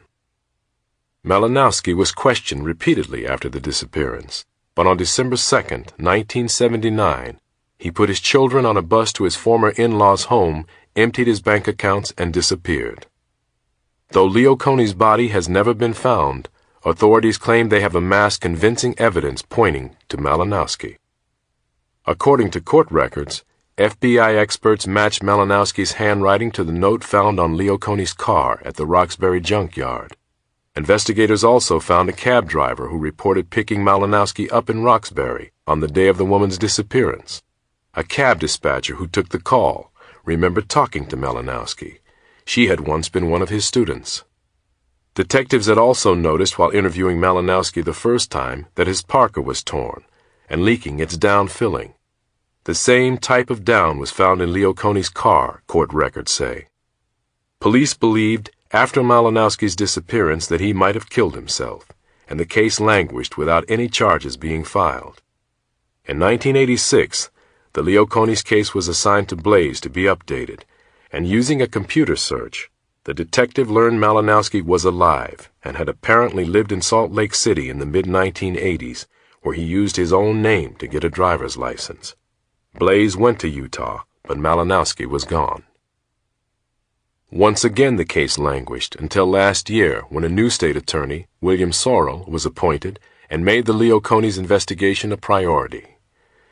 The case was presented February 20th, 1990, to a grand jury, which concluded that Leo Coney's was dead, and a warrant was issued 2 days later charging Malinowski with her slaying. According to court records, Malinowski's daughter told investigators she had met her father earlier this year at the San Moritz Hotel in New York City. Blaze learned that the hotel room Malinowski used was paid for by a credit card issued to a Barry Vandiver Bryant. From that point, credit card billings under that name were traced to 4 private mailboxes in the San Fernando Valley and Hollywood. Members of the Los Angeles Police Department Fugitive Squad questioned the private mailbox proprietors, who identified Barry Bryant as Malinowski. And on April 12th, the detectives were alerted by one of the mail drop operators that Bryant had just picked up his mail. Police and FBI agents immediately went to the area on Ventura Boulevard in Woodland Hills, but Bryant was already gone. The investigators decided to check area motels, and a clerk at a Best Western in the 21800 block of Ventura Boulevard identified a photo of Malinowski as a guest who had been renting a room since February 20th, the day the grand jury hearing began in Vermont. Investigators now believe he moved to the motel after learning, possibly through friends or family in Vermont, that the grand jury was investigating the case. Police watched the motel room and Malinowski was arrested that afternoon when he drove up in his 1967 Volkswagen. He had papers identifying himself as Michael Bryant and that showed his address as a house about 5 blocks away on Topanga Canyon Boulevard. In the car, police found the coffee can containing $217,000, along with the material normally used to keep moisture out of packages. Detectives said the powder indicated the can of money may have been buried previously. Investigators were puzzled by where Malinowski had gotten the cash, but the next day his house was searched and dozens of packets of marijuana seeds were found in the garage. Police theorized that Malinowski may have accumulated the cache of money by selling drugs or the seeds. Los Angeles Police Detective Ronald Tuckett said marijuana cultivation instructions and other drug paraphernalia were found in the garage.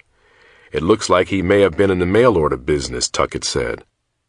Though the drug investigation is continuing, it is unlikely local charges will be filed against Malinowski because they could hinder his extradition to Vermont to face the murder charge, authorities said. Alerted on the morning of April 12th, the day Malinowski picked up his mail, Blaze was already flying from Vermont to Los Angeles when the man he had pursued since 1986 was taken into custody. The detective and suspect met for the first time in a holding cell. All he did was stare at the ground, Blaze said. He was very upset. I introduced myself and he said, "I know who you are." I said, "I know who you are too. But do you want me to call you Frank, or Michael, or Barry, or what?" He said to call him Frank. It was a strange feeling to finally meet him face to face.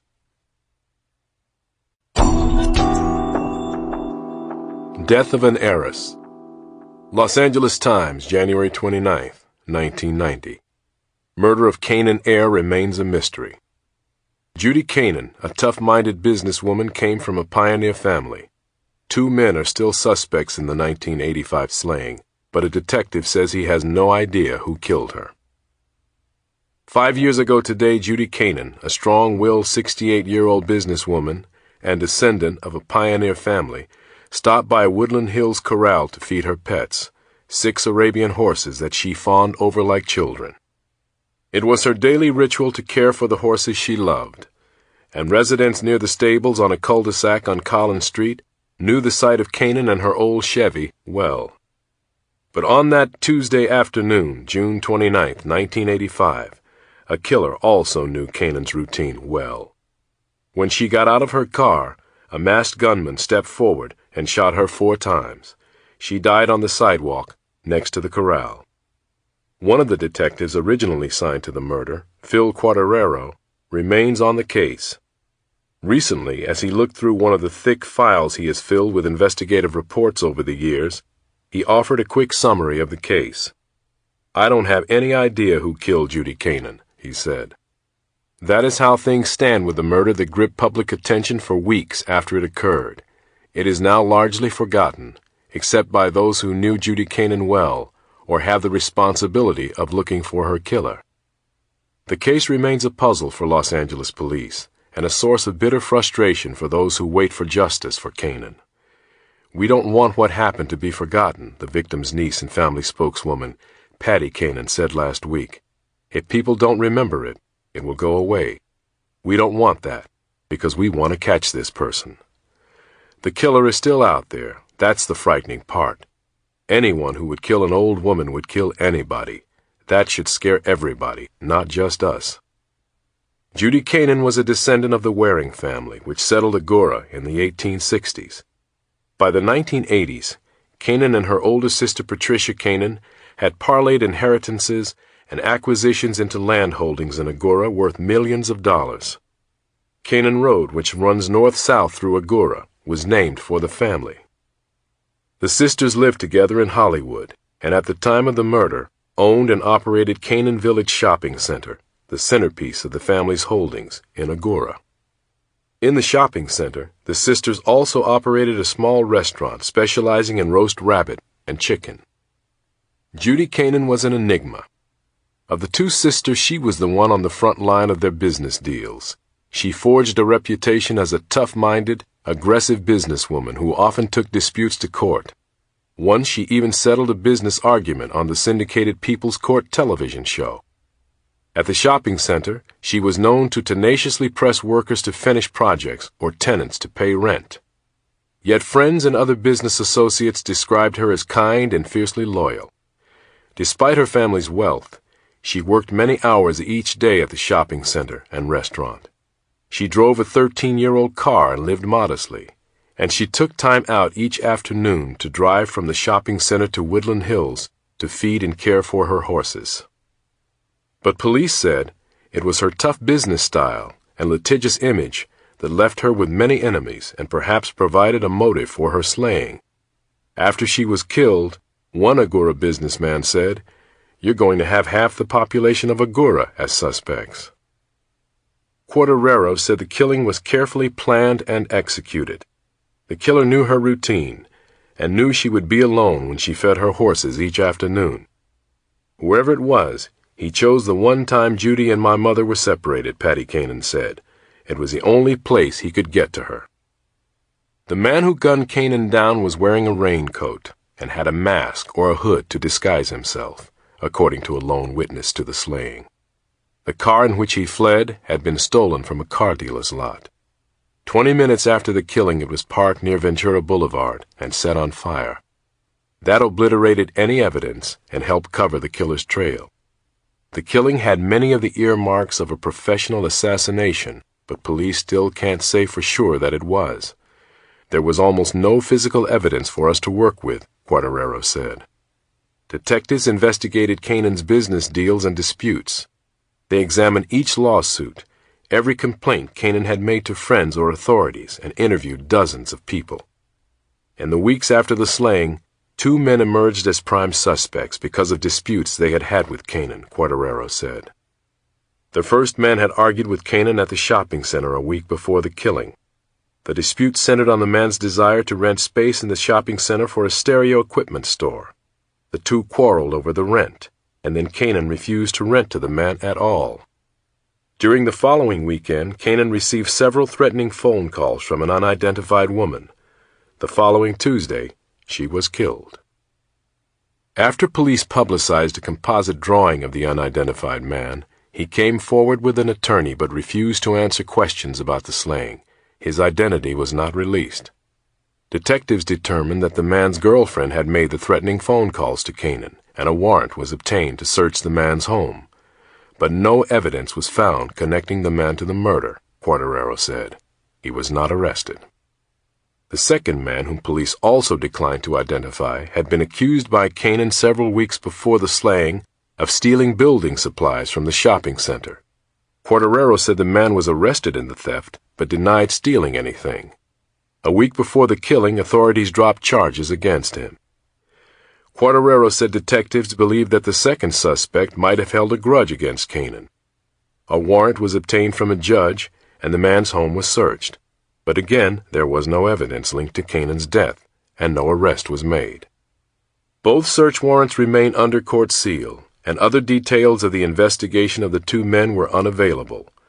Quartararo said no evidence was found linking the men to the slaying, but neither has been eliminated as a suspect. Quartararo, who routinely handles other murder cases in the West San Fernando Valley, said it has been 3 years since a new lead has come in on the Canaan case.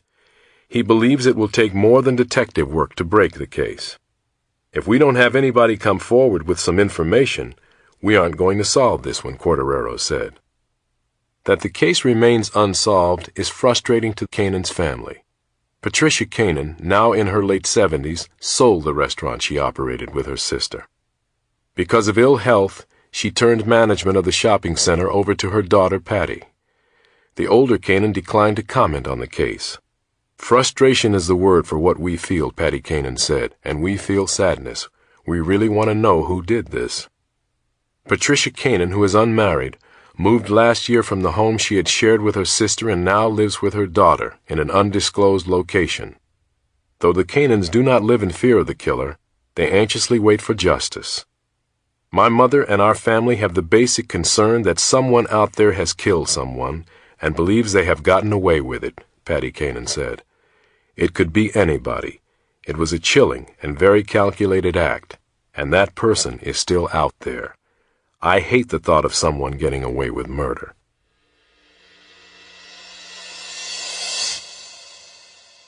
Nephew identified as sole suspect in Canaan killing. September 29, 1990. Nearly 6 years after Judy Canaan, a strong-willed businesswoman and descendant of a pioneer family, was shot to death at a Woodland Hills horse stable, the investigation of the unsolved slaying has narrowed to one person, her nephew, according to police and court documents. A search warrant filed this month in Van Nuys Municipal Court identifies 34-year-old Michael Canaan, the son of the victim's brother, as the killer. After the slaying, according to the court document, the suspect told an acquaintance who later became a police informant, "It's a real trip to see something you're responsible for. The bitch got what she deserved."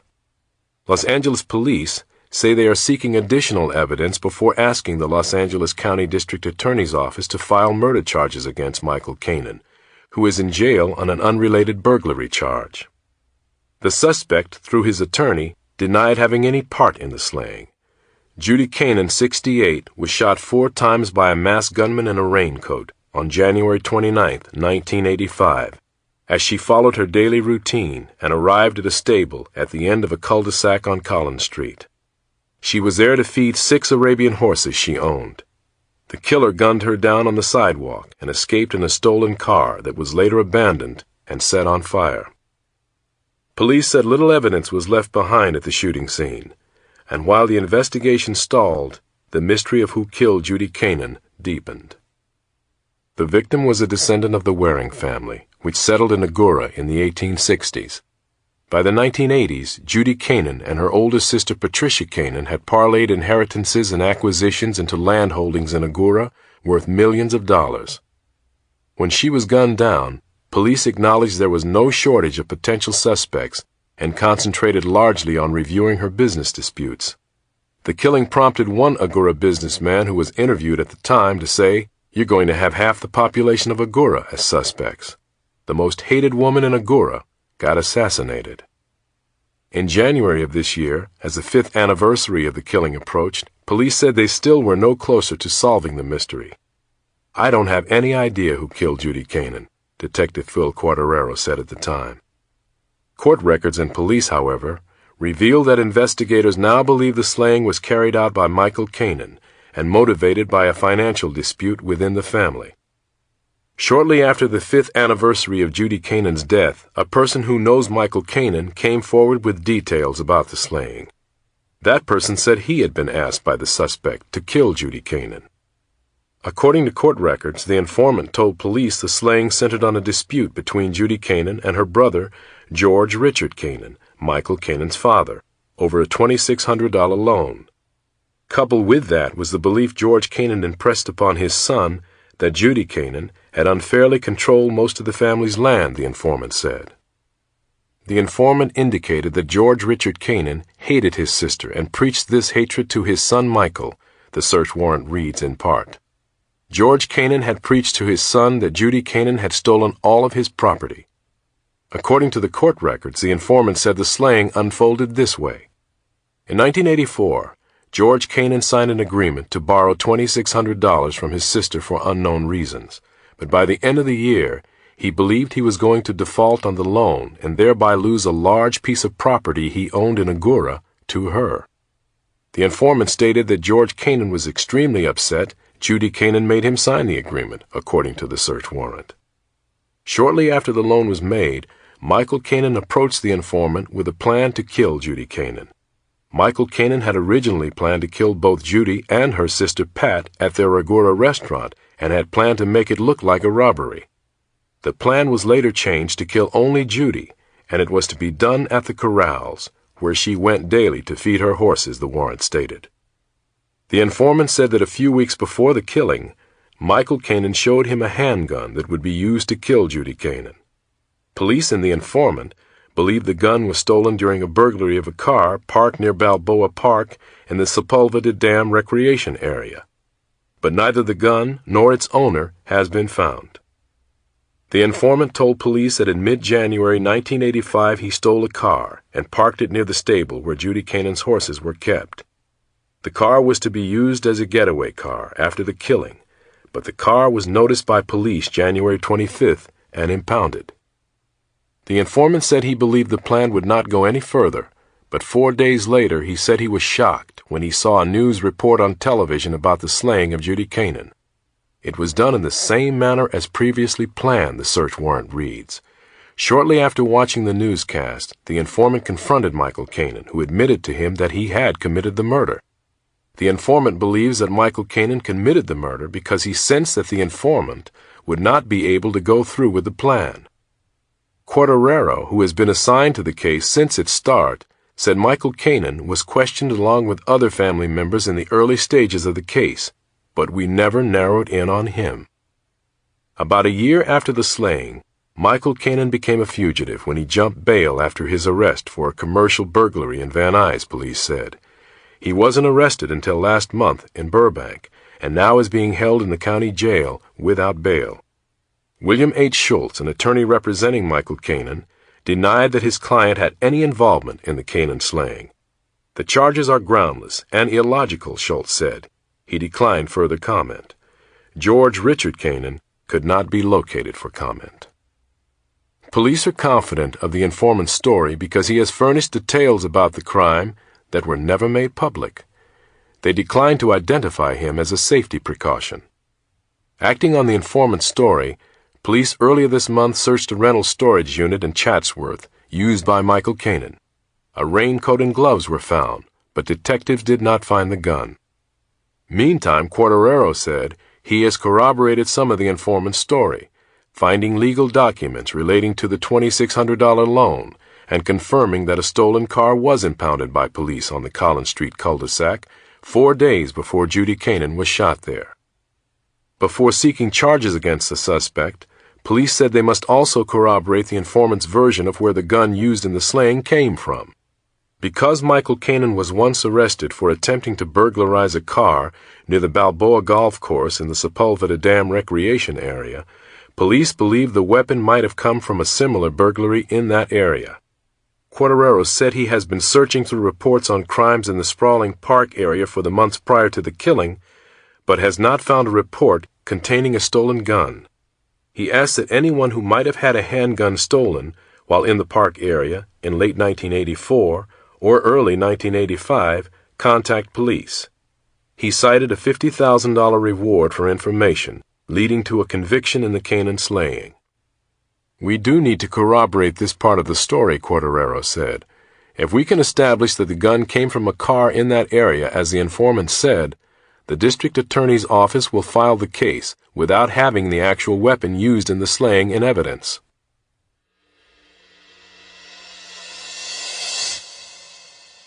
Charges will not be filed in Canaan case. March 21, 1991. Prosecutors have decided not to file charges against a man suspected in the highly publicized slaying 6 years ago of his aunt, a wealthy landowner and descendant of a pioneer Agoura family. However, Los Angeles police continue to identify him as the prime suspect. After a lengthy review by the Los Angeles County District Attorney's Office, prosecutors decided there was insufficient evidence to charge Michael Canaan, 34, with the murder of Judy Canaan, said Sandy Gibbons, spokeswoman for the prosecutor's office. Michael Canaan, through his attorney, has in the past denied any part in the killing. Judy Canaan, 68, a descendant of the family that settled Agoura in the 1860s, was shot 4 times by a masked gunman in a raincoat who approached her as she arrived at a Woodland Hill stable on January 29, 1985, to feed horses she kept there. The killer escaped and no arrests were made. Early last year, an informant who said he was troubled by feelings of guilt contacted police and identified Michael Canaan, son of the victim's brother, as the gunman. According to court records, the informant said the slaying was motivated by long-simmering family tensions brought to a head by a dispute over a $2,600 loan from Judy Canaan to Michael Canaan's father, George Richard Canaan. Detectives felt no need to arrest Michael Canaan because he was already in jail for violating probation terms on an unrelated burglary conviction. He is now serving a 2-year prison term for the probation violation. After corroborating parts of the informant's story of how the murder took place, detectives seeking a murder charge submitted the case to the district attorney late last year. Gibbons declined to reveal why the case was rejected, saying the investigation is continuing. The investigators on the case did not dispute the district attorney's decision not to file charges. "It was a close call," Lieutenant William Gaeta said, "and Michael Canaan remains the primary suspect. We need to get additional information or evidence. We consider the informant to be reliable, and we are convinced we are looking in the right direction." According to court records filed during the investigation, Michael Canaan had once asked the informant to help him kill Judy Canaan, suggesting a plan that was similar to the way the actual killing occurred. The informant, according to the court records, said the slaying was later carried out without his involvement, and afterward Michael Canaan told him, "It's a real trip to see something you're responsible for. The bitch got what she deserved." The informant also told investigators of a storage locker Michael Canaan used, where police then seized a raincoat and gloves officers believed were worn during the killing. However, police conceded that the informant's credibility could be questioned by a jury if the case were brought to trial now, because some of the details of the crime he gave police could not be corroborated by investigators. The gun used in the slaying has never been found. A key part of the informant's story was that Michael Canaan stole the gun from a car parked by a jogger in the Sepulveda Dam recreation area, said Detective Phil Quartararo. Quartararo reviewed reports of hundreds of crimes in that area in the months before the killing, without discovering one involving such a theft, he said. Quartararo, who has been assigned to the killing from the beginning, said he has no plans to drop the case, but the investigation has gone as far as we may be able to go unless somebody else comes forward. Note: 5 years after prosecutors decided not to file charges against Michael Canaan, he engaged police in an armed standoff at his mother's San Fernando Valley home. He shot and killed a dog and a horse and then fired several shots at arriving police officers. No officers were injured. After a 2-hour standoff, Canaan killed himself by shooting himself in the head. He died without ever admitting he had been Judy Canaan's killer. Police later revealed that the informant who in 1990 pointed the finger at Michael Canaan in his aunt's death had been his own brother.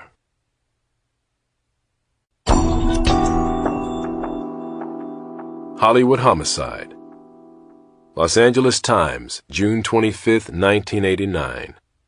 Cotton Club case led to arrest and 84 slaying of prostitute.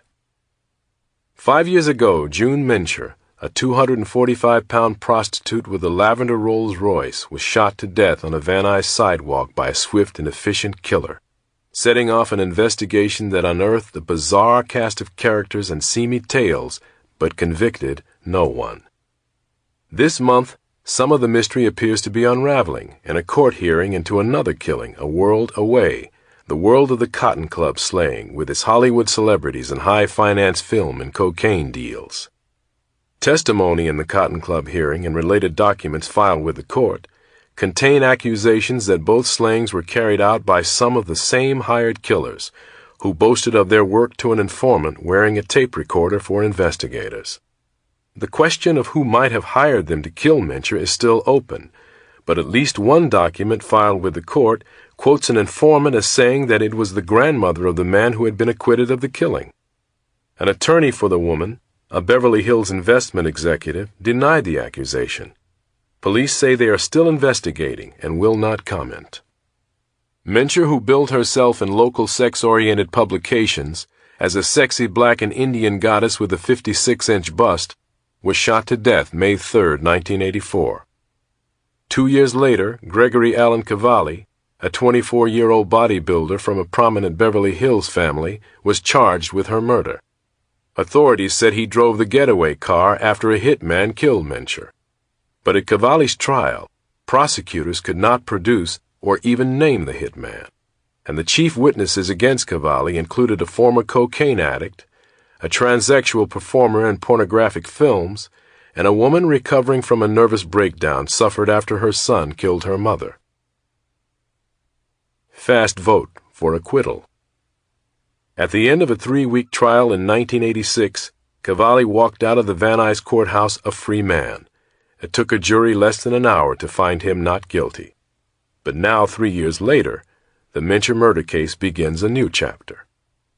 Authorities have charged 2 men with killing Mincher, identifying them as bodyguards who formerly worked for a security firm that the Cavalli family had hired.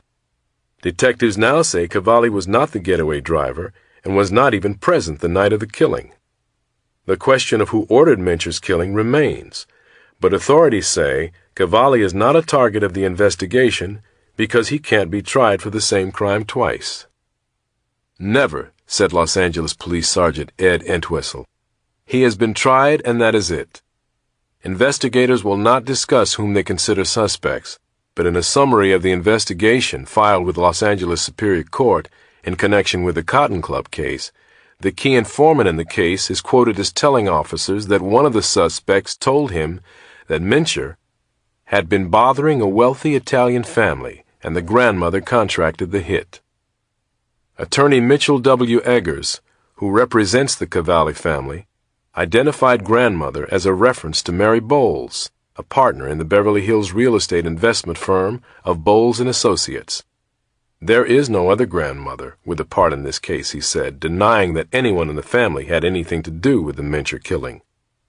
It's absurd, it's crazy, it's absolutely impossible, Eggers said. It is beyond my conception that anybody in the Cavalli family would have anything to do with anything illegal, let alone a murder. They are gentle, refined people with an excellent reputation. New leads uncovered. New leads in the Mincher case emerged almost by accident in the last 2 years during the lengthy Los Angeles County Sheriff's Department investigation of the slaying of would-be movie producer Roy Radin. William Maloney Menser, 39, of Canoga Park, and Robert Ulmer Lowe, 42, of Rockville, Maryland, 2 of the alleged hitmen arrested in Radin's 1983 slaying, have also been charged with killing Mincher in 1984. Menser has pleaded not guilty, and Lowe is fighting extradition from Maryland. A preliminary hearing is underway in Los Angeles Superior Court into the slaying of Radin, which was dubbed the Cotton Club case because Radin was killed during a financial dispute over the making of the movie of that name.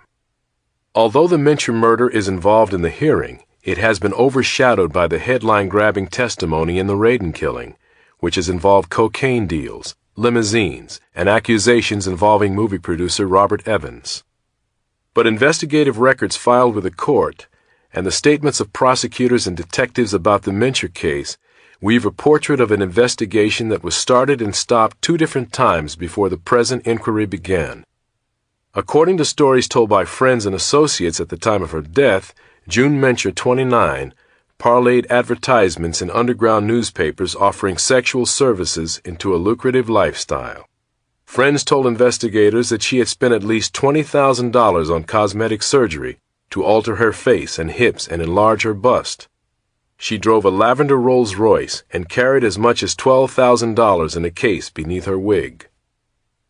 In the summer of 1983, according to testimony at Cavalli's trial, Cavalli began calling Mincher after seeing her ad in an underground newspaper. The telephone relationship lasted several months, with the two talking for several hours on some days. Cavalli wanted to meet Mincher, but she declined. Finally, he went to her West Hollywood apartment and broke down the door. Cavalli discovered that Mincher weighed 60 or 70 pounds more than she appeared to in the picture in her advertisement, and he ended the relationship. Angered by the rejection, Mincher then began to harass Cavalli, his father Richard Cavalli, and other relatives, including Bowles, with repeated threatening phone calls. Mincher was suspected by authorities of firebombing Greg Cavalli's car in late 1983 and setting fire to his father's military surplus store in Santa Monica in 1984.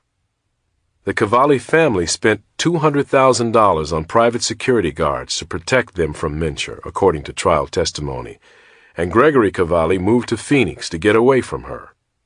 On May 3, 1984, Mincher had just left an apartment in the 6800 block of Sepulveda Boulevard with a friend when she was shot 7 times in the head. She died instantly. The friend was shot in the chest but survived. The gunman ran to a waiting car which sped away. Los Angeles police began investigating Cavalli's possible involvement in the slaying within 3 hours of the shooting, according to court records. Though 2 witnesses identified Cavalli as the driver of the getaway car, investigators could not identify the gunman. The investigation stalled and was shelved 2 months later. As is routine with unsolved killings, the case was reopened by 2 new investigators the following year. According to police records, they immediately focused on the more than 6 bodyguards who had been provided to the Cavalli family by a Studio City firm, A. Michael Pascal and Associates. The detectives got the names but could not locate and interview all of the men because they had left Pascal.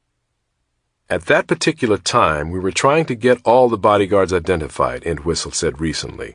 We were never able to determine if these were the suspects in the killing, although our investigation pointed that way. Went ahead with trial.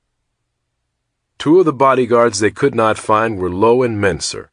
In December 1985, police and prosecutors decided to go ahead with the arrest and trial of Cavalli without knowing who the hitman was.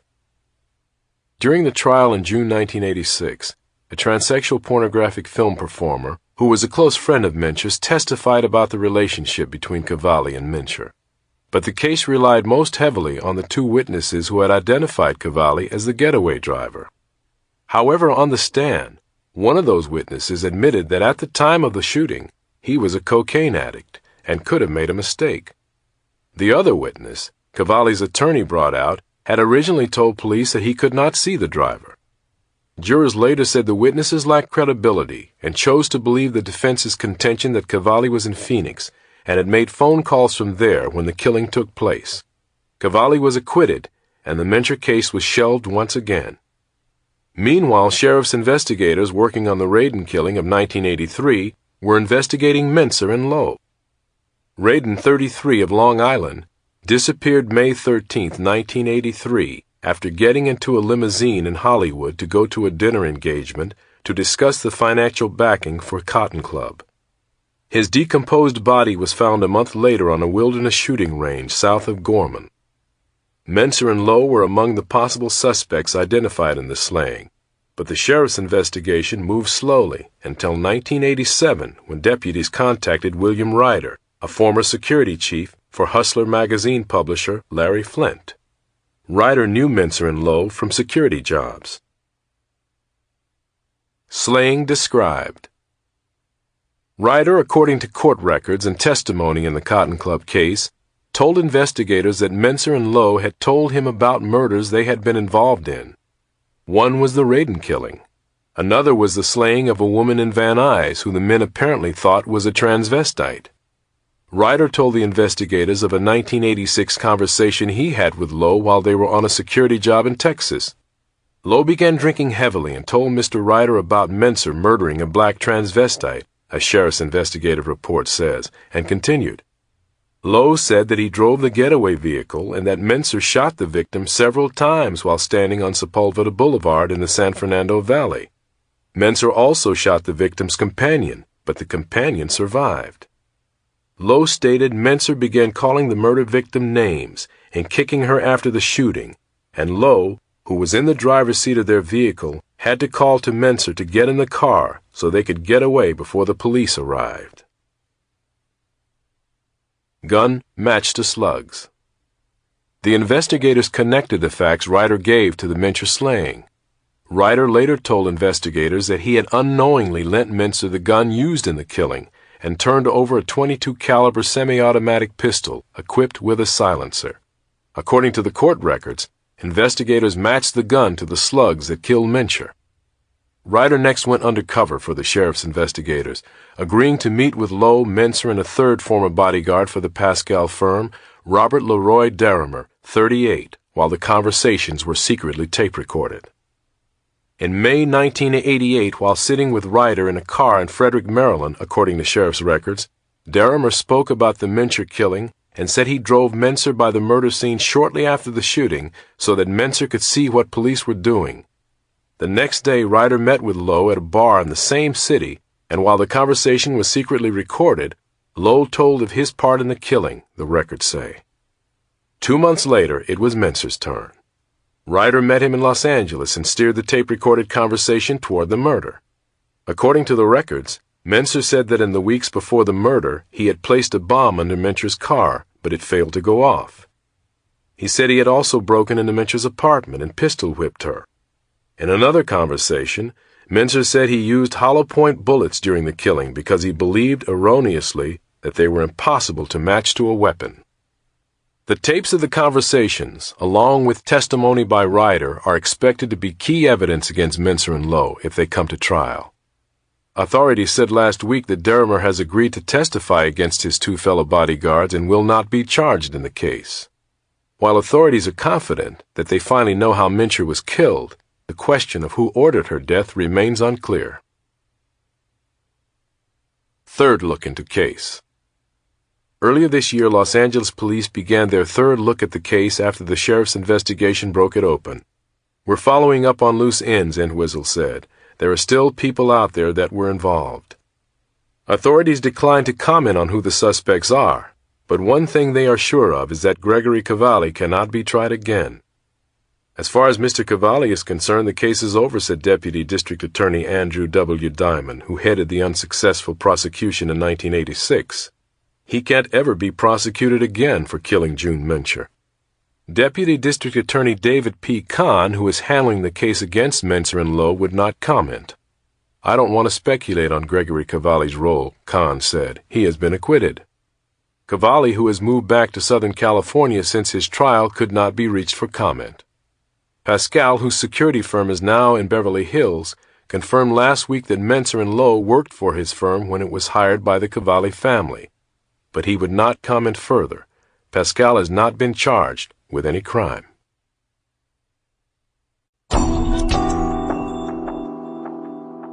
The family. 4 men arrested in Lakeview Terrace quadruple killing. Los Angeles Times, September 30th, 1988. 4 men were arrested Thursday in a quadruple slaying in which 2 men, a mother, and her 28-month-old daughter were shot to death at a Lakeview Terrace house where rock cocaine was sold, Los Angeles police said. The 4 men may also be implicated in 2 more San Fernando Valley murders, police said. A team of nearly 200 police officers, including members of the department's Special Weapons and Tactics team, raided 3 fortified drug houses and 12 other locations in the Northeast Valley before all the suspects were arrested, a department spokesman said. Lieutenant Fred Nixon identified the suspects as Stanley Bryant, 30, of Pacoima, Antonio Johnson, 28, of Lakeview Terrace, Nash Newbill, 52, of Lakeview Terrace, and Levi Flack, Jr., 24, whose address had not been determined. Held without bail. Bryant and Johnson were arrested on suspicion of murder, and Newbill and Flack were arrested on suspicion of being accessories to murder. All 4 were being held without bail at the Foothill Division Jail. The arrest of all 4 of these people refer to the quadruple murder, Nixon said. There are indications they are implicated in 2 others. The warrants for the searches of the 15 locations came out of the investigation of all 6 murders. The investigation is continuing. The locations of the raids and arrests, as well as complete details of the investigation, were unavailable Thursday. But detectives said the arrest stemmed from an investigation centered on the Lakeview Terrace shooting August 28th that left the 4 people dead. In that incident, police said, 2 St. Louis men, Andre Armstrong, 31, and James Brown, 43, were killed after they went inside the house in the 11400 block of Wheeler Avenue. After the 2 were shot, a man ran out with a shotgun and fired into the car in which Armstrong and Brown had traveled to the house. The blast killed Laretha Anderson English, 23, of Seaside, and her daughter Camise, who were sitting in the back seat. English's 1-year-old son, who was also in the back seat, was only slightly injured. Police would not release the boy's name.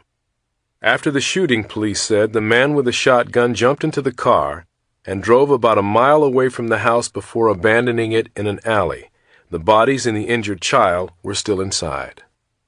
Meanwhile, the bodies of Armstrong and Brown were loaded in another car and driven away from the house, police said. Police found them 3 days later in Lopez Canyon. No comment. Nixon said he could not comment on the motive for the slayings. Earlier, police speculated that a drug dispute ignited the violence. County records show that Newbill is the owner of the Wheeler Avenue house, which police said had been the scene of drug sales for 2 to 3 months before the shootings. The house was formerly owned by Jeffrey A. Bryant, 37, once described by police as a drug kingpin who controlled a sales network in the Northeast Valley. In February 1986, Jeffrey Bryant pleaded guilty to operating a drug house at the Wheeler Avenue location and was sentenced to 4 years in state prison. He is believed to be the brother of Stanley Bryant, one of the suspects arrested Thursday. Possible link. The Wheeler Avenue case may be linked to shootings July 31st, in which Douglas Hennigan, 21, of Panorama City was killed, and Sunday, in which Tracy Anderson, 24, of Sylmar was slain, police said. The victims of those shootings were close friends, police said. Hennigan was gunned down while he sat with friends on a curb at Hanson Dam Park. Anderson was shot to death on a Pacoima street after an argument involving several men. On Monday, Leroy Wheeler, 19, of Sylmar, surrendered to police and was arrested on suspicion of murder in the Anderson case.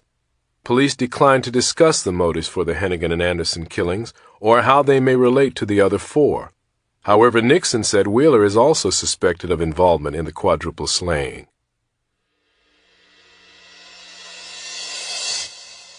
Drug ring kingpin calls the shots from prison, police say. October 16, 1988. Los Angeles police think that a prison inmate in San Diego is directing a San Fernando Valley drug organization whose top members were charged this month in the slayings of 4 people at a Lakeview Terrace rock house.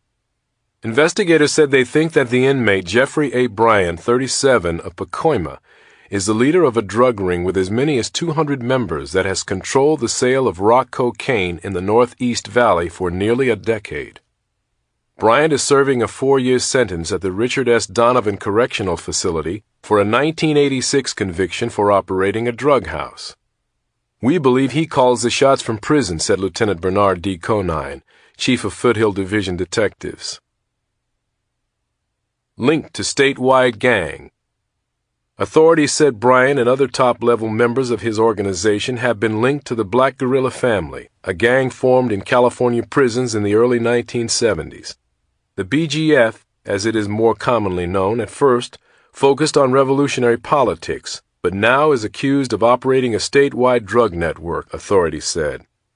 Bryant faces no charges in the August 28th quadruple slaying at the house he previously owned in the 11400 block of Wheeler Avenue. But investigators said the arrest of several lieutenants in the killings have depleted his organization's top echelon. Although police think they eventually will be able to break up the Valley organization, they noted that lower-level members are in line to take over for those arrested in the Wheeler Avenue killings. "We know there are people in the organization who want to step up," Conine said. "The bottom line is you can still buy rock cocaine in Pacoima." Through informants and witnesses and from evidence gathered during searches of 26 locations where organization members lived and operated, authorities said they have pieced together what happened at the house on Wheeler Avenue and why. Andre Louis Armstrong, 31, and James Brown, 43, both of the Pacoima area, were hit with shotgun blast at the door of the house, police said. They said Laretha Anderson English, 23, of Seaside, and her 28-month-old daughter, Camise, were fatally shot while waiting in a car parked out front. English's 1.5-year-old son, Carlos, was slightly injured by flying glass. So far, 11 people, including Bryant's younger brother Stanley Bryant, 30, have been charged in the killings. Stanley Bryant, Leroy Wheeler, 19, Levi Flagg Jr., 24, Tanis Bryant Curry, 26, James Franklin Williams III, 19, John Preston Settle, 28, and Antonio Arsenault, whose age was unavailable, each face 4 charges of murder and 1 charge of attempted murder. All are Pacoima residents. Antonio Johnson, 28, and Nash Newbill, 52, both of Lakeview Terrace, and William Jean Settle, 30, and Proveen McCloria, 19, both of Pacoima, each face charges of accessory to murder. The Settle brothers, McCloria and Arsenault, are still sought. Only Stanley Bryant, Wheeler, Slack, and Johnson have been arraigned. Each pleaded not guilty. Wheeler also has pleaded not guilty to a 5th murder, the September 25th fatal shooting of a Pacoima drug dealer who police think was attempting to compete with the Bryant organization. According to police and court records, the slayings occurred during a power struggle in which Armstrong, who had served a prison term for a killing attributed to the organization, demanded money and a top position in the so-called Bryant organization. A group decision. Instead of giving Armstrong what he wanted, the organization decided to kill him at a meeting at the Lakeview Terrace house, where the group kept money and cocaine, authorities said. When other people showed up with Armstrong, gang members decided to eliminate them too, police said. Wheeler told a police informant they had to be killed to protect the organization, according to court records. They were shot through the metal door, he is quoted as saying, referring to Armstrong and Brown. The woman and baby had to be killed. She was writing down license numbers. I had to shoot them. Authorities think the Bryant organization took control of cocaine sales in the Northeast Valley after James H. Doc Holliday, a leader of the BGF, was accused in a 1979 double murder in Pacoima. The charges against Holliday, who police think had controlled cocaine traffic in the area, were dismissed, but he was convicted of the attempted murder of a witness in the case and was sent to prison, leaving the Northeast Valley to Jeffrey Bryant's group, authorities said. The Bryant organization began to distribute cocaine through street sales, and at as many as 6 drug houses in the Pacoima and Lakeview Terrace areas, police said. The organization soon earned a reputation for violence, police said. The rock cocaine business is controlled by Jeff Bryant, according to a police statement filed in the 1986 drug case that sent Bryant to prison. In the words of the statement, he is the head of an organization consisting of family members and associates, which exists for the sole purpose of the distribution and selling of large quantities of cocaine. Police think the organization was responsible for several unsolved slayings and attempted murders. Another court document filed in the 1986 case says an informant told police Jeff Bryant is a sergeant-at-arms in the BGF and often uses BGF soldiers to commit shootings and murders to enforce his hold on the cocaine distribution in the Pacoima area.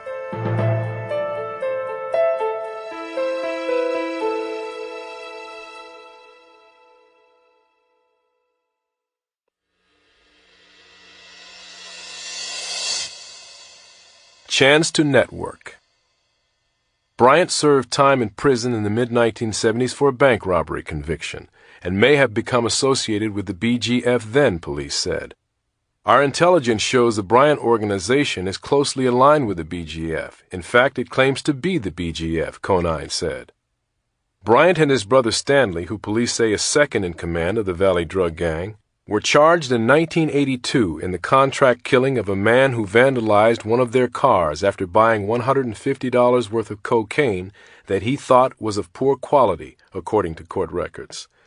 Charged as the triggerman in that shooting was Armstrong, an ex-convict who had moved to Pacoima from St. Louis and had gained a reputation for being a hitman, court records state. But after a preliminary hearing, the charges against the Bryant brothers were dismissed when a judge ruled there was insufficient evidence that they had ordered the killing. Armstrong later pleaded guilty to voluntary manslaughter and was sent to prison for 6 years. Narcotics detectives began to focus intensively on the Bryant organization after the murder case was dismissed, records show. Police said they identified 3 houses owned by Jeffrey Bryant, including the house in the 11400 block of Wheeler Avenue where cocaine was being sold. Police said the drug operation was directed from a pool hall on Van Nuys Boulevard in Pacoima. The drug houses were virtual fortresses. Bars covered windows, and steel doors opened into cages, which cocaine buyers entered to do business, police said. Money was exchanged for cocaine through slots in the cages. Stanley Bryant recruited people to work in the houses for $25 an hour, court records show. The workers were locked inside for 8-hour shifts. In each house, a pot filled with oil simmered 24 hours a day. Workers were instructed to dump cocaine in the oil should a police raid occur. In the first 2 months of 1985, police raided the 3 cocaine fortresses, made several arrests, and confiscated weapons and small amounts of cocaine. Evidence obtained from the raids was used to charge Jeffrey Bryant with operating drug houses. In 1986, he pleaded guilty to one of the charges and was sentenced to 4 years in prison. But with the group's leader imprisoned in San Diego, the organization did not wane, police said. Stanley Bryant headed the ring on the outside while his brother pulled strings from his prison cell, police said. Investigators said they think Jeffrey Bryant has commanded the organization by telephone and through organization members who visit him in prison. Police have identified nearly 200 people associated with the group. Intelligence files contain a pyramid-type diagram of the organization's structure. Jeffrey Bryant's name is at the top, followed by 4 levels of increasingly larger groupings.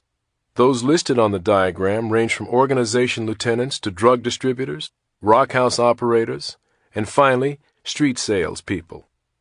Whereas those in the top levels are thought to be associated with the BGF, those on the bottom are mostly members of teenage street gangs, police said. The street gangs are recruited to sell drugs so that higher echelon members of the organization are protected, police said. This is how the leaders insulate themselves, said a detective familiar with the case.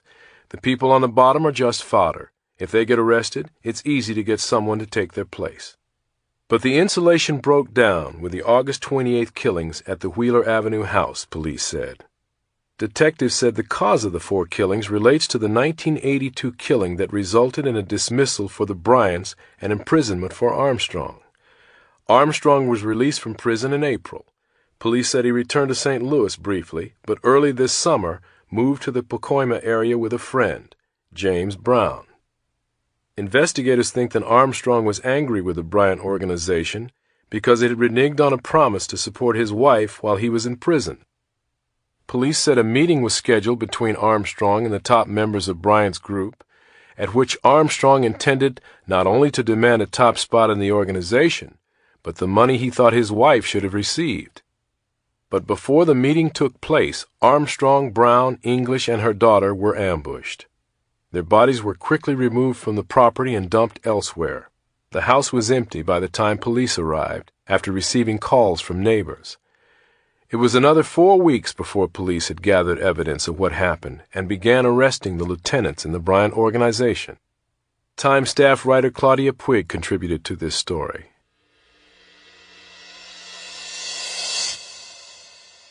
Massive drug murder case inches its way toward trial. Courts. Charges against the so-called Bryant organization grew out of 1988 slangs. Getting verdicts may take years. April 19, 1992. With its 10 defendants, 58 volumes of investigative records containing 20,000 pages, and 34 defense attorneys, prosecutors, and investigators, the Bryant organization murder and drug conspiracy case moves through the justice system like an elephant. Its sheer bulk dictates that it moves slowly. Already nearly 4 years old, the massive prosecution resulted from the slayings of 3 adults and a child at a Lakeview Terrace house, where the proceeds from a $500,000 a month rock cocaine business were allegedly counted, and the end is nowhere near. Deputy District Attorney Jan L. Marizzi, the lead prosecutor in the case, said the criminal trial of the 10 people charged with either the slayings or with taking part in a conspiracy to control the crack trade in the northeast San Fernando Valley could make U.S. legal history. I think there is every possibility that it will be the longest and most expensive trial ever, Marizzi, who has been working full-time on the case for most of the last 3 years, said last week. A trial date for the case has not been set. Court officials have not found a courtroom that will be available and big enough for a trial expected to last, by some estimates, as long as 3 years. Bills for the taxpayer-paid attorneys, representing both sides in the case, run nearly $2,000 per hour when court is in session. The prosecution's investigation has already cost at least $2 million by one defense attorney's estimate. And when a courtroom is chosen for the trial, there will undoubtedly be renovations. Bulletproof glass partitions will be added for security. Bleacher seats will likely be built to allow all of the attorneys and defendants a clear view of the witness stand. All of it will add to the cost of the case. Once the logistics of where and when are set, the complexities will continue. The case may require more than one jury, and the selection process may take months. Each witness who takes the stand will be subject to cross-examination by 10 attorneys representing the different defendants. Since 4 defendants face a possible death penalty, a lengthy penalty phase could follow any convictions. The landmark case for such lengthy and costly prosecutions was the McMartin preschool molestation case. The first of 2 Los Angeles trials in the McMartin case lasted 32 months from the start of jury selection until the return of verdicts. The bill to taxpayers was estimated at $15 million. The murder and drug case is the result of a sweeping investigation of the so-called Bryant organization, named for 2 Pacoima brothers who allegedly headed the group. The investigation began after the August 28, 1988 shootings on Wheeler Avenue. Also known on the streets as the Family, the organization had as many as 200 associates and had controlled much of the flow of cocaine to the northeast San Fernando Valley since 1982, according to the charges against the defendants. Marizzi said the group also was extraordinarily violent in maintaining a grip on its territory. She blames the organization for 25 murders over the past 10 years. Those killed in the 1988 shootings were Andre Louis Armstrong, 31, James Brown, 43, Laretha English, 23, and her 2-year-old daughter, Camise. Investigators said the killings occurred at a time when the Bryant Group was fending off competition and demands for money from Armstrong, a former associate who had recently been released from prison. According to authorities, Armstrong was set up to be killed when he was lured to a meeting at the organization's cash house on Wheeler Avenue. Armstrong and Brown were shot to death as they entered the house. A gunman then ran out to their car and shot English and her daughter. The little girl was executed with a point-blank shot to the back of the head. Within 6 weeks of the slayings, squads of officers with search warrants raided 26 houses where suspected members of the Bryant organization lived or did business. Investigators said they recovered numerous records detailing the group's drug business, which grossed at least $1.6 million quarterly. Evidence from the raids and the shooting scene, and information from a key member of the organization who agreed to cooperate with authorities, led to charges being filed against 12 people believed to make up the top leadership and enforcement arms of the organization. Among those charged is Stanley Bryant, now 34, the alleged leader of the group at the time, because his older brother Jeff was in prison. Also among the defendants is Leroy Wheeler, 23, a suspected hitman for the family, who authorities said ran to the car where English and her daughter were sitting and dispatched them with a shotgun and handgun. Because it took 3 years to round up all 12 suspects, 6 separate preliminary hearings, some lasting months, and a grand jury session have been held during the past few years. It wasn't until September that the last suspect was ordered to stand trial.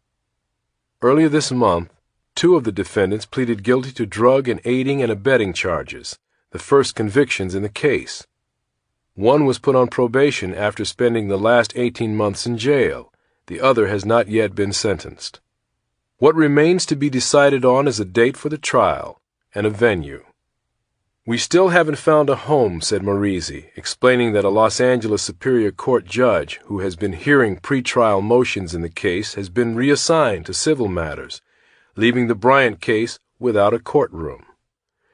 With trial length estimates running from Morisi's conservative 1 year to as long as 3 years, courtrooms with clear dockets are difficult to find. Finding a courtroom large enough is also a problem. During pretrial hearings, the defendants and attorneys have filled audience seats and jury boxes. But that extra room won't be there during the trial. Steve Flanagan, an attorney representing defendant Tanis Curry, said the case may require 2 or more juries because evidence against some defendants cannot be heard by jurors considering different charges against other defendants. "I think at a minimum we are looking at 2 juries and possibly even more," he said. Morisi said a courtroom may have to be renovated for the case.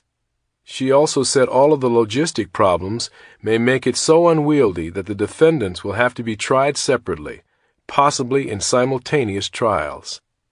However, the prosecutor said she opposes breaking up the defendants and hopes the case will find a home soon in one of 6 courtrooms used for long-cause cases in downtown Los Angeles, or the 4 courtrooms used for that purpose in Van Nuys. She believes that the trial may finally start by early fall, 4 years after the killings. Attorneys involved said the trial is expected to be lengthy because of the complex conspiracy charges, which require a massive amount of documentary evidence as well as testimony. Also, having so many defendants automatically lengthens the process.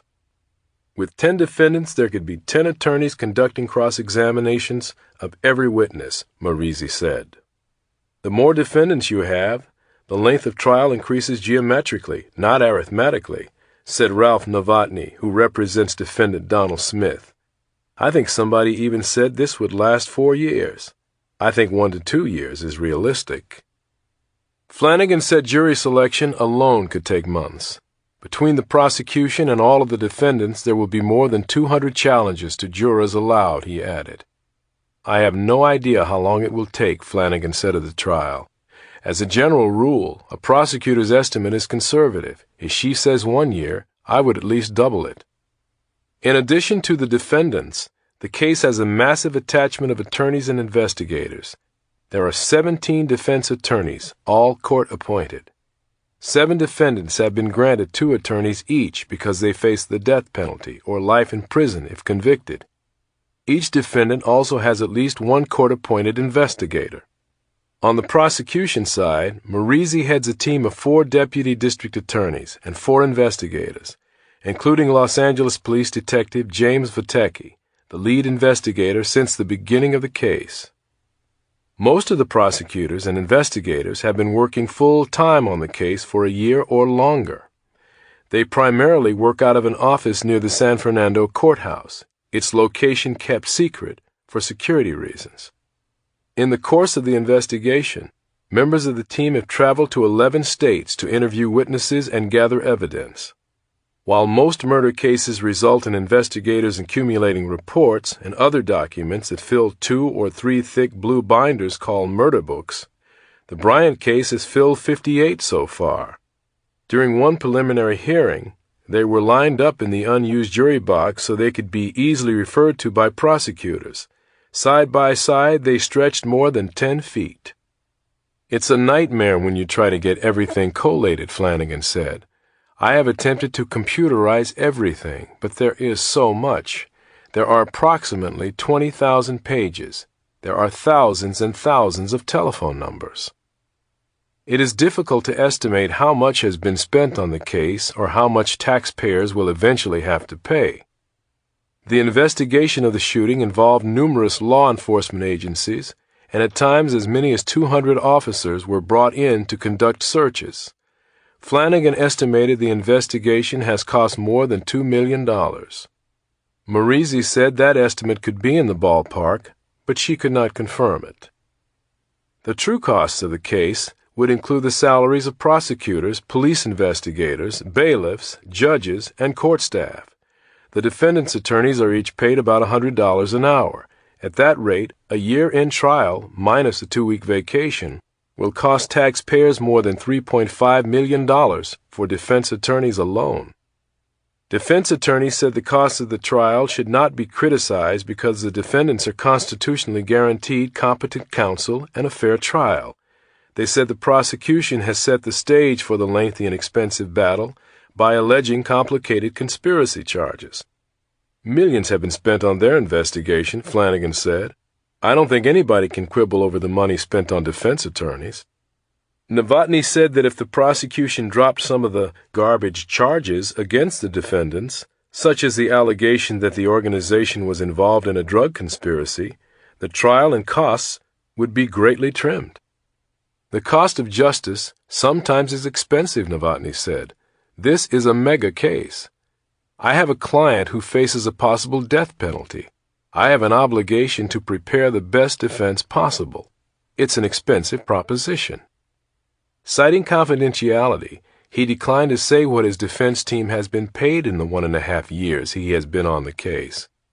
Marizzi said the length of the case works to the advantage of the defendants as well as their attorneys.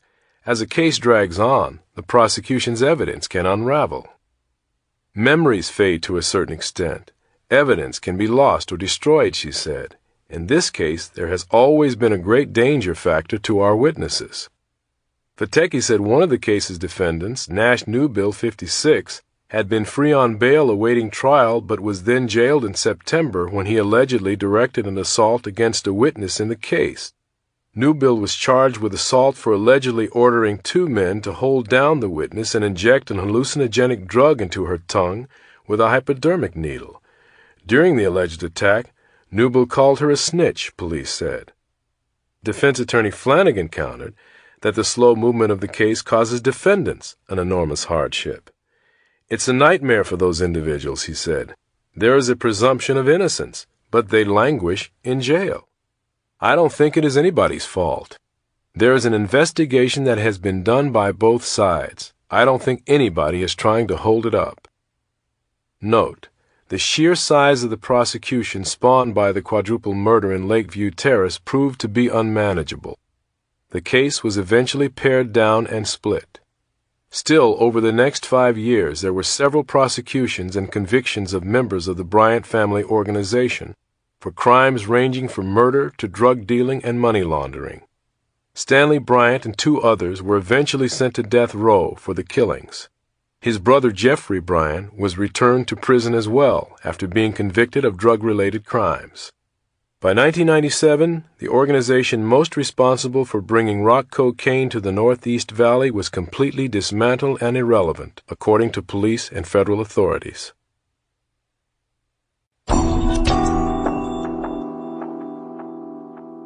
High Time. South Florida Sun-Sentinel, June 7, 1987. Billy the Burglar. Billy Schroeder is 24 years old, but he looks at his best like 24 going on 40. Put him up next to his boyish mugshot of just a few years ago, and the boy is long gone. The bleached blonde hair has turned to brown and shows signs of thinning. The body, too, is thin, having been tapered by its addictions. Sometimes the eyes, set in a ruddy face, are glassy and have a 1,000-yard stare in a 6-by-6 room. Permanent blue ink wraps around both his arms, the lion, the hawk, the skull. He wears his philosophy, his former philosophy, mind you, forever beneath his sleeve. The man with a dope pipe, the inscription, "Get High," on his biceps. All of it the work of jailhouse tattoo artists. Looking at Billy Schroeder, it is easy to imagine what a nightmare it would have been for someone to have come home to find this stranger inside. Though on occasion that did occur. Hundreds of times in the last year, Schroeder was in and out of homes without being seen. He was a burglar, one of the most prolific that local police have known about in recent years. For a time, it seemed as though nothing could stop him. He cruised the streets of South Broward and North Dade through the back doors and windows of up to 5 homes a day. Fueled by cocaine or the craving for it, he broke into at least 350 homes in a year's time and stole an estimated $2 million worth of property. Despite the big numbers he posted, Schroeder was no master burglar. He lived high and blew every dollar he got. He was just another crack addict, who in actuality was not as good as he was lucky. Locked up now, even he will tell you that. And he'll tell you that his luck worked against him as much as it worked for him. I guess I was a good burglar, but it seemed like I was lucky more than anything, he says. I was sloppy. It seems if they really wanted me, they could have gotten me sooner. I wish now that they would have. My good luck was really bad luck, I guess. Burglary is a mid-level crime, meaning that on a seriousness scale it is far below murder, somewhere above petty theft. Also meaning it inspires similar priorities in most police departments and prosecutors' offices. Still, burglary is a crime that cuts across social strata, leaving its scars on the poor and the rich, the young and the old. And it is one of the most prevalent crimes in our society. In Broward County, there were 25,000 burglaries last year, 22,000 in Palm Beach County. Across Florida, it happened more than 250,000 times. Only 16% of the cases were cleared by arrest. The story of one of the most prolific burglars in Broward is not just a story of a man's addiction to a drug and what that drug made him do. He is part of an epidemic, and the proper way to tell Billy Schroeder's tale is also to tell the stories of those he stole from and those who hunted him. Billy Schroeder was born and raised in the blue-collar Lake Forest area west of Hollywood. He grew up in a home with a mother and sister, and sometimes he lived with his grandparents. There was no father in the house after he turned 4. He learned about authority and manhood on the streets, and by the time he was 11, the streets had already led him into the sampling of drugs and burglary. It was during his 11th year that he was caught for the first time. He was inside a neighbor's home and placed on juvenile probation. From there he moved deeper into a life of drug use and thievery. He was kicked out of Hallandale High School for dealing the drug THC in the bathrooms.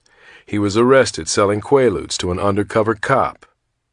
Incarceration may have been the best thing for Schroeder, but he avoided prison and always won the second chance. That changed in 1981, when at 17 he was sent as an adult to DeSoto Correctional Institute for burglary. In prison, he finished high school, took carpentry classes, got his tattoos, temporarily ended his addiction to drugs, and most of all, waited for his release. That came in late 1984, and he returned to his old neighborhood. Schroeder says he stayed clean for more than a year, working first as a gas station attendant and then using his prison-learned skills as a carpenter. When he was tempted by the old life of drugs and thievery, he would carefully unfold the prison release papers he kept in his wallet. Every time I was slipping, I would look in my papers, he says. I didn't want to go back.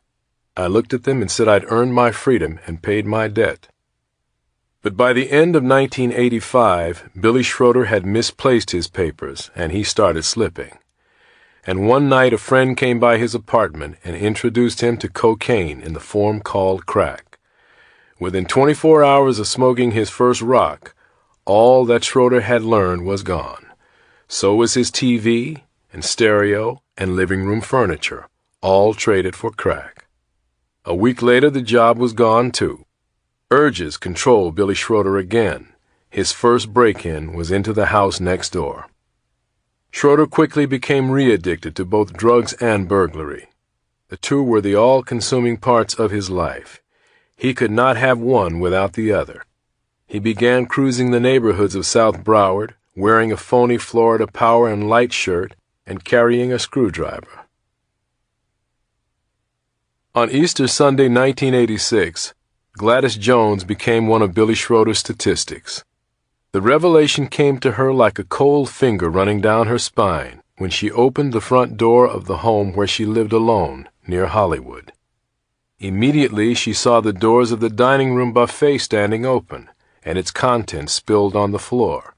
She turned to the left and saw the empty shelf in the living room, the TV gone. She knew right away what had happened. It came to her with the weakness in her knees and the catch in her breath. Gladys, who was in her 60s and asked that her real name not be used, turned and ran. It was 2 hours before she returned. That was after the police searches had come and gone, the canine dog had come and gone, and her son-in-law had even searched the house.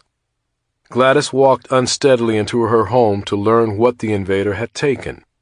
She found that the floors were covered with things apparently considered by the burglar and then discarded. The jewelry boxes were dumped on the bed. Gladys's underwear drawer had been rifled, and the Easter basket for her granddaughter was turned over on the kitchen floor. About halfway through this sad inventory, she realized that mostly it was her peace of mind that had been taken. She asked her daughter to stay with her. She couldn't sleep alone in the house.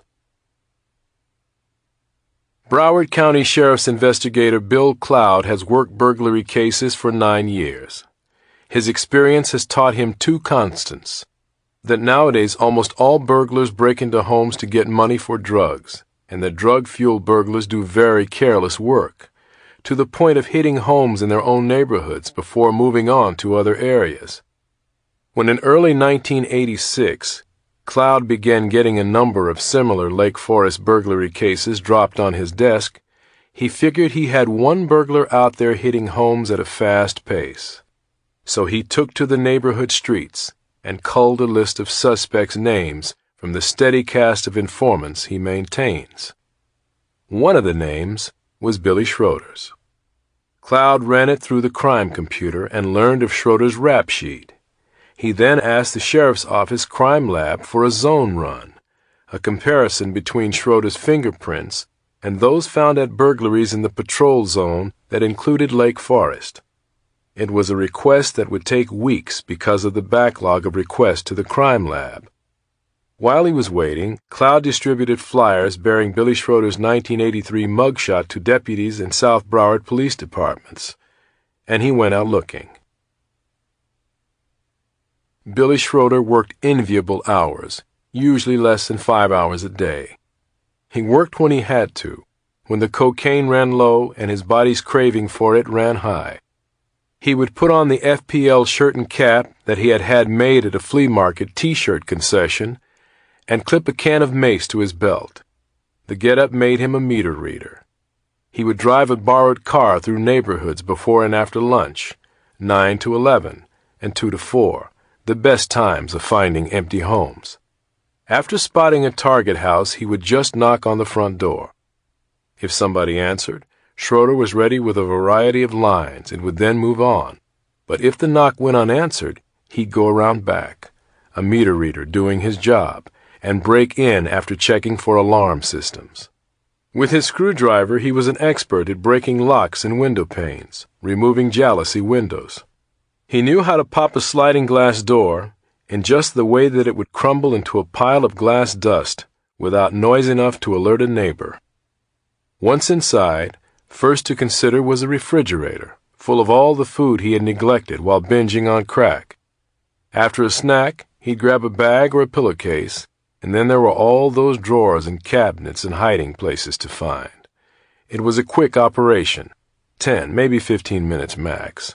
Cash and jewelry, guns if there were any, and on the way out he'd grab the big stuff, a TV or a VCR or both, the hot trade items in the crack houses of South Florida. I didn't care about being seen by neighbors or anybody, he says. One time he broke in the front door of a home while a woman was watering flowers across the street. He just ran when she yelled. Once while driving through Miramar, he saw a lighted Christmas tree through the front window of a house. He backed his car up, broke through the front window, and loaded his car with gifts from beneath the tree, going back 3 times for more. After every day of burglary, Billy headed to the crack houses west of Hollywood to trade his goods. The drug peddlers who worked the perimeters of the houses called him the Gold Man, because of the jewelry he always had for trade. On a good day, he'd have loot from 4 or 5 homes. Schroeder kept nothing he stole, turned everything into crack and the cash he needed to pay for the hotel rooms where he binged on cocaine, crashed, and hid. Detective Cloud estimates that if Schroeder stole $2 million in merchandise, his return was not much better than a dime on the dollar, a few $100,000 worth of cash and drugs. Almost every single day I was robbing another family, Schroeder says. It started with 1 burglary a day to support my habit for the day. I needed $200. Then it got to be $300, and I had to rob 2 houses. Then it got to be $500 a day, and 4 houses, and on from there. It got to be a game. I didn't care about anything else. I would drive down a street and decide, eeny, meeny, miny, mo, that's the house I'm going to do. I was living for my drug. It was my life, my future. I spent every penny I had on it. And I was scared. I figured the cops were looking for me because of my prints, so I was living in hotels, moving almost every day. I never came out except to rob another house or get drugs.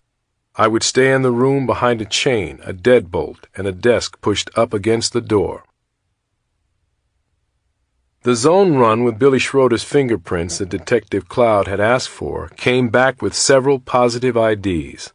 Cloud asked the state attorney's office for a felony warrant, a request that would take several weeks to go through the legal morass.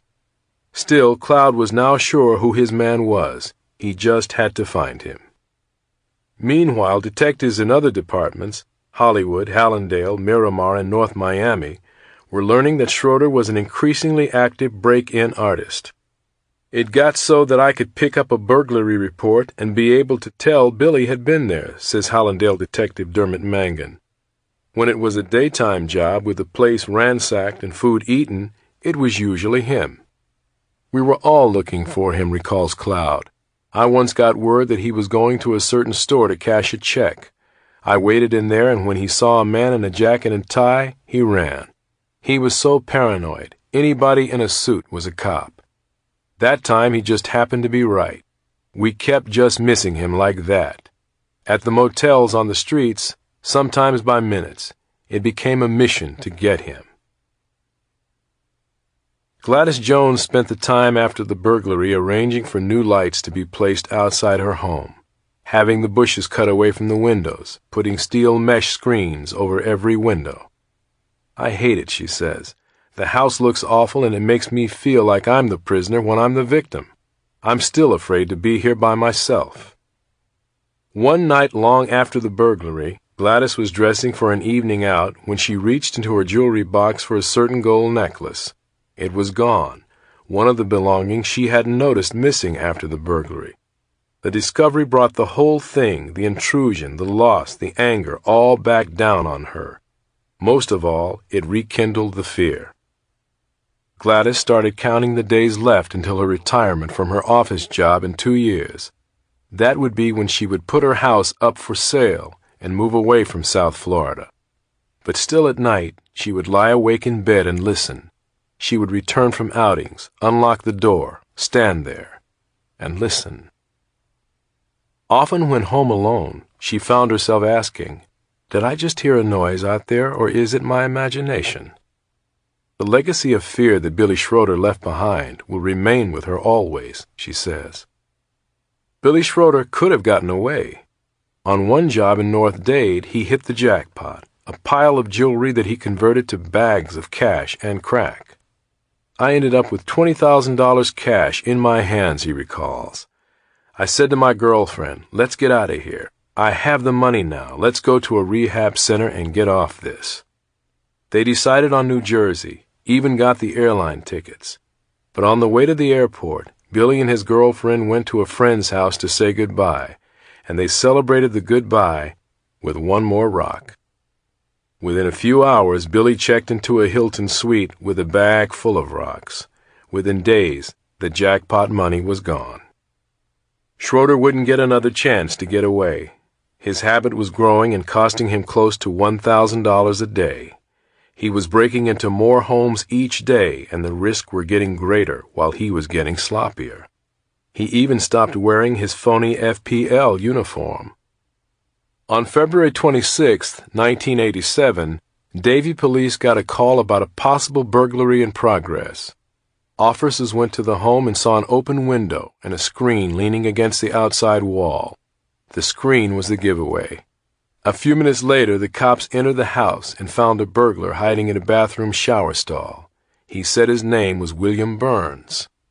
As the Davie officers were booking the burglar into the county jail, a sheriff's deputy booking his own prisoner looked over at Burns and recognized him as the man on the wanted flyers Detective Cloud had been circulating for almost a year. "You're not William Burns," the deputy said. And the long crime spree of Billy Schroeder was over. The cops who wanted to speak to Schroeder had to take turns. It took 2 days for the elusive burglar to come out of his cocaine intoxication and figure out he was in jail. But when he did, he considered his lot, the fingerprints, the evidence, his past record, and simply said, "Let's go. I want it behind me." Schroeder sat handcuffed and shackled in the back seats of several detectives' cars as they drove through neighborhoods of South Florida. It took him 3 weeks to go over the territory, pointing out the houses he remembered being in. The detectives matched Schroeder's recollections against their own burglary reports. All told, Cloud says they cleared close to 350 burglaries, and there are perhaps dozens of others Schroeder can't remember. Of the millions of dollars in property that Schroeder stole, nothing was recovered. It's gone forever, Cloud says. Schroeder was charged with 13 burglaries. It would take years to prosecute him if he were charged in all his burglaries. On May 21st, he tearfully pleaded guilty to the charges in a plea agreement that could leave him facing as many as 20 years in prison. "I want to get this behind me," he told the judge. "I have to look to the future." While waiting for that future, he has been kept in the East Wing of the North Broward Detention Complex, home to all inmates undergoing drug counseling and detoxification. Schroeder takes part in the jail's New Life programs, works in the laundry, and volunteers to speak to visiting groups of teenagers about the dangers of drugs. He seems resigned to a lengthy stint in prison, and he seems genuinely repentant. Still, he can only gain by this contrition, and therefore his sincerity is open to question. But he cries when he talks about the time more than a year ago that he smoked that first rock, and he cries when he talks about the families he stole from. He says maybe someday he will make restitution, a possibility that is in reality laughable. "I just want to do something," he says. "I think about all the families I robbed, and I know I've got to do something for them." Like many a jail inmate, Schroeder says he has got Jesus with him now. He tries to keep his sleeve over the Get High tattoo and regrets the day he got it. He says he wants another chance. That's the bottom line, another chance. But deep down he knows it might be too late for Billy Schroeder. "I'm hoping to someday get another shot at society," he says. "I don't want to be thrown completely away." Billy Schroeder turned his back on society but now hopes it won't do the same to him. He seeks sympathy for the devil, so to speak, but it is hard to come by. I like Billy Schroeder, says Detective Bill Cloud, but I have no sympathy for him. I have sympathy for the people he stole from. They have to put up with the feelings of intrusion and their losses for the rest of their lives. They worked all their lives so they can have some of these possessions, and somebody breaks in and it's all gone. Those sentiments are echoed like the clanging of a jail door. He was destroying people with what he did, Detective Dermot Mangan says. He's got to pay something for that. It's sad, says burglary victim Gladys Jones. Sure, the kid needs help, but the people he hurt also need something. When I think of what I've been through, and that I'm only one of the hundreds of people he did this to, I still feel very angry and hurt. Lawyer Norman Elliott Kent, who was appointed to defend Schroeder after he confessed to his crimes, declines to use pat arguments like drugs made Schroeder do it, he's a product of his environment, he deserves a break, and so on. Much of that is valid, but somewhere along the line Billy Schroeder made a choice. There is responsibility somewhere. Billy was a drug addict, and drug money burns quickly, Kent says. And for all that he managed to steal, there is nothing left but hurt victims and a troubled defendant. All Billy has to show for it is his empty pockets, his drug addiction, and a jail term. If there is a lesson in all of this, that is it, to let people know what can happen. His message is that in the end, everybody loses. It's morning in the East Wing, and a small group of high school students are gathered in the multipurposes room for a tour of the jail. With all the banging of the heavy doors, sharp clacking of electronic locks, and echoes bouncing off the steel and concrete, the students have to lean forward to hear the speaker. The speaker is an inmate here, a young man with a prematurely aged face. He is here to tell them that he is a loser who found out how to win, how to make it the right way too late. Don't be like me, he wants to tell them. Hello, my name is Bill, he begins, and I'm a drug abuser. I started doing drugs when I was 11 years old, and pretty soon after that I started going through people's windows. I hurt a lot of people, and here I am.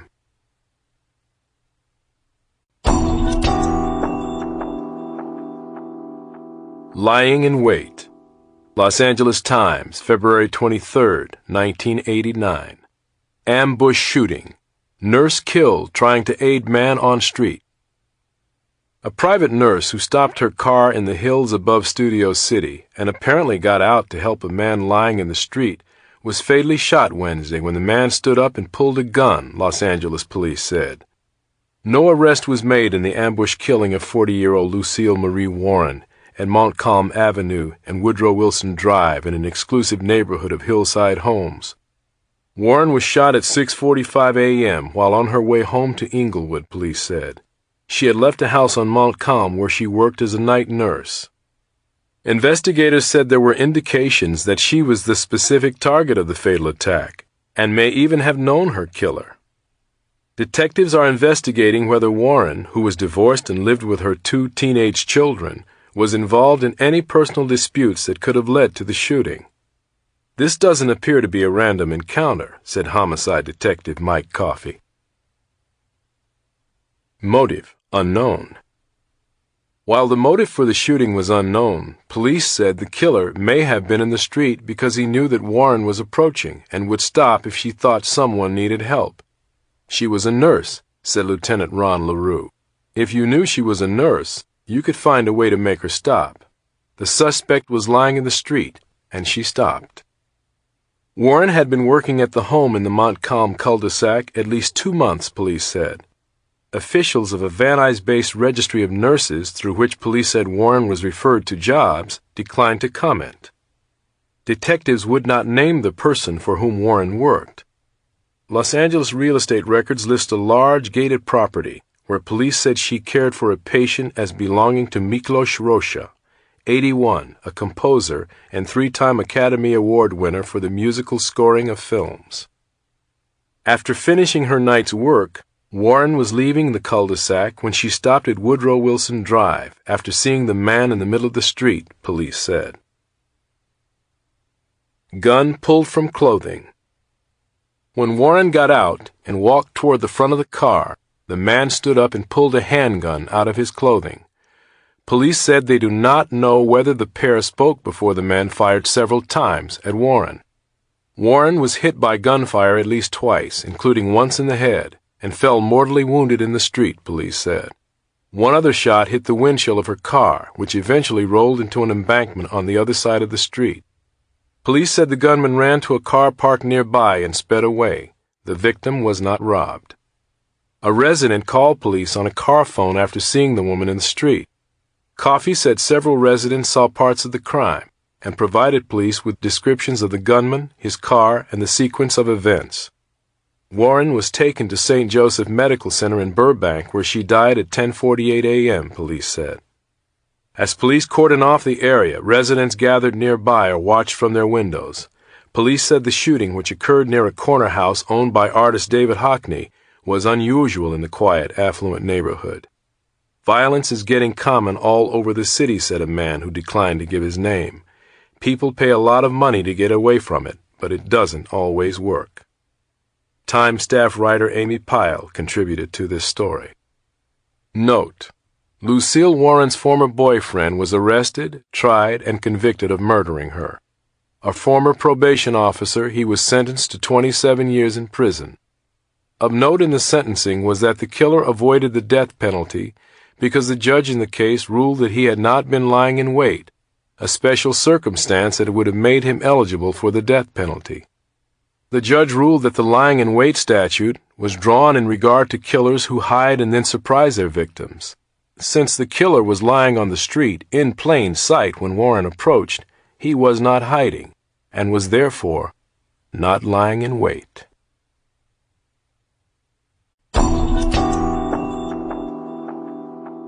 Trunk music. Los Angeles Times, June 11, 1989. Who shot Vic Weiss? A trail gone cold. The meeting with Jack Kent Cooke and Jerry Buss had gone well. Vic Weiss was close to a deal that would bring University of Nevada, Las Vegas basketball coach Jerry Tarkanian to Los Angeles to lead the Lakers, the team Cooke was selling to Buss. Briefcase in hand, the stocky but energetic Weiss, a 51-year-old sports promoter, sometime agent and businessman, left the meeting room at a Beverly Hills hotel, hopped into his Rolls-Royce, and headed over the hill to his house in Encino. But Weiss never made it home. 3 days later, on June 17, 1979, his red and white Rolls-Royce was spotted in the garage of a North Hollywood hotel. People opened the trunk, and there was the body of Victor J. Weiss, hands tied behind his back. He had been killed with 2 gunshots to the head. Organized crime link. 10 years later, Weiss's killing remains unsolved, and one of the San Fernando Valley's most puzzling mysteries. Los Angeles police believe Weiss was the victim of an organized crime hit, the most difficult of murder cases to crack. It is a case that plunged detectives into the milieu of mobsters and informants, where they became suspicious of everyone, sometimes even fellow cops. And once they even found themselves being followed by someone they were investigating. Still, they were able to learn much about the secret life of Vic Weiss. They learned that while he publicly hobnobbed with legitimate names in sports and business, he privately rubbed shoulders with criminals, ran up huge debts on sports betting, and skimmed off the top of laundered money he delivered to mobsters in Las Vegas. It is believed by police that those latter indiscretions cost Weiss his life. But who ordered the killing and who carried it out remain unknown. Detective Leroy Orozco, the only original investigator still assigned to the killing, says that after 21 years as a homicide detective, the Weiss case tantalizes him most. He has followed leads across the country but never made an arrest. He has carefully investigated and traced potential suspects, only to learn that apparently by grim coincidence, they too had been killed. Orozco has 2 file drawers filled with reports, notes, and evidence on the case to show for a decade of investigation. But even after 10 years, he doesn't need to open the boxes to recall the details. He can even recall what he was doing, driving his family to an ice cream parlor after a Father's Day dinner, when his electronic pager beeped and he was called to the parking garage in North Hollywood. "This case has been my biggest challenge," Orozco said. "It won't lie down and die. You get a case like this maybe once in a lifetime. How often do you read about a mafia hit, especially in L.A., with the intrigue of Vegas and the cops being followed by the bad guys? But I knew from the beginning it would be tough. As soon as I walked into the garage and saw that Rolls, I knew I was in deep." In life, Vic Weiss presented the image of success. Raised in the Pasadena area, where he went to high school with longtime friend Tarkanian, Weiss first became successful in real estate and insurance ventures and was later known as a part owner in Ford and Rolls-Royce dealerships in Van Nuys. His red and white Rolls had a gold interior. He wore a diamond ring and a Rolex watch. He was known as a guy who always picked up the tab after dinner or drinks with friends and business associates. Sports negotiations, a hobby. Weiss became prominent in sports circles beginning in 1973 when he bought the contract of welterweight boxing contender Armando Muniz. Though not a professional sports agent, Weiss handled contract negotiations for his friend Tarkanian as a hobby. It was that hobby that brought him to the negotiating table with Cook and Buss at the Beverly Comstock Hotel on June 14, 1979. According to police accounts of the meeting, details of the agreement to bring Tarkanian to the Lakers were written by Weiss and Cook on a piece of paper that Weiss dropped into his briefcase when he left. He was probably confident as he left, Orozco says. Negotiations went well. Weiss was to go to dinner with his wife Rose, but first, police say, he planned to call Tarkanian, who was waiting at a Long Beach hotel for word on the negotiations. Tarkanian never got the call, and the talks would never go further. The Lakers eventually hired another coach. Weiss was reported missing by his wife, but there was no sign of him until 4 days later when a security guard spotted his Rolls in the garage of the Sheraton Universal Hotel. After Weiss's decomposed body was discovered and removed, detectives found no clues to what had happened. Weiss's wallet and briefcase were gone, but his diamond ring and watch had not been taken. That led police to rule out robbery as a motive. Cook, Buss, and Tarkanian were quickly eliminated as having any involvement. That left police with the mystery. But the Rolls-Royce, though clean of evidence, generated a lead in the case. Several people who had learned of the slaying in the media called police and said they remembered seeing the distinctive car on the day Weiss disappeared, Orozco says. Through these witnesses, people were able to chart Weiss's path from Beverly Hills along Beverly Glen Boulevard to Ventura Boulevard and west into Encino.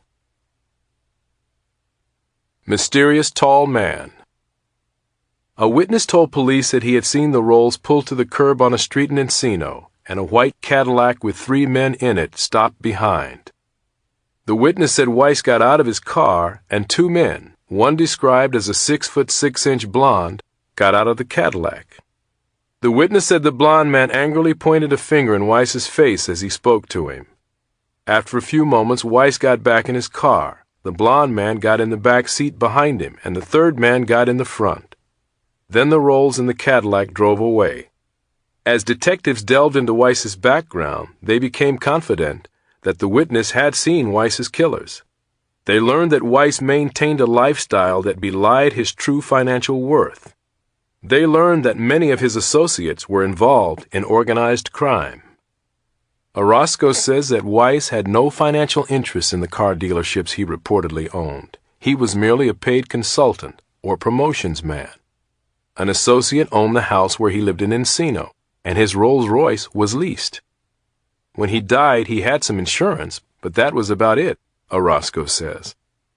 Police also began receiving reports from anonymous callers, organized crime informants, and Las Vegas law enforcement officers that Weiss was involved with mobsters in Nevada and Florida. The informants said Weiss had run up gambling debts. Mob-style hit. The information convinced police that Weiss had been kidnapped by the 3 men in the Cadillac and executed in a mob-style hit. Orozco says he and his partner, John Helvin, traced one of Weiss's close friends to Central Florida, where he had moved immediately after the killing and worked as a car salesman. In exchange for his anonymity, the salesman told the detectives that he knew that Weiss had run up more than $60,000 in gambling debts in Las Vegas. To make good on the debts, he had begun flying to Las Vegas and delivering packages of cash laundered in Los Angeles, Orozco says. Each week, the money came in a brown paper package and was placed in the trunk of Weiss's Rolls-Royce, the salesman said. Weiss would then fly to Las Vegas and back on the same day, but the salesman said Weiss was skimming, stealing money from the deliveries, and had been caught and warned to stop. Orozco says detectives theorized that Weiss had not heeded the warning and was killed. They began tracking the phone records of Weiss and some of his associates.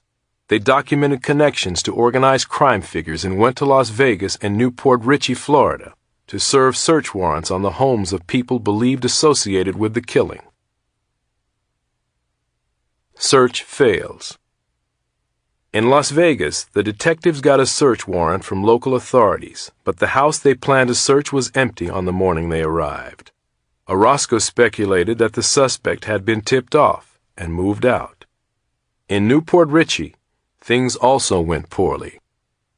Orozco and Helvin arrived late one afternoon and drove by the house, which they planned to search the next day after obtaining a warrant from local authorities. The house belonged to a man suspected of being an enforcer with an organized crime family, Orozco says. The detectives noticed a boat in the canal out back and a black Camaro parked in front, indicating that the occupants had not been tipped to the search and were still living there. The next morning, Orozco says, he glanced out the window of his motel room and saw the same black Camaro in a parking lot across a canal next to the motel. A man was sitting behind the wheel of the car, watching the motel. We flipped a coin to see who'd go out the door first, Orozco says. Helvin lost. They drew their weapons, and with Orozco covering, Helvin quickly went down to the lobby. Orozco followed, but by the time they got into a rental car, the black Camaro was gone. Orozco says he and his partner were turned down for the search warrant because they did not have enough evidence that the suspected enforcer had been involved in the Weiss killing. Orozco says he was paranoid when he returned to Los Angeles. Not knowing how information about their movements had gotten to the targets of the investigation, he and Helvin stopped talking about the case to some officers inside and outside the department. Orozco says that when a retired Los Angeles detective inquired about the case, he gave the man false information. A few days later, Orozco says, an organized crime informant called with the same wrong information. We didn't talk to anyone after that, Orozco says. We just came in, did our work, and went home. If I went out of town on the case, I only told my lieutenant. Orozco and Helvin continued to work full-time on the Weiss killing for 2 years. At least 3 men they investigated would become the victims of apparently unrelated slayings. Jewel thief. One of them was Jeffrey Rockman, whose name was found on a piece of paper in Weiss's office. Police learned that Rockman, 33, was a jewel thief who worked for a Canadian organized crime syndicate and was believed to have sold stolen property to Weiss. But police did not find Rockman in time to question him about the killing. On April 29, 1980, he was shot to death in his Marina del Rey townhouse. Orozco says detectives learned that Rockman's real name was Anthony Starr, and that he had been given the new identity after entering the Federal Witness Protection Program when he testified in the Detroit bank robbery case. Police believe his killing was unrelated to the Weiss case. Ronald Launius was another thief and a drug dealer who police learned had associated with Weiss. Though he was investigated, there was never any evidence to connect him to the slaying. On July 1, 1981, Launius, 37, was one of 4 people beaten to death in a Laurel Canyon drug den. A former Hollywood nightclub owner and his bodyguard were charged last year with killing the victims in revenge for a robbery.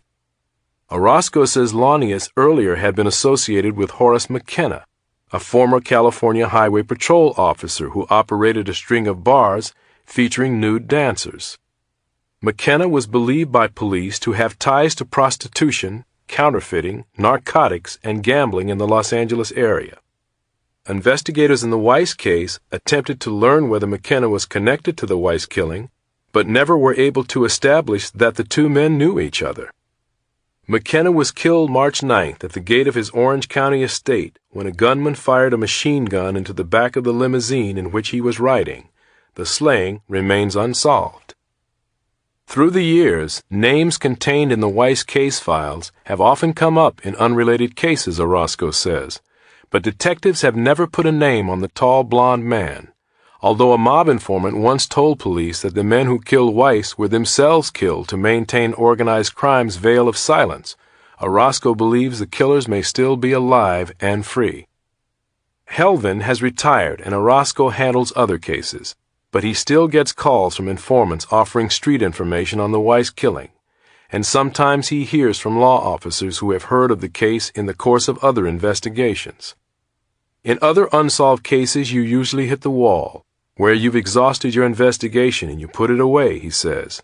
This one isn't like that. You can put it away, but it keeps coming back. Orozco occasionally drives the same route Vic Weiss took on his last ride.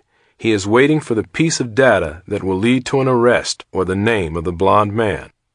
Somebody will have to get jammed up, arrested on something else, and want to give us some help, he says wistfully. Note: the Vic Weiss murder case remains unsolved.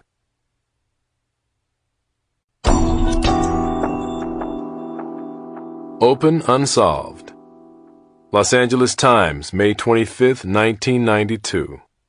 Valley police puzzle over man's death during riots. Crimes. The Utah worker slaying plus 2 other area killings, including that of a 15-year-old boy, remain unsolved.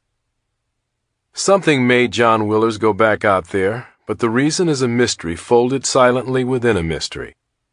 On the night Los Angeles was torn open by the verdicts in the Rodney G. King beating case, Willers, 36, twice stepped out of the safety of his Mission Hills motel room and into the dark.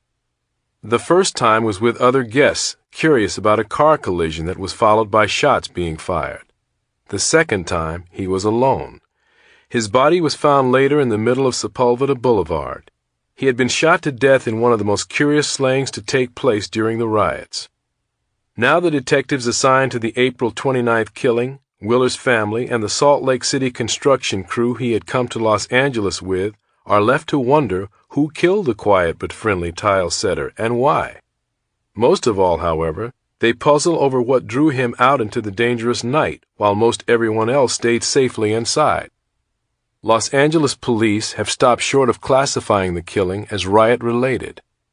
There is too much that remains unknown, detectives said, but for those who knew Willers, the distinction of whether or not he was a riot victim seems trivial.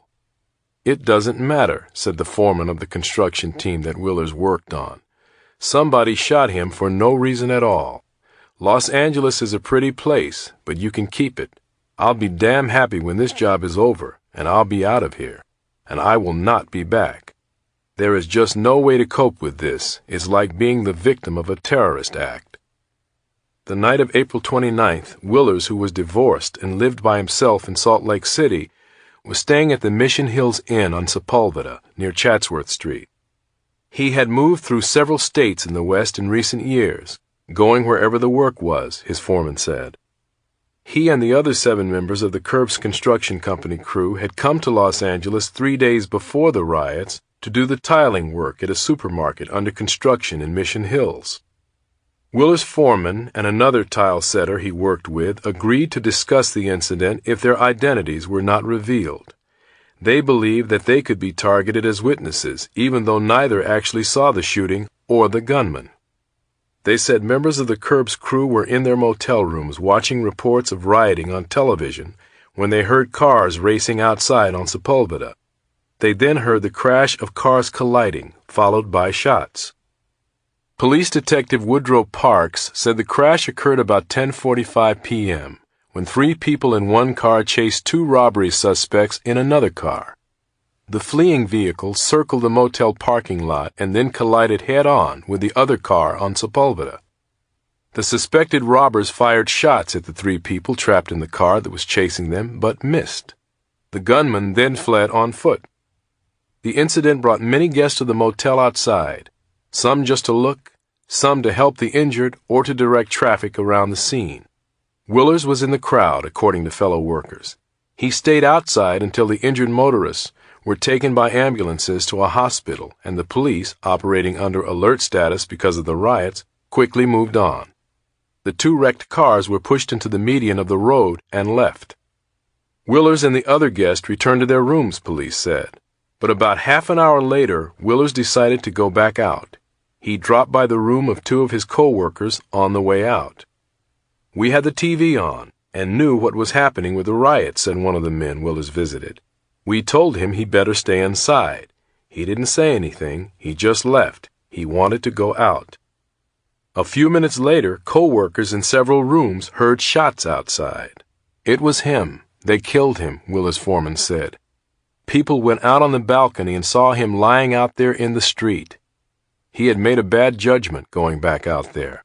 I don't know what he was thinking. People were shooting out there, and yet he wanted to go back out." Meanwhile, less than 5 miles away, police in riot gear were dispersing a crowd that had gathered in front of the Foothill Division Station in Pacoima. Rocks and bottles had been thrown at police. Shots were fired into the air, and nearby trash bins set on fire. Foothill detectives Parks and Robert Bogeson left that chaotic situation and rolled to the scene of the Willers shooting. They quickly conducted the on-site investigation while a squad of 8 uniformed officers ringed them and kept guard. "We were out there trying to do the investigation, wearing bulletproof vests, not knowing if somebody else was going to start shooting," Parks said. "We were very distracted. We had to keep one lane of traffic open, and every time a car came by, it would get a little tense." The detectives managed to locate 2 people who saw 2 teenagers run from the area of the shooting, Parks said. One witness had asked the teenagers what happened, and they cursed at him and kept running. The witnesses said they did not see the teenagers carrying guns. He said that while the teenagers are considered suspects, there is not enough known about the shooting to classify it as riot-related. Willers was white and the 2 teenagers black, but there were no other disturbances reported in the immediate area that night. Parks is seeking additional witnesses or anyone with information about the shooting, and has put together a composite drawing of one of the teenagers. The killing had nothing to do with looting, rioting, the things other deaths in the city were related to, Parks said. There is really no indication what it was about. Other motives common in street killings were easily dismissed. Willers had not been robbed, and Parks believes that the time lapse between the slaying and the car collision and shooting indicates that the incidents were unrelated. What the detectives are left with is a case in which the victim apparently didn't know his killer and had not even seen the shooter until moments before the slaying. The detectives said such cases are the most difficult to solve. "We have very little to go on," Parks said last week. "In a classic murder case, you spend a lot of time with the victim's background, and many times you get a direction from that. But in this case, the victim doesn't know anybody in this city. He is just a random victim of LA violence. It doesn't matter who he was or what he did. It's not going to lead us to his killer." Parks said the best hope for making an arrest may be a drawing of one of the teenagers seen by the witnesses. "It's all we've got," he said. Police have more to go on in investigating the 2 other deaths in the San Fernando Valley that at least were initially counted among the 60 killings attributed to the riots. Edward Traven, 15, was fatally shot in San Fernando about 2 hours before Willers. He was killed by a gunman who fired into the Cadillac he was sitting in with his brother and a friend at San Fernando Road and San Fernando Mission Boulevard. The gunman had shouted, "Where are you from?" a gang challenge, and police said Edward had associated with gang members. Police say his slaying was an example of a gang shooting unrelated to the riots, though members of his family have insisted that the boy's death would not have occurred if not for the atmosphere of violence spurred by the riots. San Fernando detectives said they are attempting to identify a suspect from among the area's numerous gang members. The killing of Imad Sharaf, 31, is also unsolved. His body was found the morning of May 3rd when firefighters answered a report of a brush fire near the on-ramp to the San Diego Freeway at San Fernando Mission Boulevard. Police said Sharaf, who was a photo lab technician, had been doused with a flammable substance and set afire. Although he too was listed as a riot victim, Los Angeles police believe otherwise. Investigators in that case are concentrating on sheriff's business and personal dealings while looking for a motive and suspect. It was some sort of dispute, we believe, Detective Olivia Pixler said. It seems that whoever killed him knew him. She said the fire may have been an attempt to disguise the killing as riot-related. The Willers killing remains the Valley case from the riot period in which police have the most tenuous grasp on what happened. And part of the mystery that sticks in the minds of those who knew Willers or are investigating his death is the reason he decided to go back outside his motel room. We have no idea why he went back out, Parks said. He didn't say why to anybody. The only thing we can think of is maybe he went back out to look at the wreckage of the cars involved in the earlier chase. Willer's sister, Diane Housden, suggests that her brother did not realize the danger he was in. Raised in a suburb of Portland, Oregon, he lived most of his life in the Pacific Northwest and Utah, Nevada, and Arizona. What was happening in Los Angeles was totally foreign to him, said Housden, who lives in Everett, Washington. I think he couldn't believe what was happening and wanted maybe to go out. I think he must have thought, gee, this is weird, and wanted to see. He was a free spirit. I don't think he could have known the danger he was putting himself in. Willer's foreman agreed. John was a friendly, open person, the foreman said. He comes from a place where you don't have this kind of stuff, the riot or the drive-by shooting business. He would never have thought he might be in danger, but he was. Housden said she knew that her brother was in Los Angeles because a day before the riots began, he had called and said he was trying to locate his 2 teenage children who he had lost touch with but believed were living with his former wife in Southern California. He was going to try to find his kids, but never got the chance, Housden said. In Willer's suitcase, police found cards and money orders made out to the boy and girl. Housden said this week that she finally located the children, who live in Hemet, and will forward their father's last gifts. Like Willer's fellow employees, Housden said her family has had a difficult time dealing with the death. We are not from an area that is violent, she said. We were not brought up in an area like that. It's not right to have this happen to anybody, but there was no reason for this to happen to him. John's crime was that he was at the wrong place, at the wrong time. Note: the murder of John Willers remains open and unsolved.